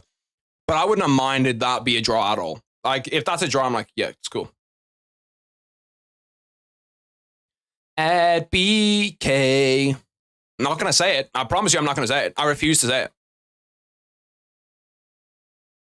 Like, if it was 1 minute 36 round, if it was 1 36-minute round, give me Fury. Now, I feel like Usyk would cook in a 1 36-minute round because Fury wouldn't get the rest. As an MMA fan, a knockdown losing a point is a knockdown losing a whole point is kind of crazy. Yeah, it's just how it is in boxing. I feel like it should be kind of similar in the UFC, to be fair. Actually, I don't know. I feel like that was a 10-8 round, though. Like, even if there wasn't a knockdown there, that was a 10-8 round for Usyk. Because Usyk nearly had him finished. Like, he was close to being finished there.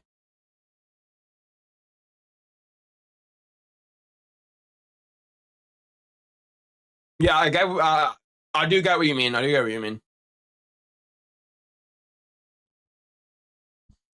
And Fury, if he poured on the pressure, though, Fury possibly could have had a knockdown for himself in round, like, what, 7? Was it 7? So if Fury just wanted to put on a lot of pressure himself and, you know, do the things that Usyk did, he also could have had the exact same shit. He could have had he could have been the one walking away with a belt, but instead he's not. So you kind of just got to hold that one low key. It's his own fault. I was thinking at BK. Yeah, we're not saying that. What do you think of Leon Edwards versus Bilal? Because it really is a needed fight. What do I think about Leon Edwards versus Bilal?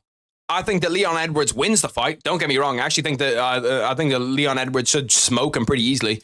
But I don't know. If Bilal wins, he's pretty much just like a placeholder champion. Like, he's not going to be able to do anything with the belt. Because he's going to lose it to Shavkat or JDM. Whoever the next challenger is, if Leon doesn't get a rematch, Bilal's going to immediately lose to them. Immediately.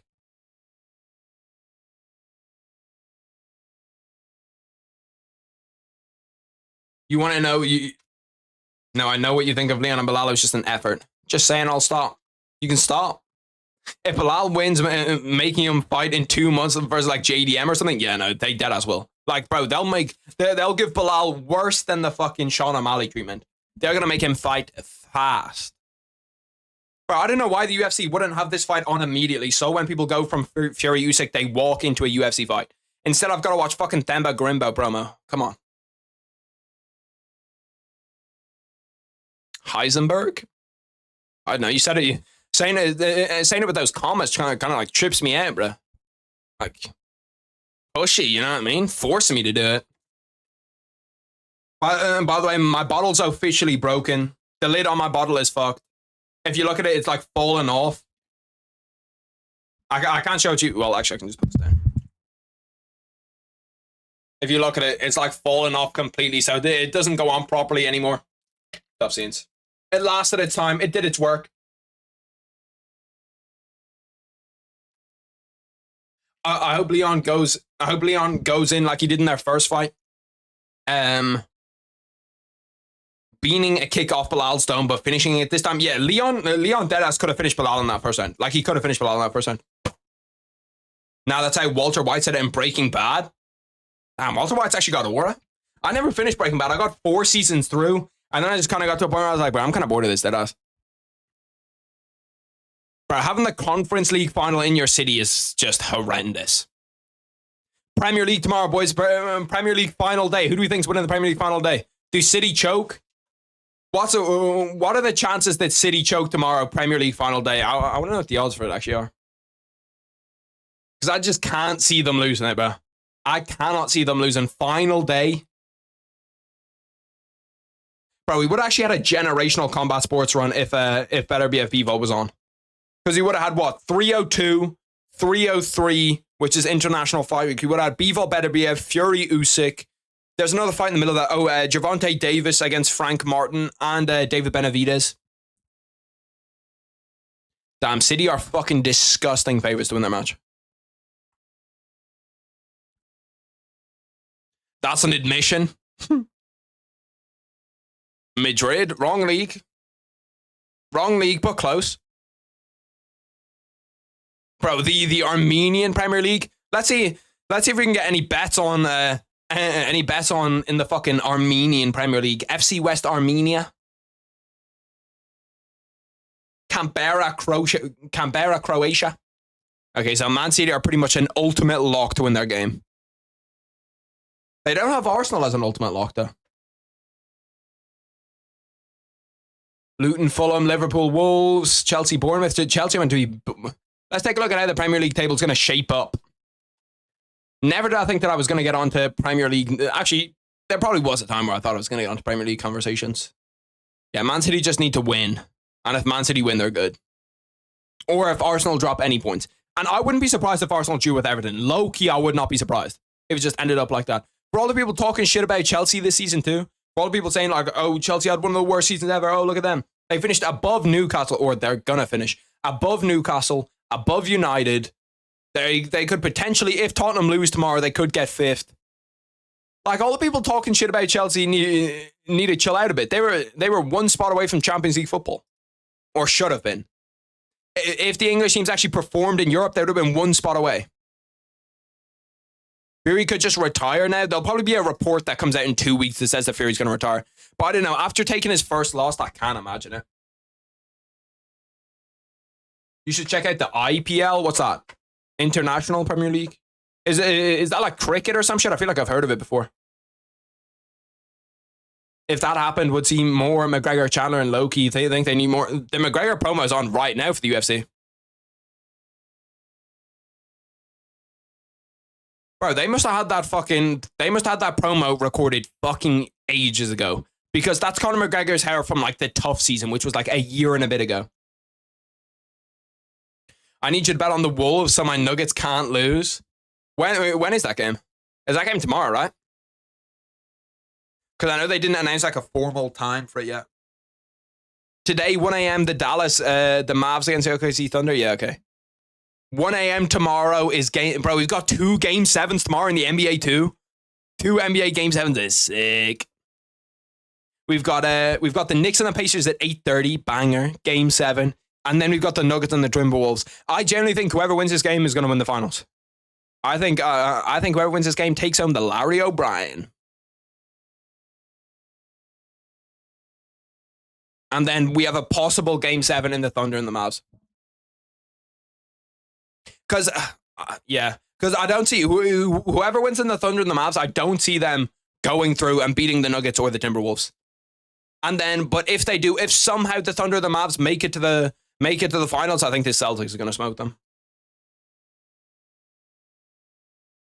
Na na na na na na na na SOS. I've never been so scared for a basketball game. Low-key, Boston would sweep both of them. Yeah. I think that Boston, as long as they don't play Minnesota or the Nuggets, Boston will beat them pretty easy. Although Boston didn't look great against Cleveland. Like against the Cavs, giving up a game to the Miami Heat without Jimmy Butler, without Tyler Hero is crazy. Did you hear about guys? Did you guys hear about fights in the Apex stopping now? Yeah, I saw Dana White saying like, "Oh yeah, we need to stop whoever keeps putting these fights on in the Apex." And I was like, brother, you're the fucking one putting the fights on. What do you mean we need to stop whoever's doing it? Like it's this mystical character that comes in and places Apex cards. You're the one that puts the fights in the fucking Apex. They would, Boston's winning until they would beat the Wolves and the Nuggets. Nah, I don't think so. Especially the fact that like it's going to be difficult for Boston to go from having played like mediocre to a top tier 1 team. Like it's not that easy for you to go from like playing mediocre, and then immediately jump to an elite team and have like that play right away. Whereas like if you look at Jokic, Jamal Murray, and Kat, any of those guys, Rudy, they're going to have gone through the ringer in the West to get out. They win every game by 20 when they shoot average. Yeah, that's in the East. That's like when you're playing the Pacers, the Pacers who are dog shit, who should have been a first round exit, who like lost to the Bucks when they didn't have Dame and Giannis. Or you're playing the Knicks who don't have their center, don't have their all NBA player. Like there's so many fucking people that are injured for everybody out East, apart from the Celtics.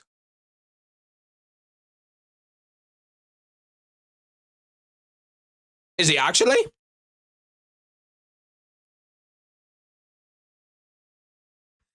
Khalil Ranchi ain't jacked enough to take drugs, bro. Ain't no way. Ain't no way Khalil Ranchi popped. Let's see. I don't see anything. Oh, yeah, he is. Damn. He is, bro. Look at this shit. I'm good at QC. I'll make myself a little bit smaller. I'm going to deliver this news to you all, but I will not be fighting UFC 303 due to consuming a banned substance. I did not do this intentionally. I'm doing everything I can to get this situation taken care of. I was using a personalized, tailored supplement service from a company that I trusted who understood my limitations, what I can and cannot take. They accidentally sent me a blended supplement. They accidentally sent a blended supplement to me that contained banned substance called DHEA.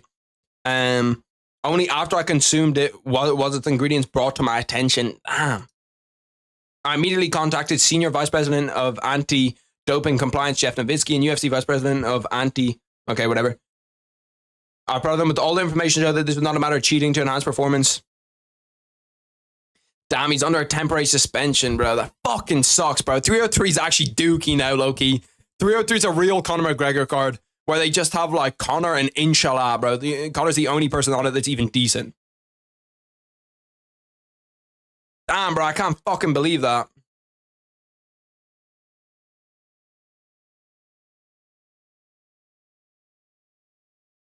Oh, shit. Do not show me any Riyadh footage, bro. Don't show me that shit.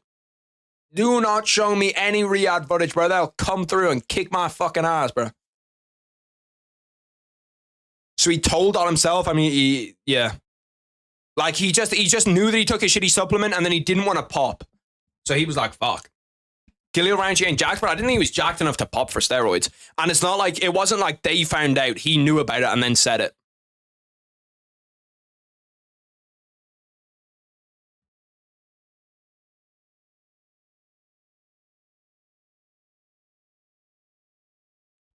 He probably is naughty, low-key. If he didn't self-snitch, he probably is. Themba Grimbo against Ramiz Brahimaj.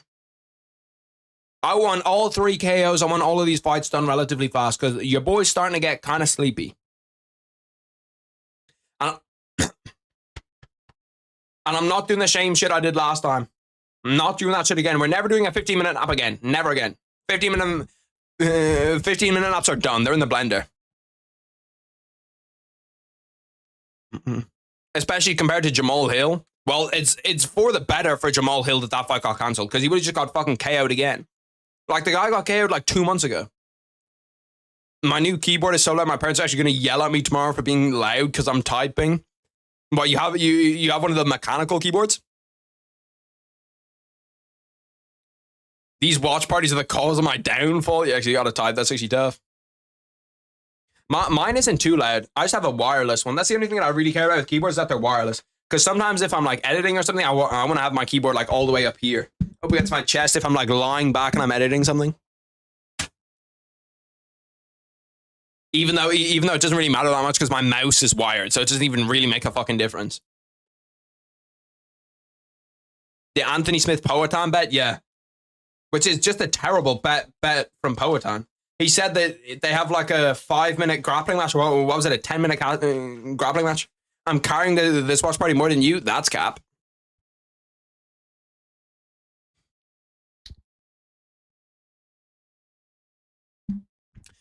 This fight has started. 4 minutes 45 left in the first round. Themba Grimbo against Brahimaj. I forgot the guy's first name. They're lucky that the main event and this is good. Otherwise, I would have hit sheets. I'll be real.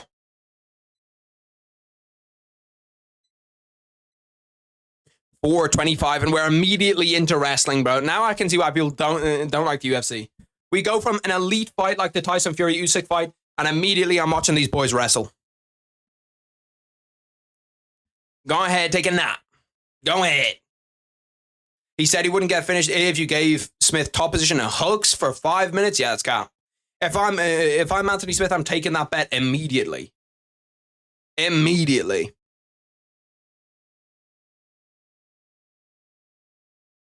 Themba Grimbo, you better get a finish here because I want this card to wrap up.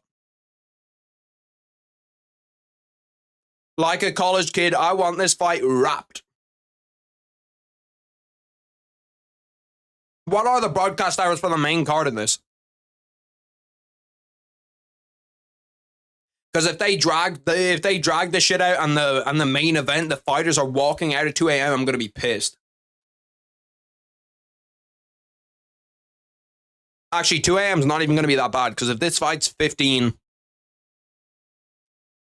which it probably will be, knowing our luck, there's no way we get a finish here. But if this fight is 15 seconds, then we have, or 15 minutes, then it's gonna be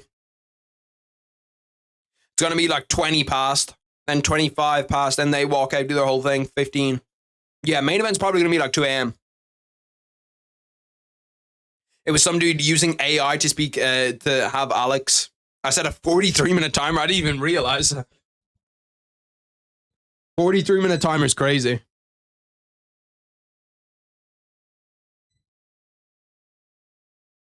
Bang. Themba does not have the gas tank for that for 15 minutes. Well, shit. Bro, I hope we see 3 finishes.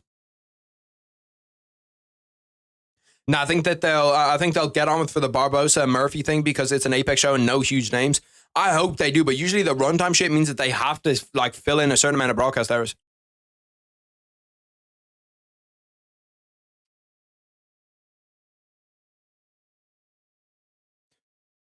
Oh, bro, I'll be real, bro. This is like the fucking anticlimactic shit. Going right from Fury Usyk to this is crazy, bro. It's like a come down. Turn the fan on. All of a sudden, my room's a little bit too fucking hot. Damn, that fan breeze is nice. I'm not gonna lie. That fan is cold as fuck. That's like ice. The great thing is, though, that there's nobody in my house right now. So we're just chilling. No one in the house. Damn, I'm fucking... Bro, I need a cough so bad. That's the worst thing about granola. It gets stuck in my throat.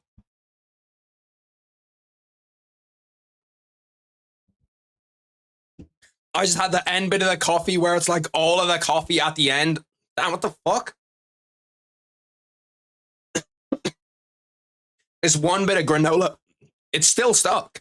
This one bit of granola is just stuck in one part of my throat. 1 minute 20 left in the first. This is probably the worst product. Like, it's probably the worst showcase you could have for the UFC. I'm not even trolling. We go from a banger boxing fight to a boring grappling match in the UFC. That coffee was black, not even brown, you know, bro. The end of it when all the coffee stacked up is different.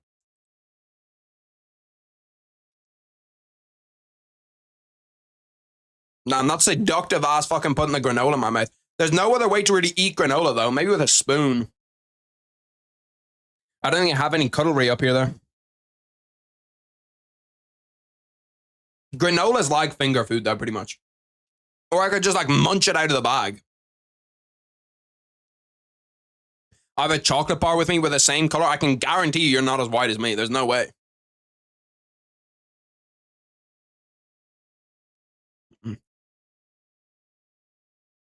They should low-key headline a fight night where that bet actually happens. Fuck it, I'd watch it, bro. It's better than most of the fight night main events we get.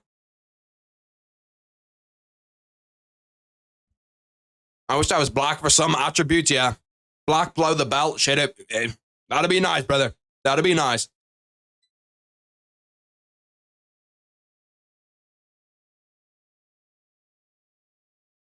It's white chocolate. White chocolate's low-key heat.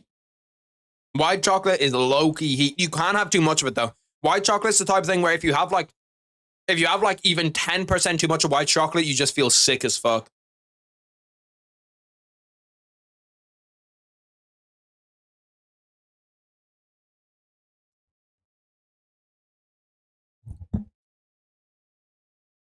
Yeah, you gotta chill.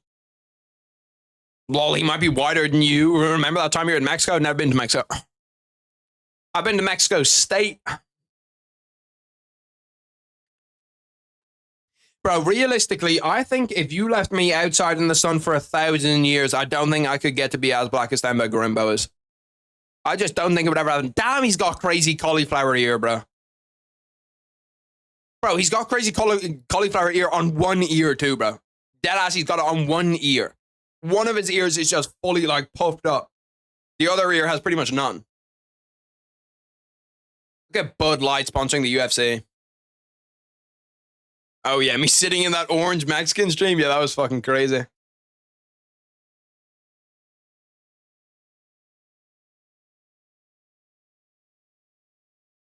mcgregor got gifted a house by The Rock and then just decided he was going to fucking fight like a dickhead.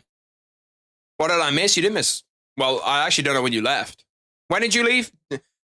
If you left pre-Fury fight, you missed a fucking shitload. If you left post-Fury fight, you didn't miss that much. Let's get clock on for a second round of this. You told me themmaguru did not have 20... You told me themmaguru did not have 15-minute cardio.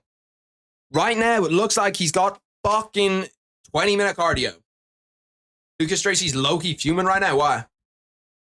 Is he a big Tyson Fury fan or some shit?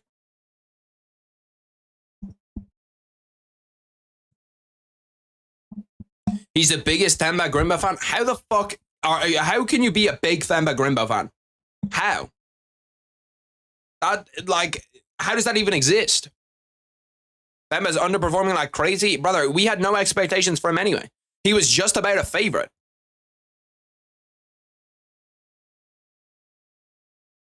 You know what? That's what we're going to do. To make these fights interesting, we're going to throw a shitload of bread on them. Let's get cracking with the bets, boys. Let's get cracking with the bets. Let's see. Okay, so we have 3 fights after this. No. 2 fights after this. Okay, perfect. I thought we had 3 fights, and I was like, damn, bro, can't believe it. I forgot, bro. I keep on forgetting that Robert Whittaker, Khamzat Chimaev is in June, too. Robert Whittaker, Khamzat Chimaev is the 22nd of June. That card's stacked as fuck. Road to the UFC. If you're ever craving some UFC, this morning, tomorrow morning, no. This morning for me, so whenever you wake up, like 10 hours or whatever, in 10 hours, there's Road to the UFC on, which is like the Asian Tough.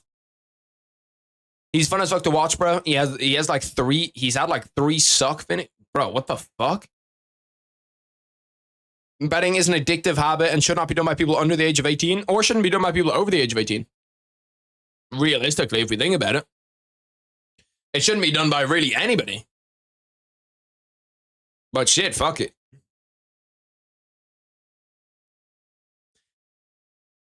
The watch parties, the watch parties are gonna be completely different. When we actually have a lot of sport on, bro, Sundays are gonna be diffy.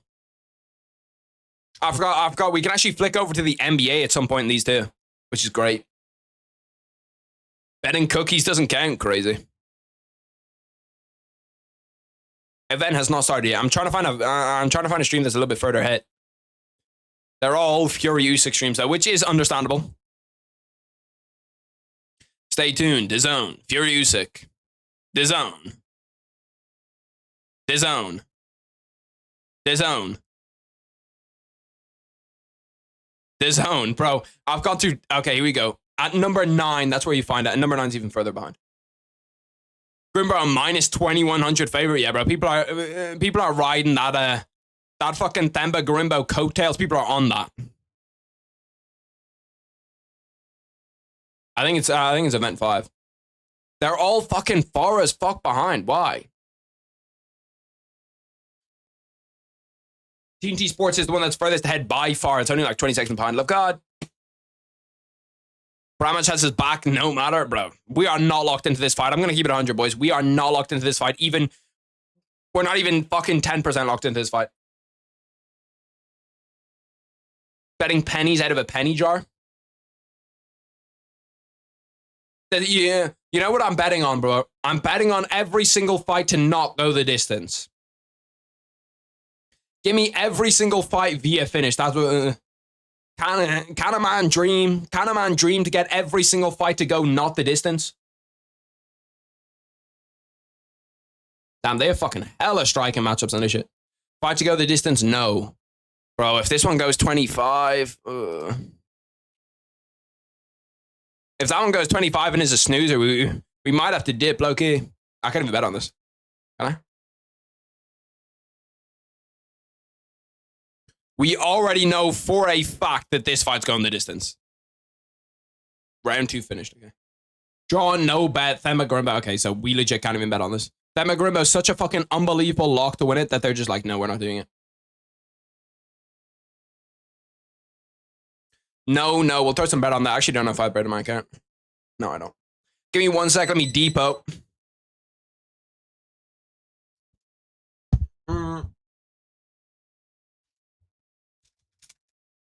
Over here and bang. No. Let me set stake. Set stake. Oh, yeah. How much do you think, boys? Yeah. How much do I depot? Just like 20? I think 20 is pretty fair. Depot 20.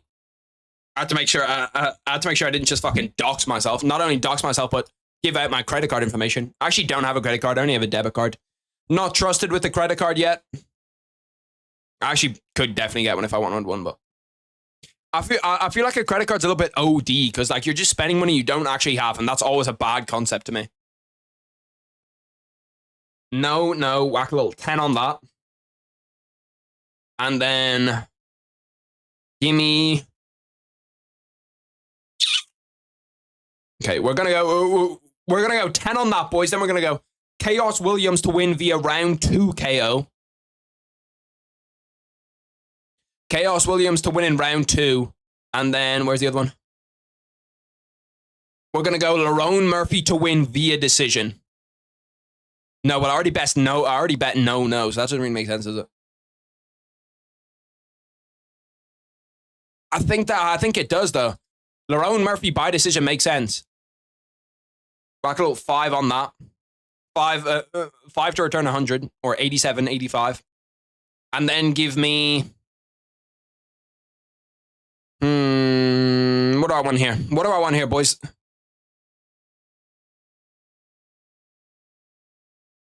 Give me a round 4 finish here. Yeah, no, round 4. Give me round 4, and then let's get another one. Round 4, Lerone Murphy to land. No, Edson Barbosa to land over 125 strikes. I can't do that. Fight to end in round 4, and then give me, I don't know. Give me something here. Give me a strikes landed one over here.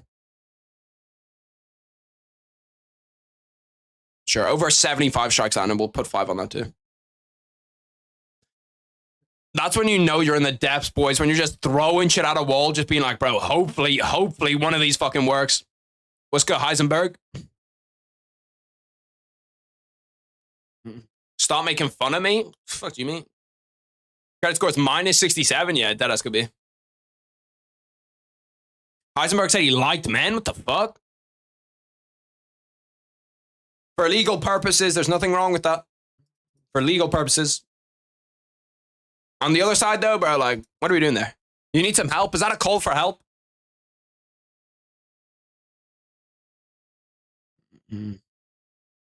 Bro, what the fuck did Conor Burks just put up on his fucking Twitter, bro? What is going on? You can definitely see nudity on that side, can't show it to you. But essentially, it's this naked Tyson Fury walking through just a fucking airport or some shit. Let's see what Bud has to say about this fight. Put some respect on Usyk. He definitely candidate for #1 pound-for-pound fighter in the world. I'm not a hater. Beat the man that beat the man in a bigger division. Yeah, Usyk could dead-ass be pound-for-pound #1. He dead-ass could be pound-for-pound #1. Shit, look at Turkey coming out there and defending Bud.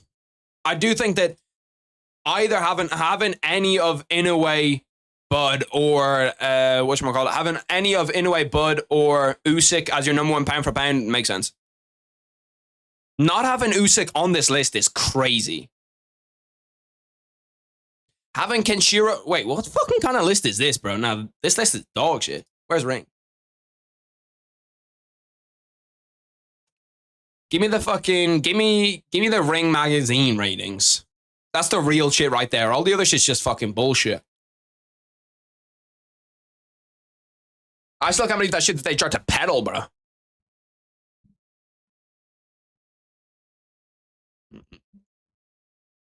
You can't make children. That's a downside. True, that is a downside. If you cannot bear a child. So they have Inoue, pound-for-pound #1. Okay, so they had Usyk at 3. Usyk's going to jump to 1 for sure. I was thinking, bro, there's no way that's your pound-for-pound list. Yeah, but Usyk at 3 is going to jump to 1 over Inoue. So it's going to be... Bud's going to be at 3, Usyk 1, Inoue 2. Then Canelo 4, better BF Bevo. Whoever wins this fight's probably going to jump into the mix up here as well. Like, whoever wins better BF Bevo is probably going to be pound-for-pound #1. I don't know. Fucking pound-for-pound #1 is such a weird thing because there's hella politics and shit involved in that too. That might be that might be one of the worst spellings of Usyk I've ever seen. This Grimbo Bramage fight is abysmal. Brother, we know. Trust me. I called that out, bro. Before the fight happened, I could have told you 100%, bro, that fight's going to be dog shit. I knew it was going to be dog shit. I knew it was going to be a boring decision fight because that's what the UFC do now. We don't have fun fights at the UFC anymore. We have fucking horrendous fights. We try our best to make it as unenjoyable as possible to watch the product. That's what we do at the UFC. That's the service that we provide for you, and you're going to enjoy it. We're going to put nobody in a stadium. We're going to have shit, no-name, unranked fighters, and you're going to watch it, and you're going to like it.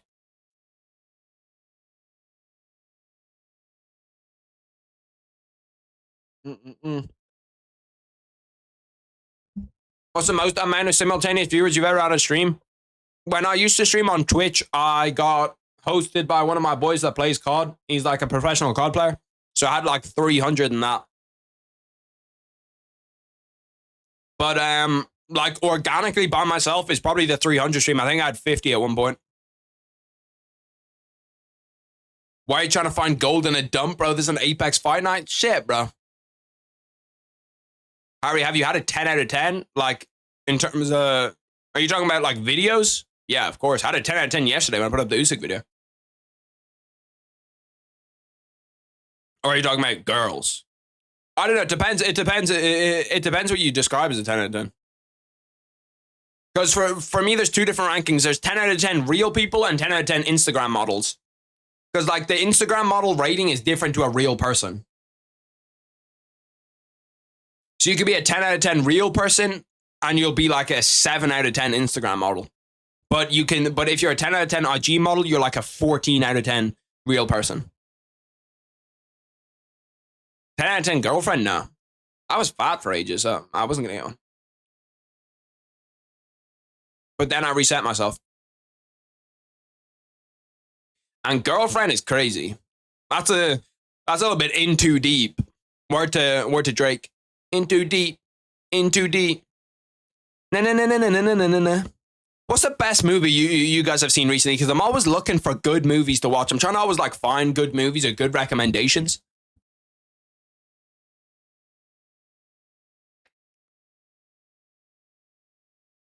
In too deep, that's what she said. Interstellar, I've already watched. I just saw that like Kingdom of the Planet of the Apes shit. Have you did any boys watch that? The new Planet of the Apes? Django Unchained I also watched. That's a banger. What's TDK? There's someone like screaming outside my house. Bro, low-key, if I was The Rock and I saw that performance, I'd take the house back from the cunt.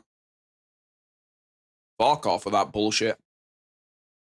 Someone could technically break into my house, dude. The door downstairs is not locked and the alarm is not on. I'm just hoping that they'd hear me up here doing my shit and then they come try to fight me. And I'll lay some hands on somebody. Don't get shit twisted. Somebody walks through that door, they're getting hands laid on them. I thought that was fucking Cody Garbrandt in his corner for a second. The Dark Knight. Oh yeah, that's a banger. I've seen Interstellar. Low-key, I think the Interstellar is a bit overrated. No bullshit.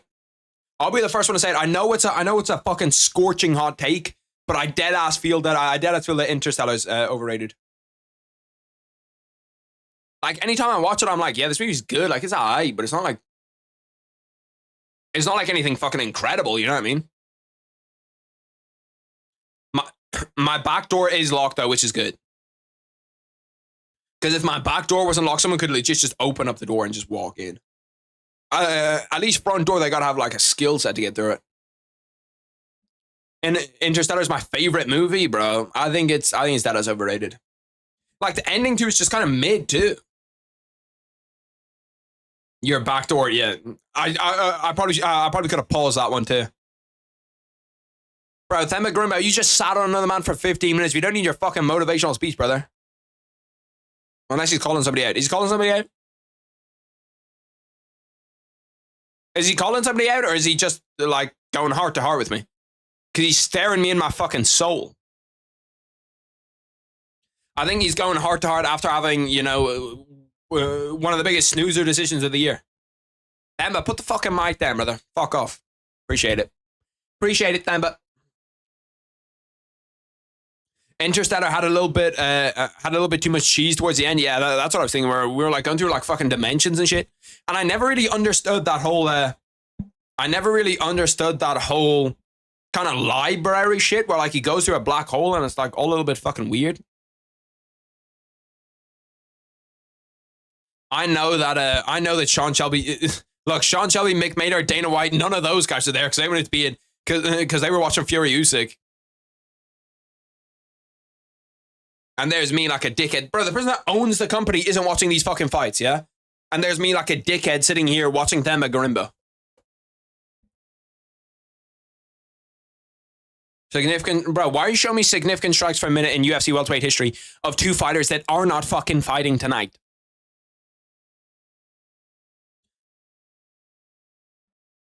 He experiences relativity on an interdimensional fights, not fight shit level. What the fuck? He experiences relativity on an interdimensional level. I don't know what that is though. I don't know what relativity is. I'm pretty sure my physics teacher actually tried to explain that to me. And I think I got it when he was explaining it, but I don't know what it is now. What, you have to like actually know like physics and that type of shit for the movie to be good? Because like I watched, I thought it was pretty cool. Like the concept was pretty cool. That scene where like they're like, oh shit, that mountain's pretty big. And then they're like, that's not a mountain, that's a wave. And it's like, damn, it's a fucking wave? That's cool as shit. Baby, that was so weird away. I was in love and in love anyway. In too deep. In too deep. I need to watch, I probably need to watch like a little breakdown for it or something. But it doesn't touch The Prestige. The Prestige is my favorite movie of all time. It's just a banger, bro. The Prestige is legit a heater. Well, I didn't understand the physics in it.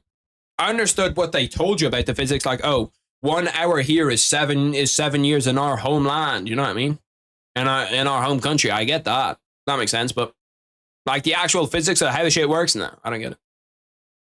And I watch a lot of physics shit, bro. I'm a big fan of physics and the earth and all that different type of shit.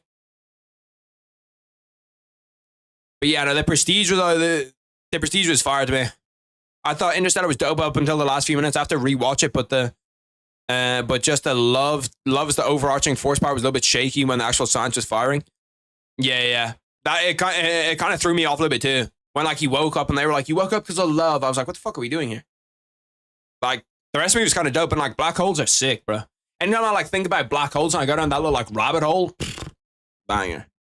The Prestige is a classic. Yeah, it's a heater. I love the Prestige because it had like one plot twist, then another plot twist, then a third plot twist, and I was like, damn. I just love all Christopher Nolan movies. They're all so good, bro. They dead ass are. Let me look up Christopher Nolan movies and see if he made a bad one. Because I also love Tenet. The first time I watched Tenet, I was kind of like, bro, this movie's weak. And then the second time I watched it, I was like, bro, this movie's sick. Because I wasn't like, the one thing about Christopher Nolan movies is that you have to pay like full attention the entire time. Like they're not just kind of chill movies, especially like movies like Tenet. Like you have to fucking pay attention 100% of the time. Does he have another movie coming out? Oppenheimer was a banger. Dark Knight, Heater. Didn't watch. Heater. Didn't watch. I actually quite like this movie. Didn't watch. Meh. Didn't watch. Damn, I haven't watched a lot of his fucking movies. There's like all these movies down here I just straight up haven't watched. Let me look up. Wait, what does it say? He's only made 12 movies. Christopher Nolan films ranked from best to worst. From worst to best. Following Tenet. Bro, they have... Okay, first of all, these guys are bugging, bro. They have Tenet at second worst. Tenet at second worst, you're bugging. Then Interstellar. Bro, Interstellar at 10 is crazy, too.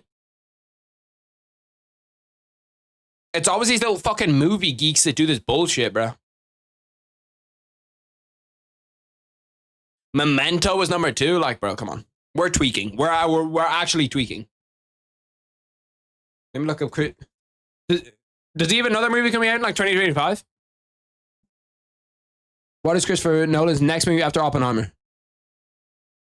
A Bond film? He's making a James Bond film? That'd be sick. Because low-key, James Bond films have kind of fallen off a little bit. No bullshit. Memento was dope. Memento low-key got ruined for me by Brooklyn Nine-Nine because I know what the twist is in it. Inception, the Dark Knight trilogy, Tenet, Inception, Oppenheimer, The Prestige, bro. They're all bangers. They're all heaters. I never... Is Dunkirk actually good? Like, is it actually, like, legit good? Because the only time that I watched like 20 minutes of Dunkirk. I went to the cinema. I think I was trying to go into Bad Boys 3, maybe. The Bad Boys that came out like 6 or 7 years ago, okay? I was trying to go to that. It was like 16s and I was like 14 or something. So we bought tickets to Dunkirk. We're like, fuck it. Let's just pretend like we're going into Dunkirk and then walk into Bad Boys. Do that shit. The little fucking geek from the movies comes in, tries to find us. And it's like, yo, you have to get out right now. And then she was like, you can either go into Dunkirk or we're banning you from the cinema. And I was like, okay, well, what the fuck are you doing? You're tweaking. So then go into Dunkirk for like 10 minutes and then just walk out.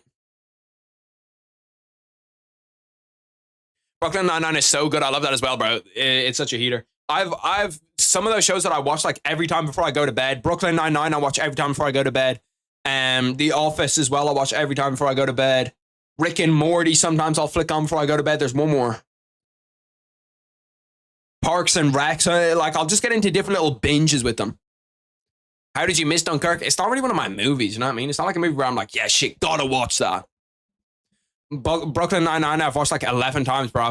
I can legit, like, if you put on an episode of Brooklyn Nine-Nine, I can quote it pretty much from memory. I can tell you what line's gonna be up next.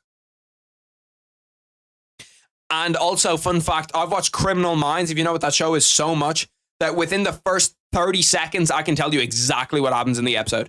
And bear in mind, the first 30 seconds of every Criminal Minds episode is the same. Where it's like, bushes waving. And then someone's like, oh, no, it couldn't be. and then they get killed, and then it like cuts to the thing. But I can tell you right away what happened in that episode. Parks and Rec is a classic. Yeah, another banger. Family Guy's another heater too, bro. Family Guy, I think it's like season 13 or 14 of Family Guy's like peak TV. Chaos Williams, I'm gonna need you to walk to your walk into the cage a little bit faster. You're slow walking us. Why the fuck's he raw dogging the camera like that, bro? Criminal Minds was my shit in the early seasons, fell off later though. Yeah, no, deadass did. Like season 7 of Criminal Minds, where they have like all of the right cast in there, is so good. Where they have like Rossi in there, but they have Morgan, they have all of the fucking great characters in there, bro. Peak TV. Sick name though, Chaos. Well, is Chaos like Deadass his first time? Back when Gideon was still on the roster? Yeah. That's the heater season right there. That's the heater season right there. If you think you... Have you watched Dexter? Nah, I never watched it. It's good. One of 9 fighters in UFC history with 2+ knockouts in 30 seconds or less.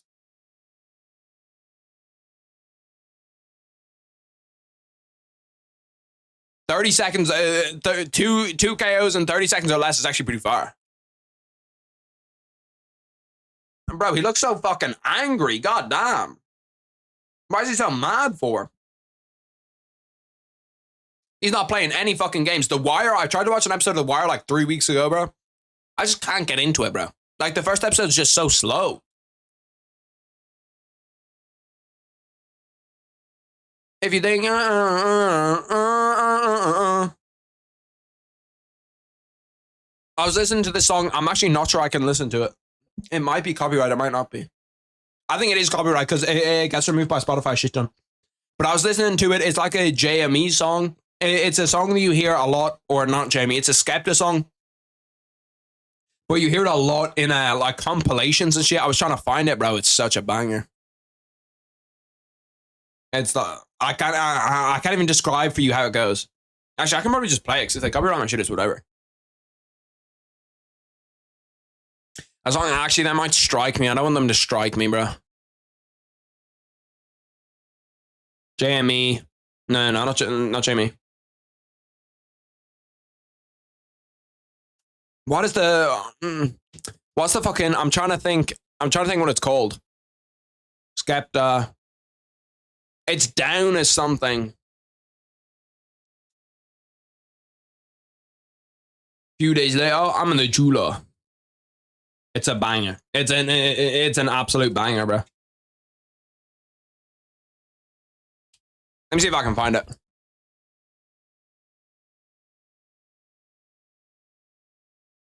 I can't find it right now. It's an old ass song though. It's old as fuck. It's a banger though, bro. Like, it's actually a heater. Chaos is one of those guys who swings for the fences, and if he connects, it's fireworks. But if they can avoid it, becomes predictable. Where yeah, it's one of those guys that has like a definite ceiling inside the UFC, where it's like, listen, he's either gonna be elite or dog shit, and it's probably dog shit. Asking for the glove touch, bro. If you fake a glove touch in the UFC, you're legit one of the biggest scumbags ever. Like, there's nothing that pisses me off more than people that fake glove touch. Because it's just like the number one scumbag move is a little fake glove touch in the UFC. I'm not even doing timer for this fight, deadass. I'm expecting this one to be over early. Nice little left hook over the top by Chaos Williams. Chaos Williams to win inside the distance is plus 120. What bets did I have on for this fight? I know I had some bets. What bets were there though? I had Chaos Williams over 75 strikes, and I had Chaos Williams to win in round 2. So they probably don't go together because this needs to be a decision if he gets 75 plus strikes. Have you watched The Sopranos? If not, what the fuck are you doing? I have not watched The Sopranos. Is it good?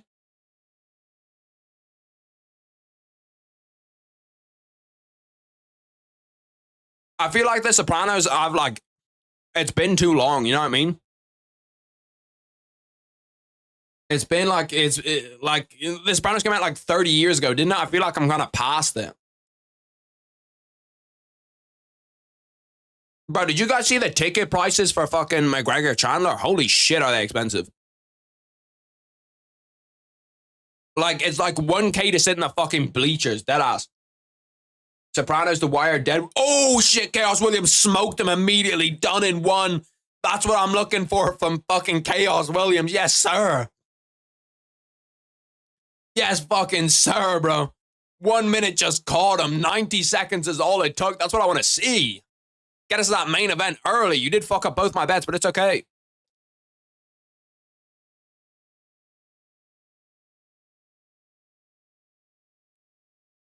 Actually, I think one of my bets is still good.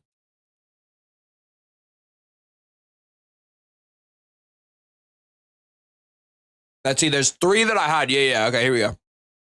Both fights to not go the distance. Yeah, here we go. But the other ones are fucked. So we've lost €10. There's a chance to profit €5.50 from this. As long as there's a finish between Edson Barbosa and Rowan Murphy, we're in the green. We've got profit. Arguably Rome. What's Rome? What TV show is that? You actually missed a crazy KO, I'm not gonna lie. Chaos Williams just absolutely slept him, bro. Just a little, what was it, an overhand? What the fuck was it? Just right hook right to the chin, sent him to sleep. Good fucking night, brother.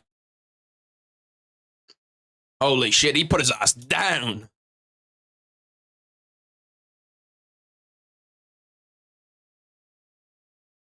Bro, that like bonk, when you just see him connect and the other guy just fucking go flat is crazy.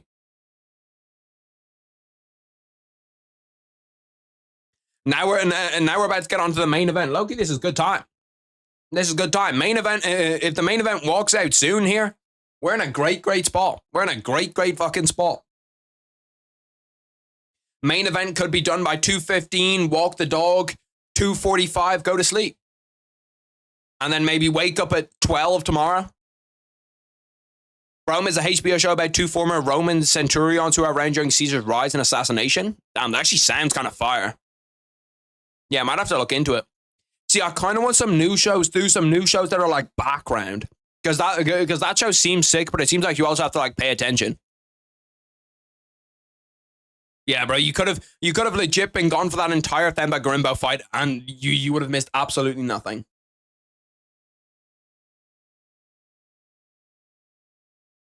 Few days later, I'm in a jeweler. That song's stuck in my fucking head.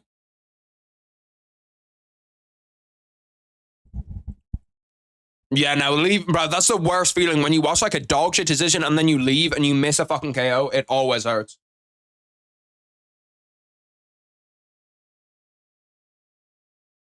Let me pick up my water bottle. Don't say it, bro. Don't say it. Don't try this bullshit, bro. Bro, I've got so many Burger King informants in here. Like, holy shit. Everybody just loves fucking Burger King. I've had Burger King like twice in my life, and both times it's been ass. I can't lie. I also haven't watched Mad Men. Yeah, there's a lot of them. Like there's a lot of shows like that I hear about that people are like, bro, that show's sick, and I just don't watch them. And the problem with me is that I'm so bad at fucking finishing TV shows. I'm like 4 seasons through Breaking Bad. I think I've like 1.5 seasons left of Sons of Anarchy. Sons of Anarchy is another banger, by the way, if you haven't seen it. That one's a heater. Chaos Williams legit got clipped right on the back of the head, too.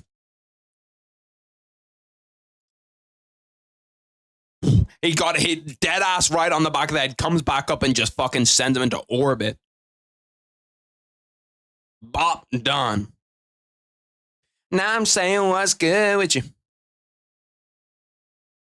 So Mad Men, Rome, that Rome show, Loki sounds dope as fuck. What's the other one you said to watch? The Sopranos.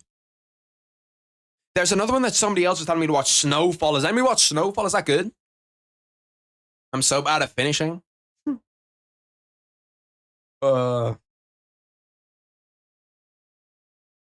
Low-key, finishing is one of my worst attributes in football. Like, in football, defending, I'm an elite defender. I've got decent, legs, bro. I've got decent stamina. But when you ask me to finish, like, it's very on and off. Some days I hit the target, some days I don't. Typically, towards the start, I'm very, very good. I've got, clean, nice, concise finishing. And then towards the end of the game, it's a no-go. Hopefully they're walking out here by 150. This is mad. You need to stop. Shit, you asked, bro. You asked how good my finishing was. I'm just telling you.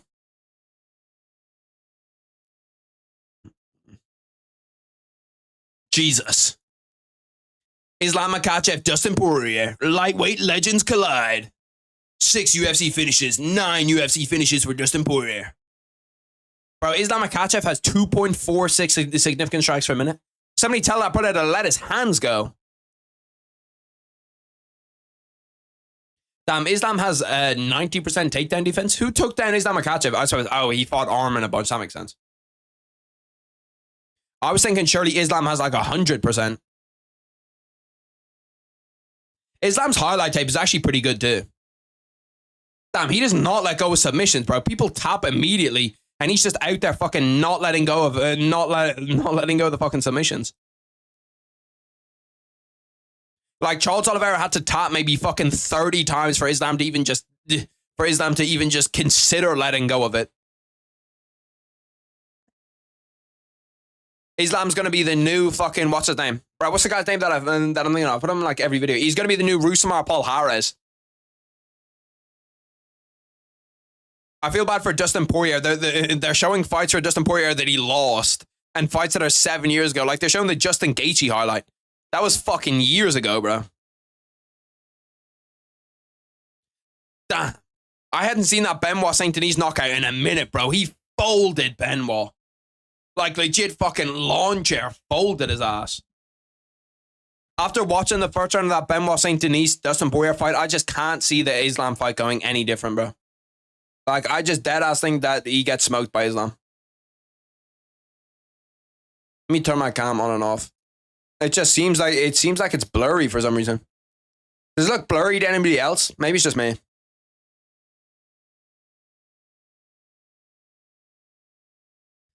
Nah, my problems finishing with women is due to the fact that I am gay, not due to the fact that I can't do anything. Then laser beamed them with the following shot. Yeah, no, he did. Bro, I didn't realize that when they said that these are all pre-recorded, now I can't stop thinking about it. Like, that's 100% in the UFC PI. How did I not know before that was... Why did I think before that was live? I think the Lerone Murphy one is live, low-key. But I know that the Edson Barbosa one is 100% in the UFC PI. Which makes me think that 100% that this Lerone Murphy one has to be recorded outside recorded outside too. I didn't say I was gay. I said I was slightly gay. Can you be gay for women as a man?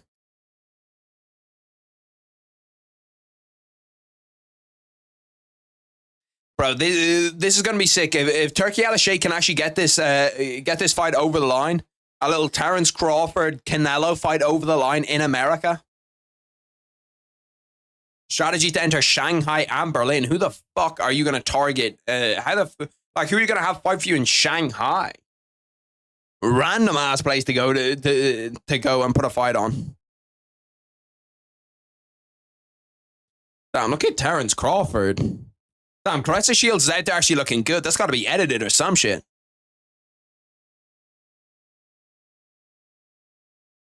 Tyson Fury has arrived at the post-fight press conference. Alexander Usyk has gone to hospital with a suspected broken jaw. Broken jaw for Usyk, and he still won the fight. Is crazy. That's typical as fuck. Nah, bro, this is crazy, bro. Bro, that is absolutely crazy. I see shit like that on Twitter all the time. No. Oh, no. Do not show me no UFC footage.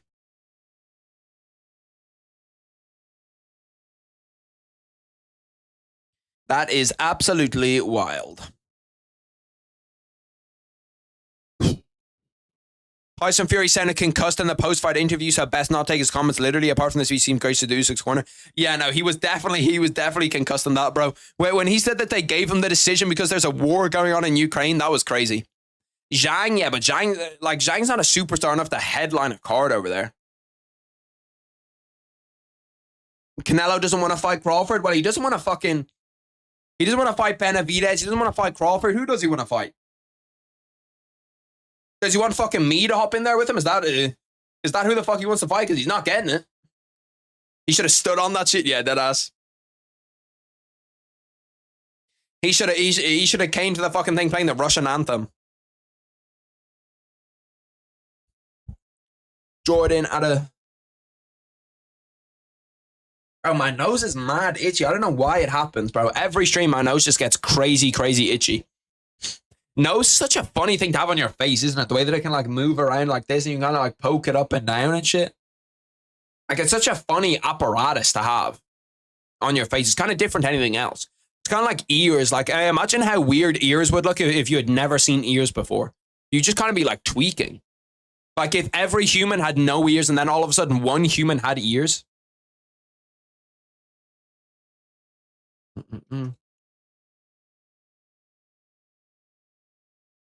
Everybody was kung fu fighting. Them boys was fast as lightning. Doo-doo-doo-doo. I said it was a little bit frightening. They're showing Lerone Murphy in the ends. Look at him just sitting on a fucking fence. What the fuck is this promo, bro? Bro, you're cooked, bro. Like, honestly, but that's low-key a valid thought, bro. Like, if nobody had ears and, like, one person just popped out and they had ears, everyone would be tweaking, just like, what the fuck is that, bro? I'm happy to see Lerone Murphy back, though, because we haven't seen him in so fucking long, bro. Like, I legit have not seen the guy fight in ages.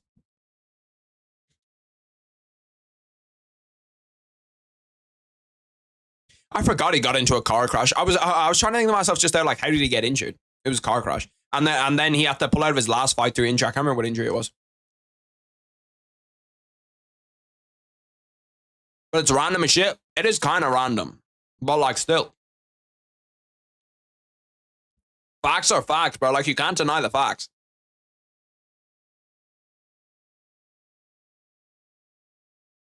I'm going to have to walk my dog. I know she's going to be a bitch, bro. My dog is always a dickhead when I walk her. Essentially what I do is I walk her like down a little road and then down this big ass road, okay? And when she knows we're getting to the end of the road, she's going to run away so that she can try to get her walk for longer. She's going to run and make me chase her, okay? Which is first of all, a dick move. And then we're coming back. And when we get to my road, she does the same thing. She runs away and then she fucking like hides behind plants and shit so I can't find her. I really thought you were going to make some dark joke about the car crash. Nah. Bro, Edson Barbosa is, to be fair, an Edson Barbosa fight night main event, I'd take that every fight night.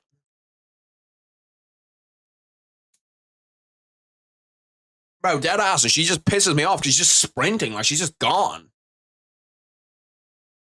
Your dog is smarter than you? She could be. She could be. I'm not against that thought. Bro, it's like fucking Tom and Jerry. Like, she just understands, okay, we're about to go back now. So then she's like, let me fucking do the digital dash and get the fuck out of here.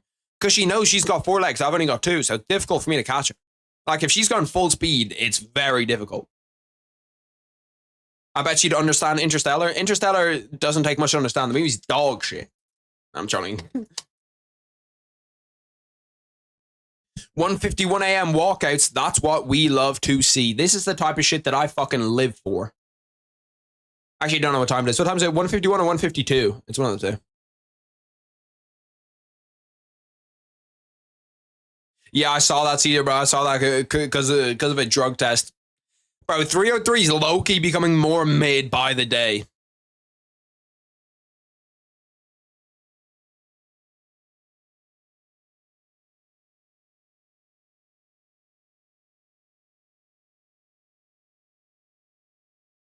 Yeah, we were talking about it earlier, Caesar. Lerone Murphy, one of 3 English UFC featherweights. I'm trying to name the other 2. Arnold Allen and... Who's that fucking guy? I can think of his face, but I can't think of his name.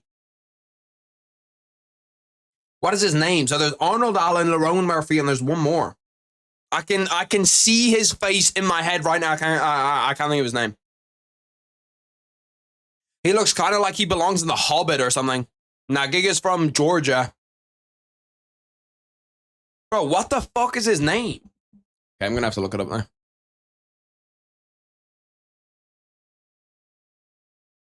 $145, here we go. Once I see it, I'm not going to be able to forget it. Nathaniel Wood, that's what it is, bro. I was trying to think of his name the entire time. This is him. He does low-key look like that he belongs in The Hobbit.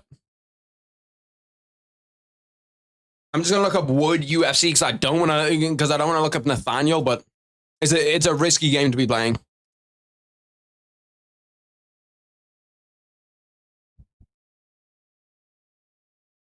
Drag you down there. Does he not look like he belongs in The Hobbit, low-key? Like, look at that photo, bro. That's got fucking Hobbit written all over it. Man, it was a little bit frightening. Them hands was fast as lightning. I might watch some Kung Fu Panda tomorrow. I feel like Kung Fu Panda is a bit of a lit thing to watch. Nathaniel Wood's pretty entertaining too. Yeah, no, he's not bad. Lerone Murphy's walkout took about 4 minutes, brother. Can we chill out, walk out a little bit quicker? I'd love to see what the viewership numbers are on UFC fight nights in the Apex compared to UFC fight nights in like an actual city. Who wins between Prime Hendo and Prime Romero? Give me Prime Hendo. That's actually pretty close though.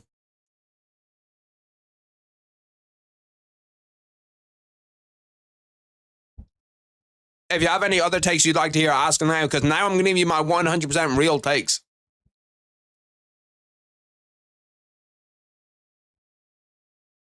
No filter, because your boy's tired. Well, to be fair, I'm actually not too tired. I'm not too bad.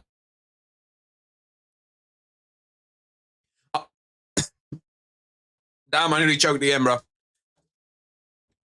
Bro, granola Loki might be on the never again list for eating during this shit, bro. I've nearly choked like 10 times.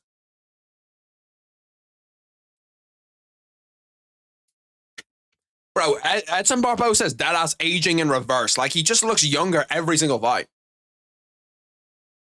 Who wins, Prime Chael or Prime Bisping? Give me Prime Bisping. In press conference, Chael wins. Actual fight, Bisping. Fuck me. Bisping wins.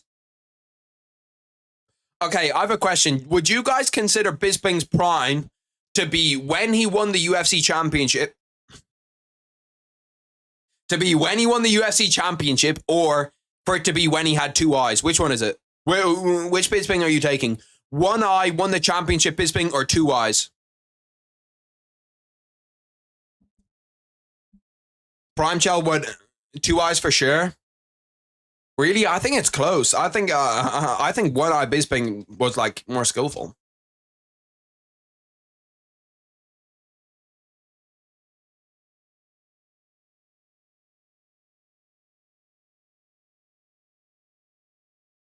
I do think that Prime Chael out wrestles Bisping, but Bisping I think is too good on the feet for him.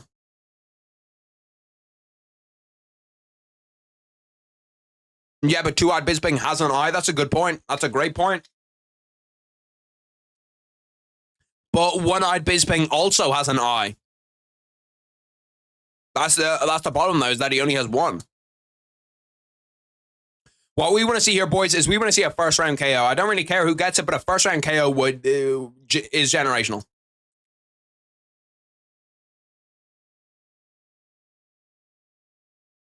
Chael up with Anderson Silva striking well, though. True, but that's just by wrestling him. It's because Anderson couldn't wrestle. Bisping actually can wrestle, so it's going to be difficult for him to deal with Bisping striking more. How many top 5 heavyweights would beat Fedor in his prime? Tom, I think, yeah. Ooh, I don't know, actually. I think John would beat him 100%. John Prime beats Fedor Prime. Tom doesn't. Who else is in that top 5? Stipe's 5th, right? I think Stipe does. Cyril doesn't. Pavlovich doesn't. Who else is in that top 5? That's 5, right? That is 5.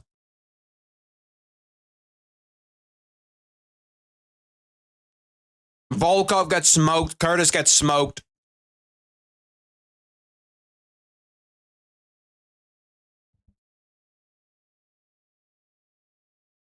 You mean currently, not prime for prime? Okay. John, I still think beats him. Tom doesn't beat him. I think John's the only one that beats him right now.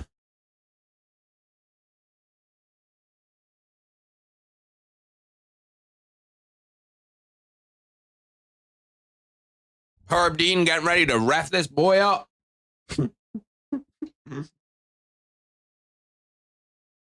He had 2 10-8s against Silva. Silva was way more dangerous to go to the ground with than Bisping. Yeah, Silva was kind of dangerous off of his back, but Bisping's just a straight up better wrestler, so he's going to be way harder to take down. And he's more dangerous, like, on top. That's crazy. Pause.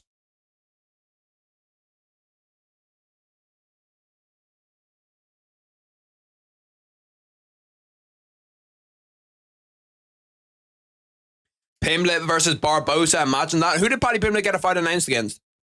Who's he fighting? He's fighting Bobby Green. Bobby Green, Paddy Pimblett's a dangerous fight for Paddy Pimblett, bro. That is dangerous. That was a crazy ass pose to hit, bro.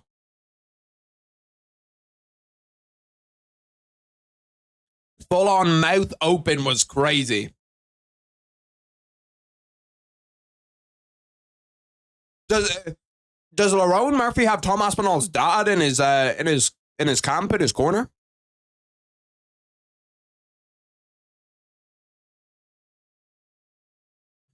Paddy Holloway, imagine that. You just want to see Paddy fucking die? Silva was a good grappler, but shitty wrestler, yeah. Yeah, but we know he has cardio for it. Yeah, cardio for it is definitely pause.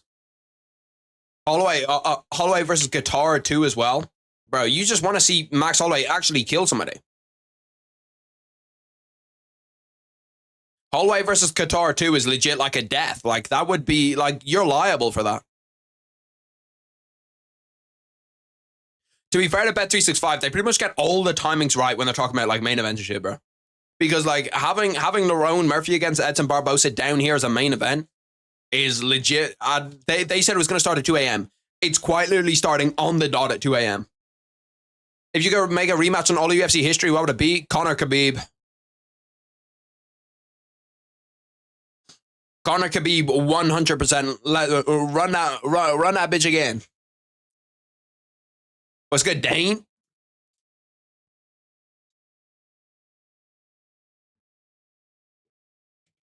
Dream rematch would be Khabib Conor. Yeah, that's mine. Also, an older Chael has a win over a younger Bisping. Of course I do, brother. I never forget, bro. You think I got CTE already? That's on the way. That's not right now, though.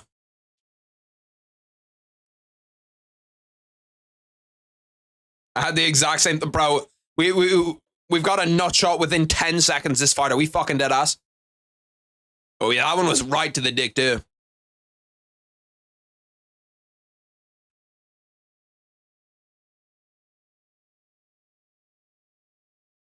Gotta get time on. Appreciate that.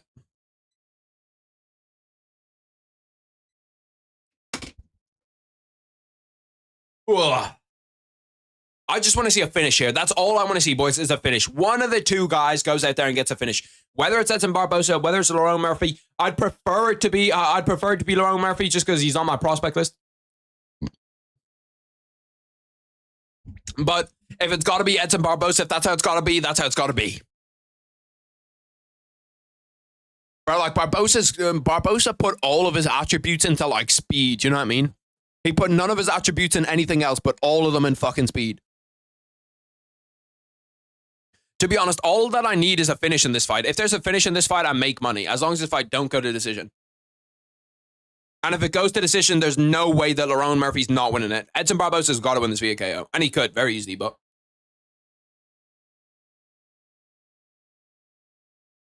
I want to see a switch kick from Barbosa. A little question mark kick KO from Edson Barbosa would hit different. If there was an apocalypse, which 3 fighters would you choose as teammates? Give me John Jones. Give me John Jones. Give me Benoit Saint Denis because he was in the military. And then give me one more. I'm trying to think. Give me Alexa Grasso. You know me, brother. Game respects game. Give me Alexa Grasso. Prime DC or Prime Potan? Prime DC. Prime DC, and it's not even close. Prime DC smokes Prime Potan. Because Prime DC could actually stand on the feet with elite level strikers, and there's no way Poatan is not getting submitted by DC.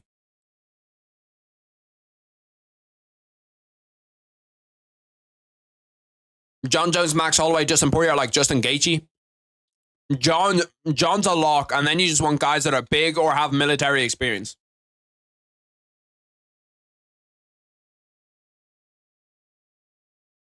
Damn, Lerone Murphy's on fucking Edson Barbosa's ass. Stalking him, walking him down. Jones might betray you? Nah, I feel like he wouldn't. It depends. It depends. He could steal Alexa Grasso from me, though. He could, very well. We'll do some gay shit because we're the only dudes left. Nah, Alexa Grasso's still there. I picked Alexa Grasso for a reason. Wonder Boy on your side? No, Wonder Boy's too nice. Zombie Tim Kennedy. Yeah, if we're going all time, Tim Kennedy has to be in there. Give me Tim Kennedy instead of Benoit.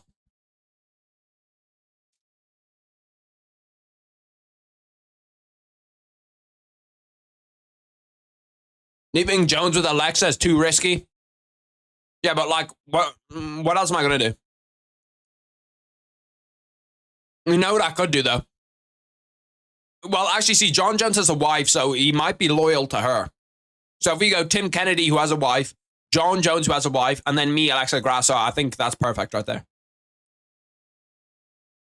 30 seconds left in round 1. Edson Barbosa's already hit 10 leg kicks in round 1. And Lerone Murphy's had 20 significant strikes to the head in round 1. Why would I not pick Alexa? Alexa Grasso's a fucking elite pick. Amanda Nunes. Nah, Nunes is crazy, I'll be real. Oh, did he drop him there? Or did he try pull guard?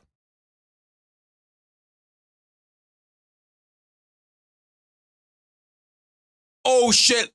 Lerone Murphy got... Oh, my God, he's out. Is he out? Lerone Murphy got fucking slapped by a fucking upkick. Holy shit.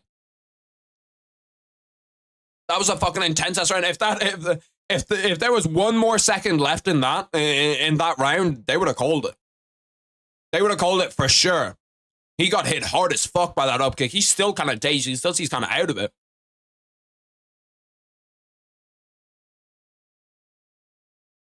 Damn, what the fuck, bro?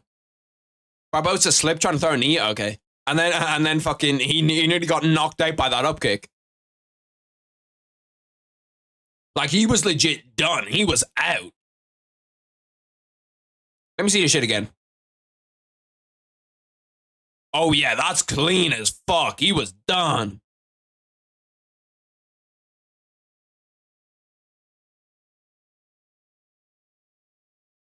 Yeah, he was legit out, bro.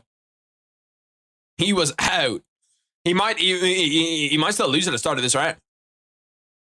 Bro, that was legit shin to chin right there too. If I met some Barbosa, I'm putting it on him early. So yeah, let's test out that chin again. Okay, spinning back kick by fucking Lerone Murphy might have you change your tone a little bit. Oh yeah, he's still a little bit hurt. You can see him just backing up. He's a little bit afraid to engage. Or heel to chin, I guess. He fell into card unconscious. That's a Yuri special. Oh, damn. Now fucking Ron Murphy's starting to catch him a little bit.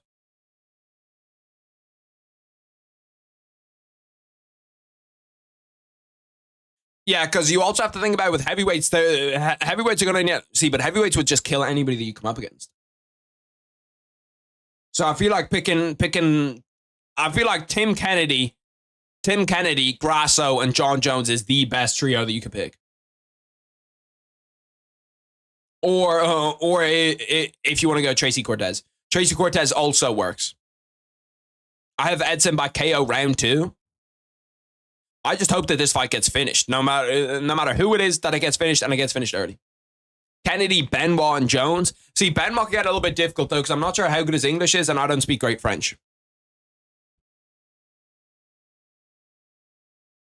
There's got to be other people in the UFC that have had military experience, right? There has to be. Some, like, Marines or some shit. Bro,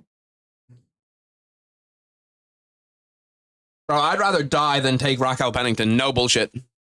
I'd just straight up let the human civilization die. If it's me and Raquel Pennington, no, I'm not doing it, bro.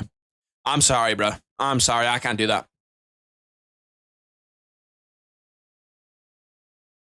Crow Cop's a good one, bro. Bro, Lerone Murphy's busted up Edson Barbosa.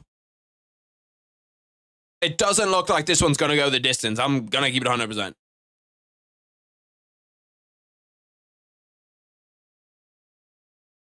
What, ugly?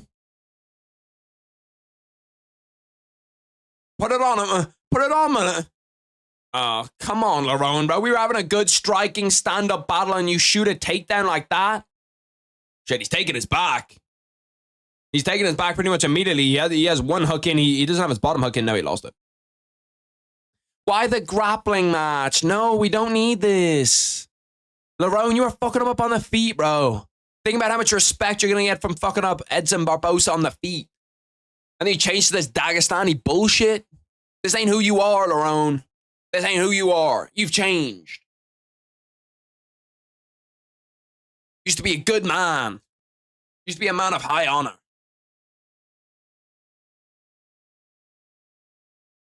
We're just rooting for a KO here, bro. I feel like a casual. I'm just hoping somebody gets slapped. Damn, that left hook hurt Edson.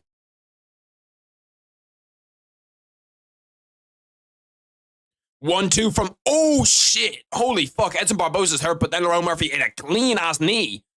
Right to the fucking chin. Oh yeah, he's starting to shell up a little bit. Hunt him down. Hunt him down. Oh yeah, you heard him with that right hand. Edson Barbosa's wobbled. He's trying to reach in. He's trying to reach in the clinch. Where's your fucking killer instinct, Lerone Murphy? Bro, you have his ass on the ropes. Go in there for the finish. Work the body a little bit. Oh shit, that left hook hurt him again. Bro, Lerone Murphy might deadass have the worst killer instinct in the UFC. I'm not even trolling. Brother, please finish him. Holy shit, bro. He's been wobbled for like the last minute and a half. Oh, bro, he's slipping. No, why would you grapple him now? Why? Why would you do that? That makes no fucking sense, you dumb fuck. You're dumb. You're dumb. Why would you do that? You had him rocked and now you're going to hold him up against the fence and knee him in the fucking leg? You fucking moron. The fuck is he doing? Bro, please, let him go. Brother, is this man fucking okay? Lerone, are you actually off some type of performance de-enhancer?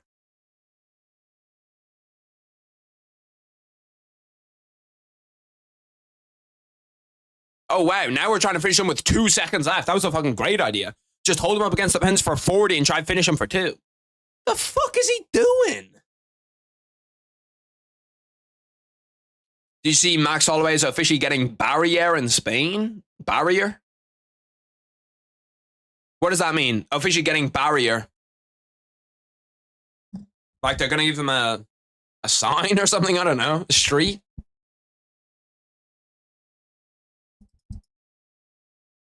What is that? What is that? 1-1 probably. I feel like it's hard to not give Edson Barboza the first round after he quite literally nearly KO'd him.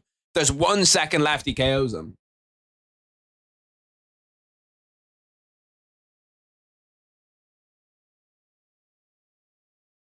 New York, New York. I said it's New York. Up in the Zana city, you know that we litty, you know I'm a turn up.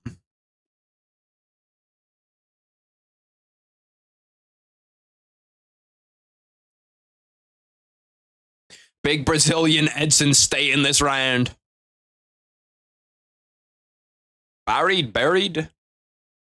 What the fuck does buried mean?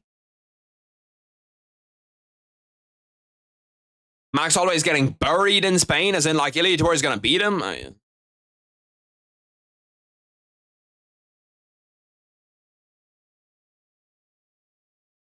Oh, bro, all I want to see is the finish here, bro. I'm trying to walk the dog and I'm trying to go to sleep. And if we go the full 25 here, not only am I gonna lose money, which I don't want to lose money. We should have had fucking 2 finishes already, bro. We should have legit had 2 finishes already. Edson Barboza should have finished Lerone Murphy in the first round, and Lerone Murphy had Edson Barboza rocked for 2 minutes and could not finish him. Brother, please, somebody fucking do something. I want to look up after scratching my eye and somebody's unconscious.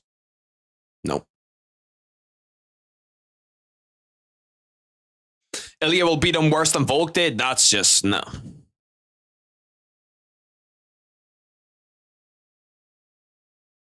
Come on, Lerone. Come on, Lerone. Come on. Oh, yeah, now we're starting to hurt him a little bit more. Press him again. Bro, how the fuck are they not thinking about throwing in the towel here for Edson Barboza?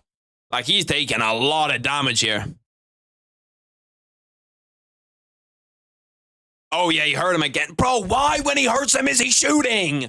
Is this fucking guy okay? Is he okay? You legit fucking have him rocked and you decide to jump on a single leg. What is wrong with him? It's like watching fucking Michael Chandler fight.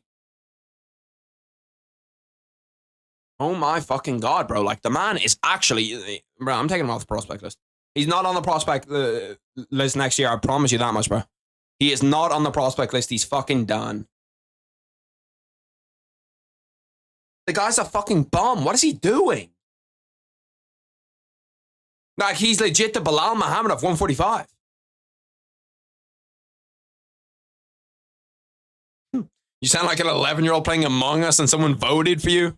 What is he doing?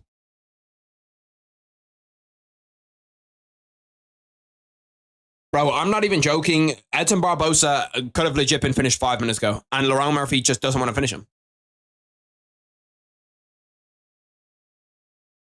Like, he is so unbelievably done, it's not even funny. Oh my God, bro. I'll be real. I'm hating on Edson. I'm just hating on Lerone Murphy. Anytime he fights from now on, I'm hating on him. I'm running the anti-Lerone Murphy train because he's pissing me off. Like, what is he actually like? What is the game plan here? Who coaches him?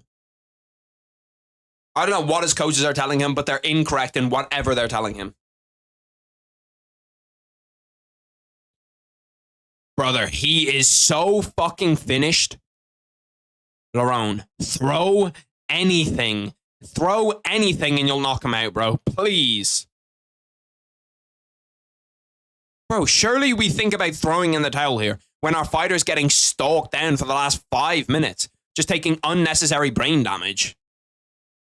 Like, Herb, can we step in here, please, bro? Bro, the guy is done.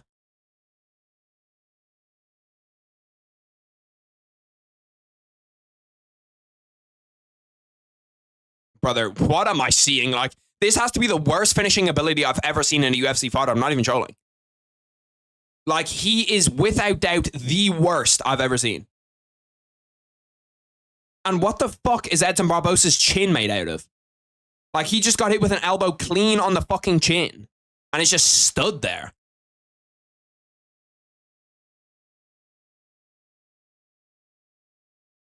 "50 seconds left in round 3. How has nobody got a finish yet? Oh my God, he's fucking diving on a double leg again. I'll be real, I'm rooting for Edson, bro. I'm rooting for Edson. I'm rooting for Edson to win this fight. Because Lerone Murphy's pissed me off with how shit he is. Like, the brother just cannot finish for shit. Edson, please fuck him up, bro. Hit him with something. Just go for a flying knee or something, bro.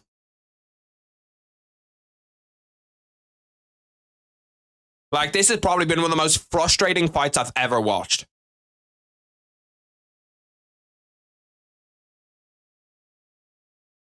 Like, what is he actually fucking planning here?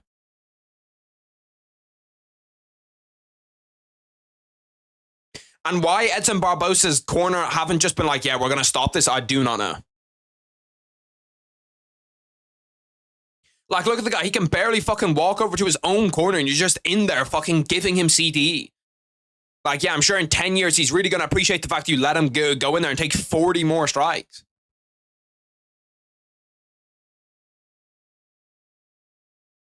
What, the wide string coming out of the timer? This thing over here? I can't see where it is, but it's somewhere over there. It's like here. But that wide string is just the thing that plugs it in. It doesn't just, oh, coming out of Edson shorts, it's probably just like a thread or something that got ripped. Lerone Murphy, you are fraudulent, sir. If this goes to decision and I lose my bread and I have to wait 25 minutes here just watching fucking Edson Barbosa get the shit beat out of him, I'm going to be so pissed.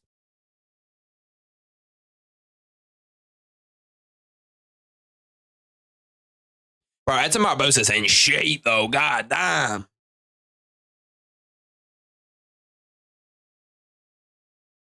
Edson Barbosa, throw something for me. Throw a little Hail Mary up there. Throw a front kick right up the middle.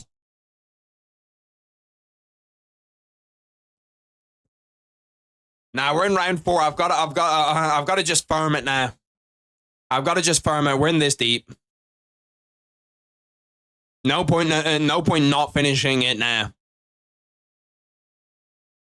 Because I guarantee you, as soon as I turn off my stream, bro, there's going to be a KO immediately.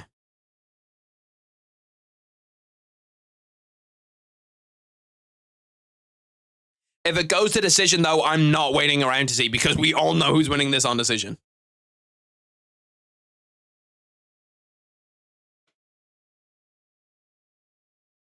Murphy broke his significant strike records. Yeah, I'm not fucking surprised. He's pretty much used his head as a pinball. Jesus.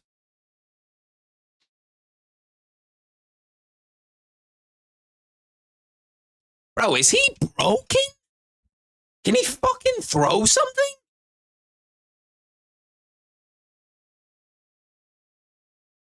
This is going to go to decision, isn't it? It's going to go to decision. I'm going to lose my bread because neither of them, like, this fight was finished twice already. And since Edson Barbosa just wants to be too fucking tough for his own good. Oh, Jesus. Like, I'm not even trolling when I'm telling you, Edson Barbosa is still rocked, bro. He's rocked 10 minutes later. And Lerone Murphy just has the finishing ability of a fucking kid.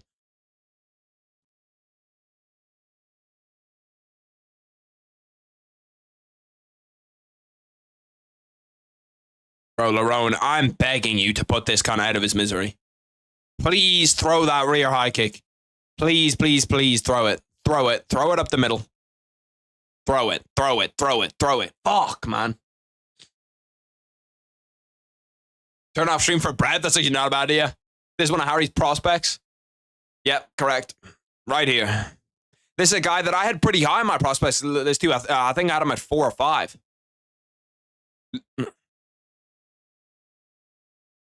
Like, Stevie Wonder has more killer instinct than fucking Lerone Murphy. I'm actually not joking. You staggered him again. Okay, and again. Brother, like, somebody's got to think about throwing in the towel here. Your fighter is getting murked. Bro, why is Lerone Murphy so worried about getting hit? It's actually fucking crazy to see. You might have to take one to give one, but the one that you give will KO him. And how the fuck is Edson Barbosa still on his feet? Like, I need Edson Barbosa's chin immediately. Edson Barbosa's taken 119 strikes to the head and is still just sat right there just fine.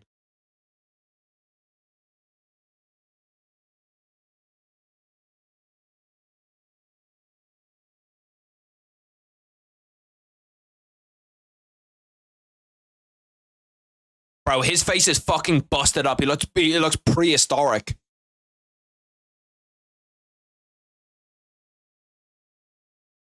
I'll be real, bro. How Lerone Murphy has not got a finish here is absolutely mind-blowing to me. Like, at any point, you could knock him out. And he's just choosing not to. Like, look at that, bro. He's throwing a hook from fucking Narnia and you're not countering. My God, he nearly... A wheel kick KO from Edson Barbosa there would have been actually generational. Please put the pressure on. Please, please, please put the pressure on. Just rip him to the body a little bit, and then it'll open up the space up top, and then you can land up top for free. Bro, I've never seen someone manage to make this tiny ass cage in the apex look so fucking big. Nice. Okay, now we're going back to the wrestling again. Like, you're not going to submit him because you're dog shit, so can we please stop wrestling him? Oh, nice. Let's knee his leg a little bit more. That's actually a fantastic plan. Forgot about that. That's so effective, bro. It's going to be really, really good. It's going to really, really work for you in round 5. Lerone Murphy's actually on my most hated fighters now list. I'll be real. Lerone, you've cooked yourself.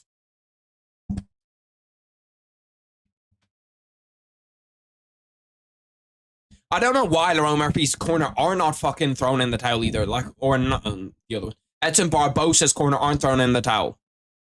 Like, Edson Barbosa's genuinely getting like 3 years worth of brain damage here because you just want to see him get the shit beat out of him.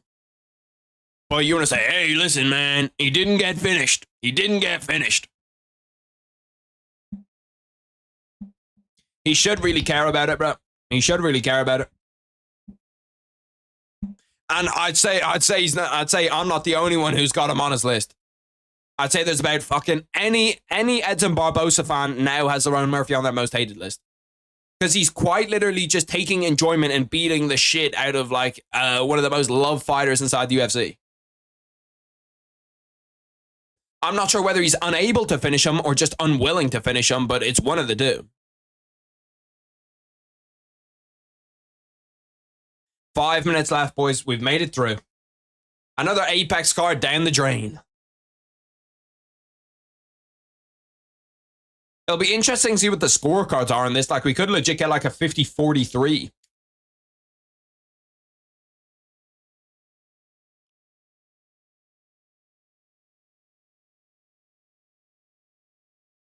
Bro, like, Lerone Murphy, you do realize that there's a 50K bonus? You got to finish. You're going to get a bonus. You want that extra 50K, don't you? You want that 50K, Lerone. I know you want that 50K, brother.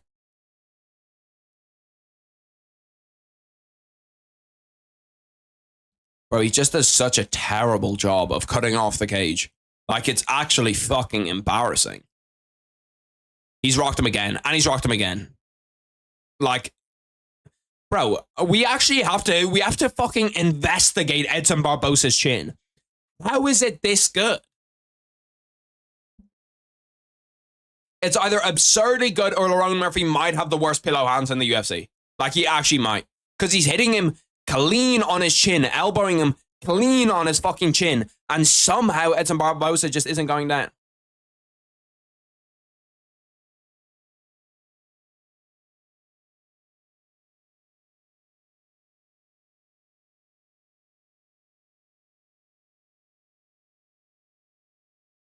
Bro, please someone do something about this shit, bro.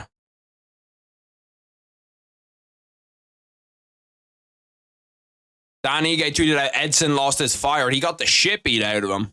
Fuck his fire.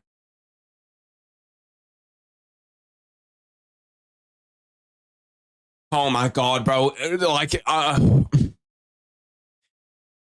Edson Barbosa is quite literally a dead man walking, and you're letting him fucking walk you down.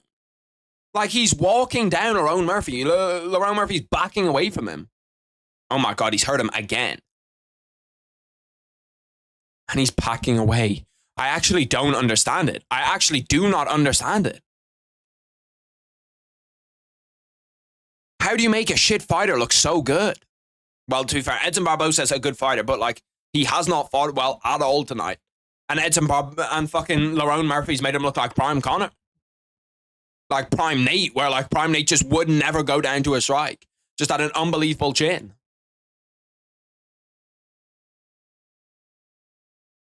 We all know where this is going. It's going to fucking decision.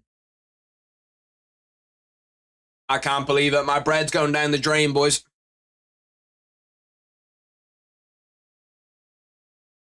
It's also some of the least inspiring, least creative striking I have ever seen from Lerone Murphy. Like, it's genuinely like he watched a boxing 101 before this fight. He's thrown 2 punches.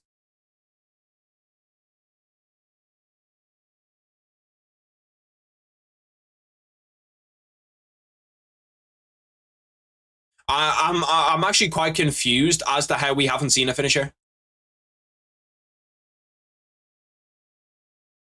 Yeah, wrestle him again. Yeah. That's a fantastic plan, Lerone. Worked so well for you before. Just wrestle him again. My God, he's not even doing anything. He's just going to sit on him. He's legit just going to daggy him.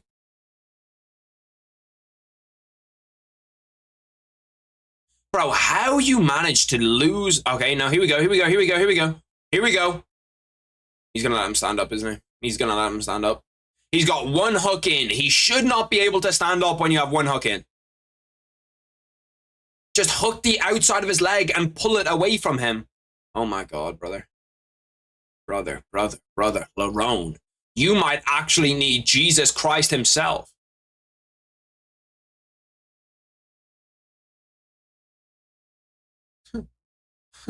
Just throwing whatever seems... Bro, he can literally throw anything to win this fight, and said he's just deciding to wrestle.